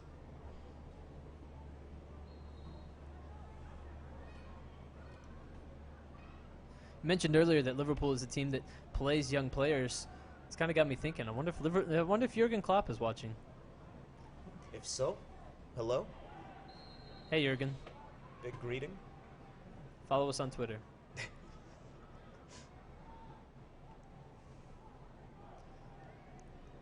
Liverpool winning the foul.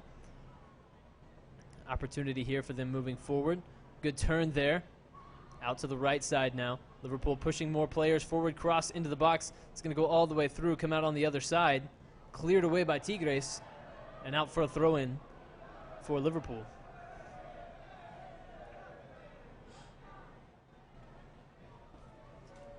Three to 2 Tigres over Liverpool, but opportunity here for Liverpool in the box. Maybe just a little too cute there from Liverpool as there was an opportunity. Byrne holding on to it for Liverpool, trying to turn in the corner, taken away by Tigres. And there's the swagger that we're talking about from Tigres. Long ball forward, brought down into the middle. Liverpool giving it away again, and Tigres once again with an opportunity to go forward. Good hustle to get back by Liverpool. They were beaten there, but Tigres didn't see it over the top. Now they see it too late, and it's no danger.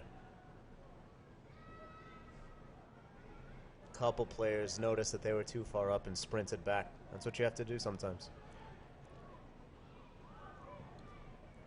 Ball forward, finding Duncan, lays it off. Into the middle for Liverpool. Now down the left, taken away by Tigres, and Tigres bursts forward once again. Good defensive intervention there by Jake Kane for Liverpool, out for the throw-in. Looks like Tigres is getting ready to make their second substitution of the game. Still no warming up for... Oh, yeah, Liverpool's going to make some changes, too. Looks like Liverpool has Remy Savage up getting some instruction. One other player, can't quite see who that is yet. It's Jonathan Sendes coming in for Tigres. Another attacking modification. You might be able to see in your picture there Stephen Rivas as well, but he's just having trouble with his shoe, I think. Holding off on a change for Liverpool at this point. Header won there by Liverpool. Ball forward into the midfield. Clever turn there, but ball looks like it's going to be overhit. Tigres going to be able to collect this one easily at the back. We're here in the 67th minute. 3-2 is our score. Tigres on top of Liverpool at the moment. It was 2-1 at halftime. Liverpool had the lead, but Tigres pegged them back twice within the first 10 minutes of the second half.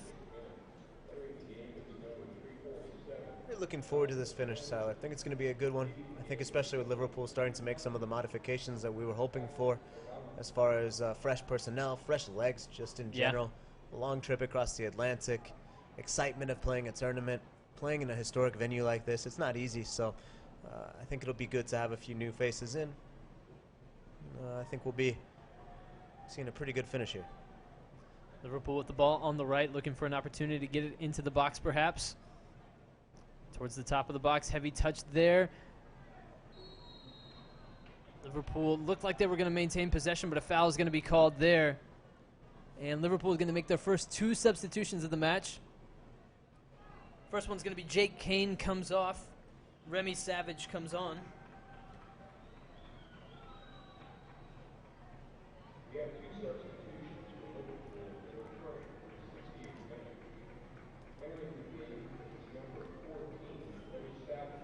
Lewis Longstaff looks like he'll be the second sub on, and Jack Byrne is going to be the one that comes off. So we'll see if this changes the shape at all for Liverpool, who looked like they'd basically been playing a 4-4-2 for this entire match with 2 guys up top. We'll see how this changes what they want to do going forward, as they need a goal if they're going to get anything out of this match. They currently trail Tigres 3-2.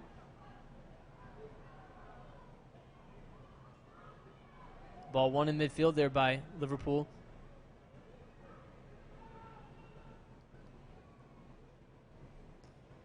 Looks like Longstaff is going over, kind of playing a right midfield role. Bursting forward here. Dixon Bonners bringing it out to the left. Heavy touch.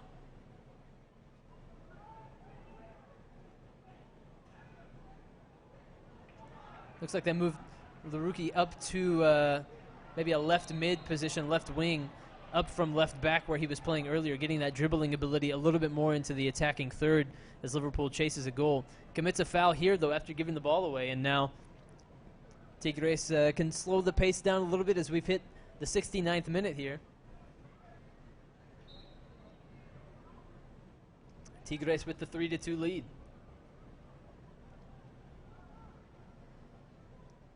Ball forward for Tigres. Their task now is to keep possession, to move the ball, something that they couldn't do at all in the first 25, 30, even 40 minutes. It's in the second half they've been doing better. Not there. But string some passes together, keep the ball. You're going to be able to keep Liverpool from doing what they want to do, which is not dissimilar. Move the ball, create chances. Get some of the attackers involved as they continue to chase this game, looking for a point. And they hope there's still the possibility of 3. Liverpool dominated much of the first half, going into the break with a 2-1 lead, but 2 goals early in the second half by Tigres. Seen them retake the lead here.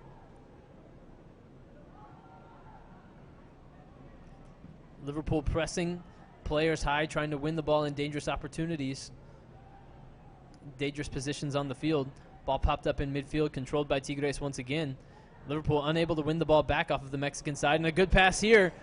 Tigres might be in again. Chipped ball, trying to chip it over Ben Winterbottom, the goalkeeper for Liverpool.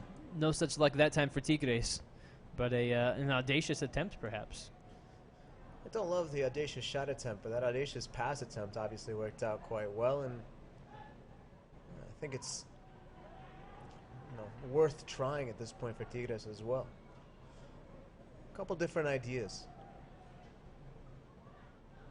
Ball down the right side. for Liverpool. Longstaff back towards his back line. Switching ball over to the left. Two Liverpool players there not communicating.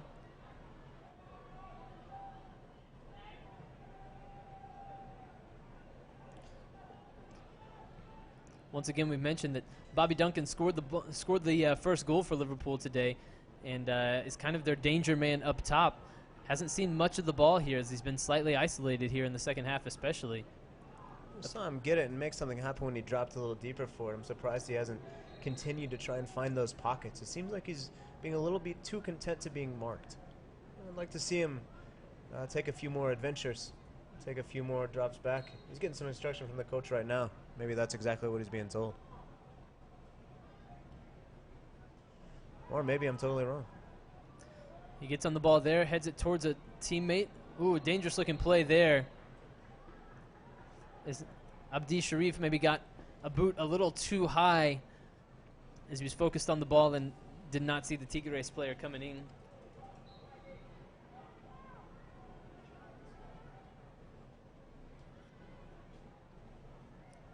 Tigres doing a good job controlling the tempo of the match, not letting it get away from them as they try to see out a 3-2 advantage.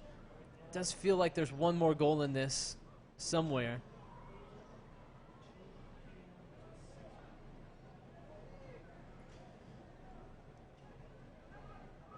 We talked about that audacious pass and shot attempt from Tigres 2 or 3 minutes ago, Tyler. I don't know when the last audacious attempt for Liverpool was. I feel like they might need to get a little more experimental. Try some things out. Tigres has numbers moving forward here as the ball's in the left channel, into the middle. Shot opportunity here for Tigres. They take it, and it's wide to the right. In the end, maybe not the shot that the opportunity deserved there, but you're right. The last audacious opportunity for Liverpool, maybe it was Bobby Duncan's goal from outside the box in the first half. Oh, another giveaway here for Liverpool as Dixon Bonner just kind of pulled off of that one. A shot opportunity here for Tigres. Getting down well there was Winterbottom making the save. Liverpool coming the other direction, but not seeing the same energy, the same pace, the same desire to get forward from Liverpool here in the second half that we saw in the first half that made them so effective. Duncan with a little flick there. Maybe an opportunity to get him behind. Frustrated. Yeah. But that's what I'm talking about, you know. Try a flick, try a chip. I'm not saying try a shot from the center circle. You're not Carly Lloyd out there, but I think it's worth maybe within the system resolving some of the issues on a personal level.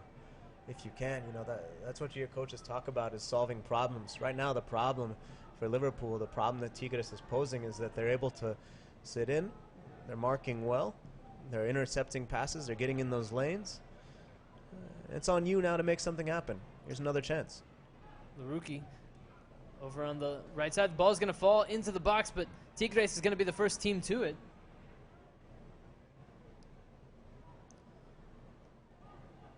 Tigres with an opportunity possibly to break again. Liverpool winning the ball back momentarily. It looks like they'll win a throw over on the far side of the field. Here in the 75th minute, 3-2 is our score. Tigres with the lead. Liverpool pushing, trying to find that equalizer.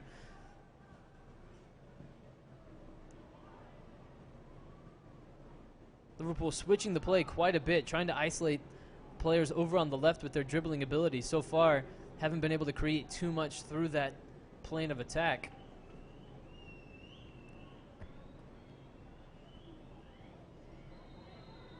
Tigres going to earn a foul here, just shy of midfield.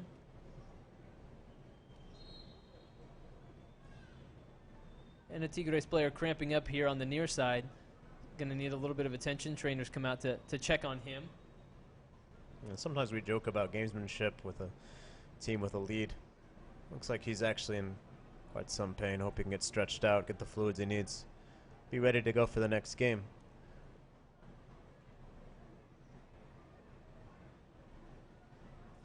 Well, this was a match that was completely in Liverpool's favor as it went into halftime, 2-1 lead.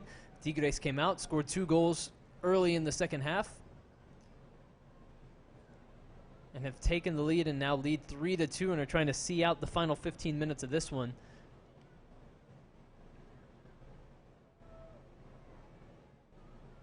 Liverpool looking to try to peg them back, maybe find an equalizer, push forward for all 3 points perhaps, but at this point they have to be focused on creating some more scoring chances that have been few and far between, really.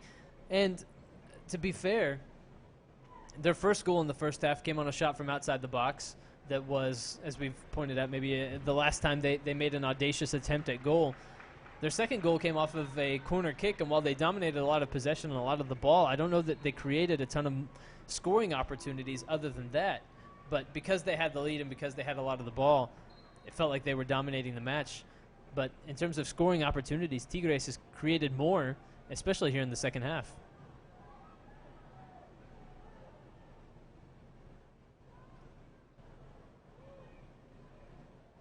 Ball won back by Liverpool over on the right side of their attacking formation.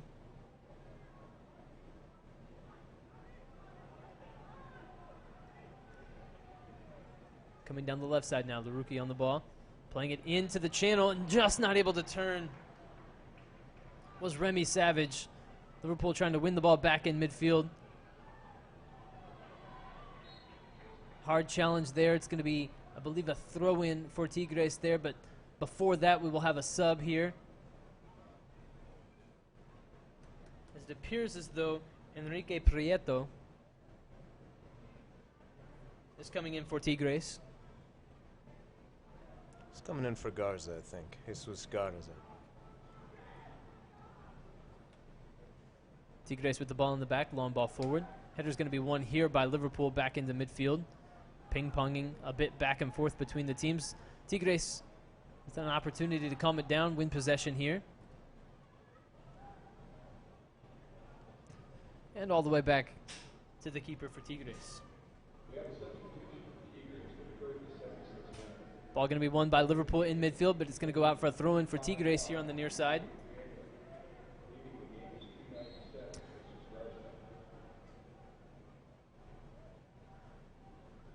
Only the 2 changes have been made by Liverpool so far. We're in the 79th minute now.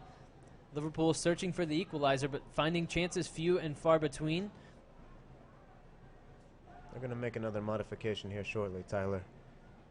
We do see a player pulling on a jersey right now. Not sure who that player is just yet. Almost a turnover in midfield, but Tigres now can go the other direction, running at the back line of Liverpool. And that's going to be, I believe it's going to be a yellow card on Reece Williams, one of the goal scorers for Liverpool tonight, but brought down a Tigres attacker in a dangerous area and did it, feel comfortable saying, somewhat ruthlessly. Absolutely. Turned on the Jets. The only way to turn them off sometimes is to hack them down. It was a good play from Tigres. You mentioned the near interception. Then once you see sight of goal, you got to go for it. Tigres would love to have a fourth and have a little cushion, feel good in these last 10 minutes instead of stressed. We saw them last year in the Dallas Cup and also in that Chipotle homegrown game that they played against MLS All-Stars do some, I don't know, theatrics, I guess you'd call it, where they had 3 players over the ball. It ended up being Garza who hit it. 2 guys over it here. See if they can do something similar this time around. Last time it was a low shot that I think the wall pretty much jumped over. So I'm referring to that game last year. We'll see what happens this time. Looks like it'll be the right foot bent over the wall, but well over the goal. Well, that was pretty standard. Nothing crazy there, but sometimes those work out as well. Long ball forward from the Liverpool keeper. Won by Tigres in midfield. Back towards the back line of Liverpool. Headed down. Not able to be controlled once again by Liverpool, whose midfield has struggled to really find the game here in the second half. Which is strange because, as we've mentioned, it's just a real contrast from what we saw in the first 45, which was Liverpool putting passes together without difficulty. Here's an opportunity for Bobby Duncan. Lays the ball off. Liverpool trying to get into the box, just couldn't corral it. Was Leighton Clarkson. Liverpool aggressive here, winning the ball back. That's something they did a lot of in the first half, was win the ball off of Tigres players after they had lost it. Longstaff missing the opportunity for the overlapping run. Cuts inside. This is where Bobby Duncan scored from earlier, but instead Tigres snuffs this one out. Had a lot of numbers back defensively. Good dribbling there to keep possession. find the space for Tigres.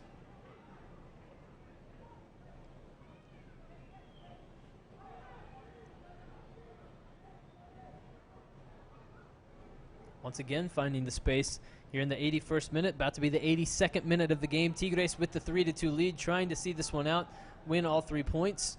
See Bobby Duncan going hard there into the back of a Tigres player. There's going to be a card. It's going to be yellow for Bobby Duncan as he came through the Tigres player after he had released the ball. And that's 3 yellows, all awarded to Liverpool players in this game.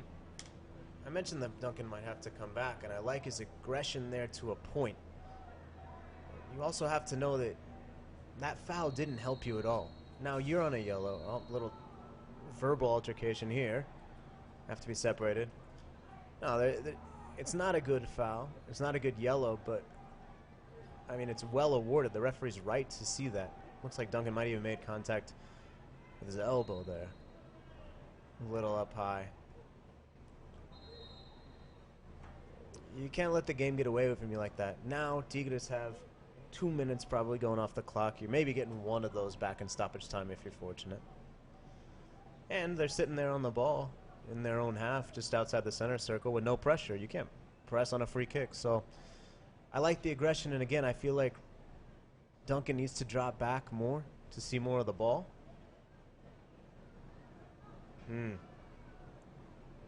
Could be additional discipline meted out here. Fourth officials having a chat with the referee here. Liverpool's coach, I like this, has called over his players to have a chat. Let's all calm down. Here's what we want to do in the last 10 minutes. It's going to work out like a mini hydration break. Looks like number 17 for Liverpool is set to come on. Matteo Retaccio, who's actually from New York, holds an Italian passport, but is an Italian-American, moved over to Liverpool at the age of 16.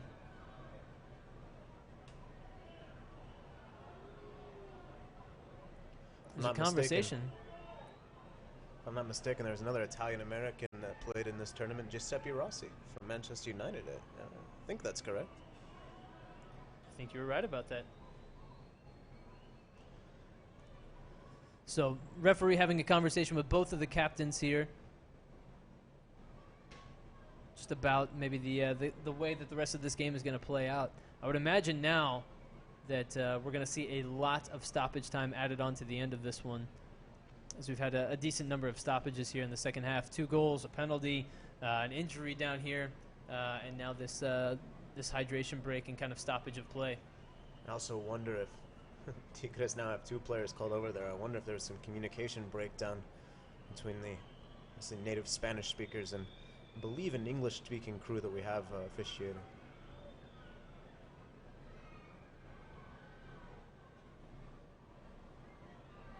Taking a long time to resolve this, and obviously as soon as we figure it out, we'll let you know what's going on. Or perhaps it'll be a mystery that remains unsolved even to us.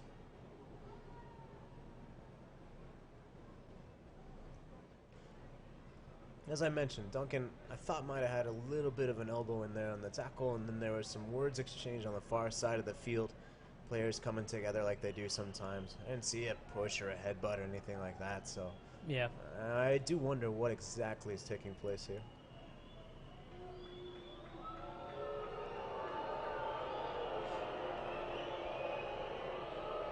The crowd's decided they've had enough. They certainly have. Well, again, I have no idea what the confusion is about.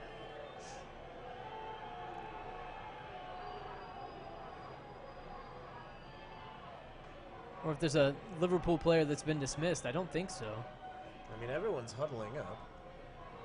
Referee's about to give a drop ball. I think.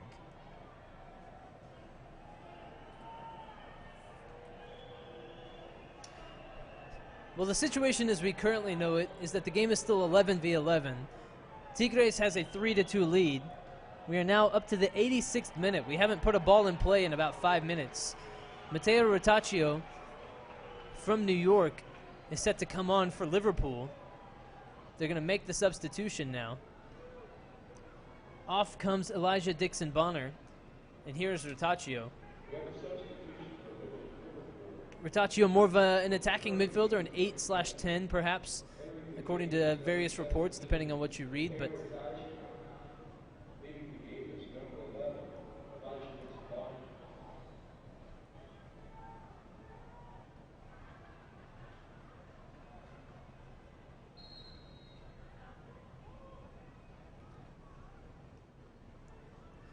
it appears we're finally back underway. Tigres holding on to possession.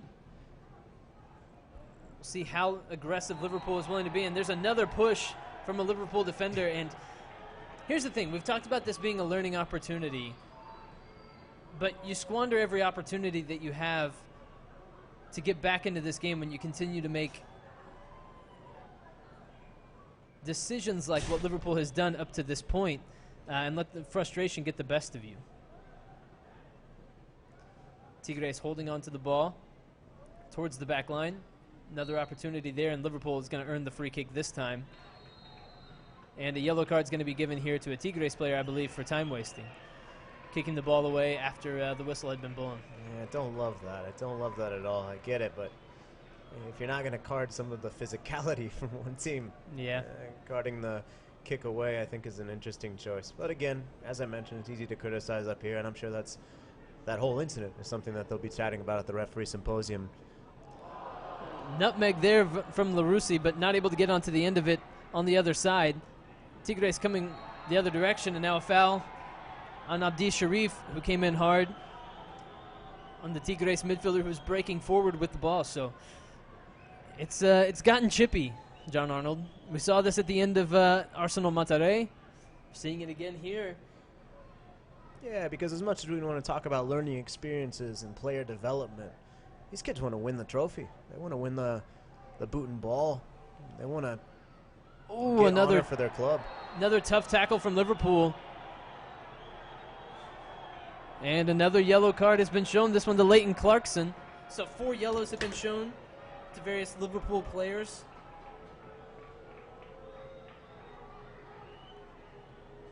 One to a Tigres player. Referee has a couple decisions to make here, I think. He's got to figure out how he's going to get control back of this game. Because so far, in the last probably 5, almost 10 minutes, the ball has spent more time sitting there than it has rolling. And he also has to decide how many minutes he's going to add on. Because, again, it's been pretty stop-start in the last 5-10 minutes. Ball with Tigres in the midfield.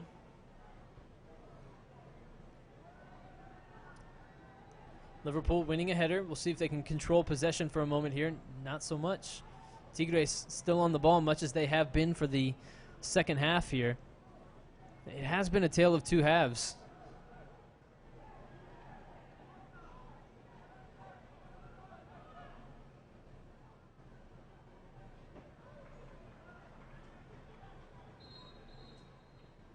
Substitution's going to be made here for Liverpool.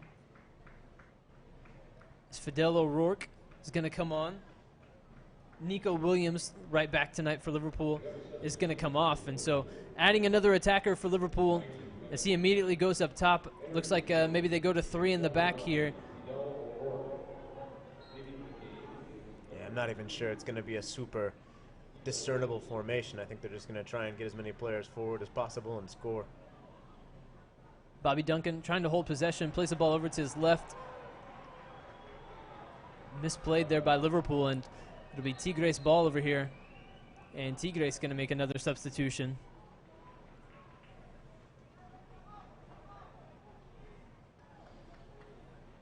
It's Mario Elizondo coming on.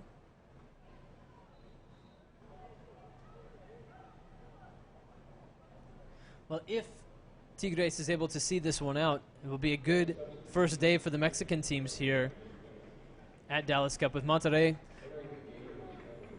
defeating Arsenal in the middle of the 3 games today, 3-1. Tigres currently up on Liverpool 3-2. Can't argue with those results if you are a fan of Liga MX or Mexican soccer in general. No, not at all. These are teams that are familiar with the tournament, of course, I think that helps. Yeah, they're also teams that take youth development incredibly seriously. 7 added minutes here at the end of the second half, so plenty of time for Liverpool to find an equalizer or Tigres to get a little more comfortable, and they have an opportunity here. There's going to be an opportunity in on goal. He pauses, he waits. He gets around the defender, his shot. It's partially deflected, but at the back post, it's finished by Tigres. It's 4-2. Liverpool players can't believe there's not offside given. But nevertheless, Tigres has their cushion. It's 4-2.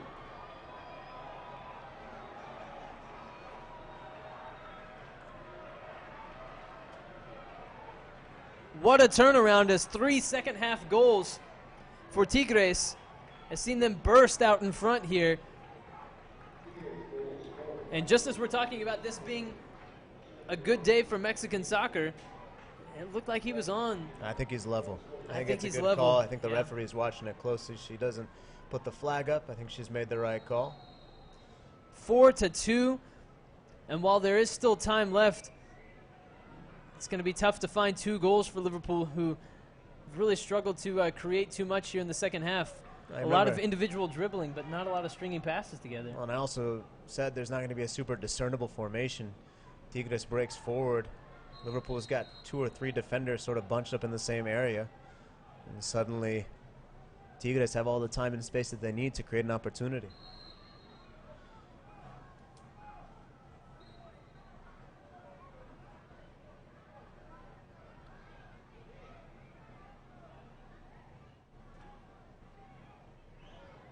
Ball into the middle, intercepted by Longstaff for Liverpool.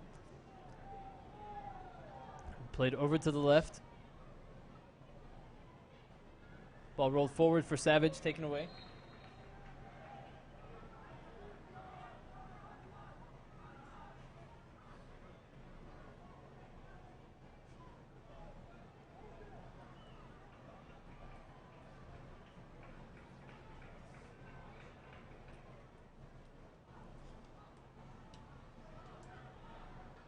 Brought down by Liverpool, still over on the left side.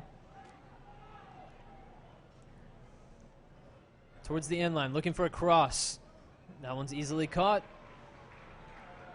And Galindo able to fall on this one for Tigres and take a little more time off the clock.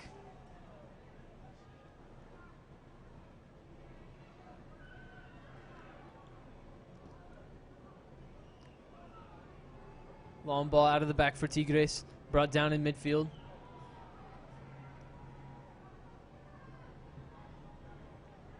Knocked out of play there by Retaccio.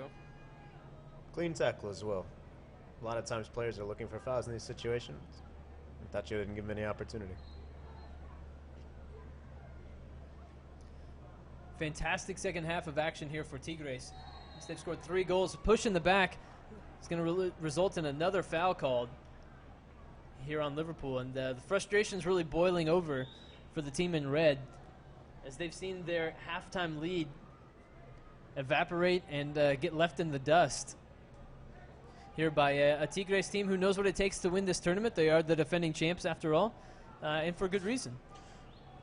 I think that's key. You saw their composure and experience going down into the locker room with the deficit at halftime, no problem. As a free kick whipped in here, that's too long for anybody. It's going to be out for a goal kick. Yeah, but I think you really saw a Tigres side that has a lot of calm, a lot of cool, a lot of experience, is used to playing in big, important matches like they did last year at this very tournament. Some of those players from that squad, as we mentioned, are on this team.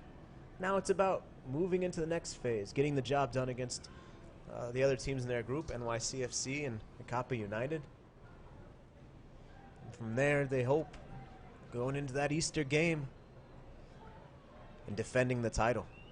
As I mentioned, you know, we talk about player development, cultural exchange, and all that stuff is very important about the Dallas Cup, but these players also want to win trophies. And absolutely. Soccer's at a good level too, so there's some real pride, especially for a team like Tigres that has won the Super Group more than any other team. Good opportunity there for Liverpool to bring another ball down in the box, but no such luck. Goes out over the end line for a goal kick, and you're absolutely right, John. There's a competitive element to this. Obviously, it's why you play the game. That's why we keep score. And Tigres right now on the leading end here, up 4-2 over Liverpool, turning around a 2-1 halftime deficit.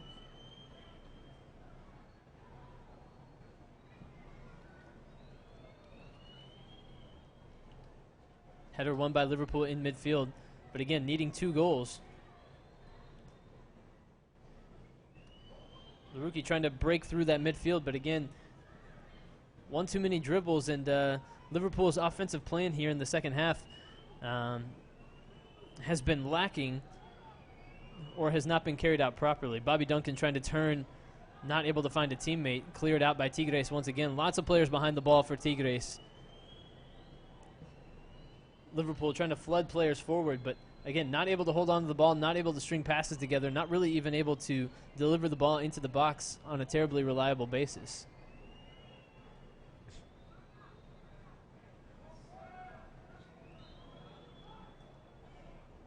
Throw in by Tigres. Going to roll through, roll out across midfield. Liverpool with the throw in. There's Duncan again trying to come back and link up possession, but again, not able to get a good touch on the ball, losing out on it. And it'll be a throw in for Tigres. Not much time left here. As Tigres looking to see out a 4-2 win. Illegal throw here. Foul throw. This game did have everything. It's had a penalty. It's had cards. A long stoppage, and we didn't really know why. It's had it all, John. That's why we love the game. Long stoppages that we can't answer for. It has been good. It's been a good contest. The first half maybe better than the second, just because of how Tigres performed. You know, for them, amazing. For the neutral, but first half was better, but ultimately a good result for Tigres, 4-2, as I just saw a Liverpool player punt the ball in frustration. They're now chatting with the referee. It's not... It's a large coming together of players just ideal. in front of the Tigres box. Players with some maybe frustrations with the officiating, and Liverpool players wanting to go have a couple, maybe some more chats with Tigres players. I don't know what that's about. Referee doing a good job to try and keep the players apart. Some extracurricular activities There's here. no point to this. Tigres coach is doing the right thing there, trying to get their guys in the locker room. Because what matters now is preparing for the next game. Liverpool can be disappointed, and they should be. They had a lead at the half. They lose 4-2. A good performance by Tigres. Ultimately, you have to turn the page and go to the next game. That's what you need to be planning for, not worrying about who said what or who did what during the game. So, a great win for Tigres, 4-2, and again, a really, really important step toward defending their title. An opportunity now for them to perhaps go undefeated in the group stage and get into that championship game on Easter Sunday at Toyota Stadium. I was impressed with what they did in the second half. The first half they struggled to string passes together, and they struggled to stop Liverpool from doing the same. The midfield shored up in the second. The attack came to life, and the fans from San Nicolas de los Garza, the players on some of their younger teams also in the stands, are going to be able to celebrate this one tonight. It's a good win for Tigres. Good win for Tigres. They win this one 4-2. Trevino with 2 goals. Certainly a nice performance for them in the second half. He is our MVP of this game, as he certainly had a nice performance out there. Sergio Trevino scoring 2 goals. Putting his mark on the match as Tigres comes back to win this one 4-2. And you're absolutely right, John. It's going to be a fantastic week of soccer. And if you're Liverpool, I think at the end of this one, while you might be frustrated, it's time to just put your head down, go out, have a nice performance in your next match, and hopefully the results fall your way and you can still make it out of this group. But tough to come back after losing the first game the way they did here tonight. But a wonderful performance by Tigres, the defending champions, showing that they're going to be a force to be reckoned with in the 2019 edition of the Dallas Cup as well. Absolutely. A bit of a slow start, which I was surprised by because they have so much tournament experience, but eventually they got it together, got the job done. Well, that's going to do it for us here tonight. Thank you so much for following along with all of our coverage from the 40th Dallas Cup here at the Cotton Bowl in Dallas, Texas. It's been a pleasure having you. For John Arnold, I've been Tyler Kern. Thank you so much for tuning in. Until next time.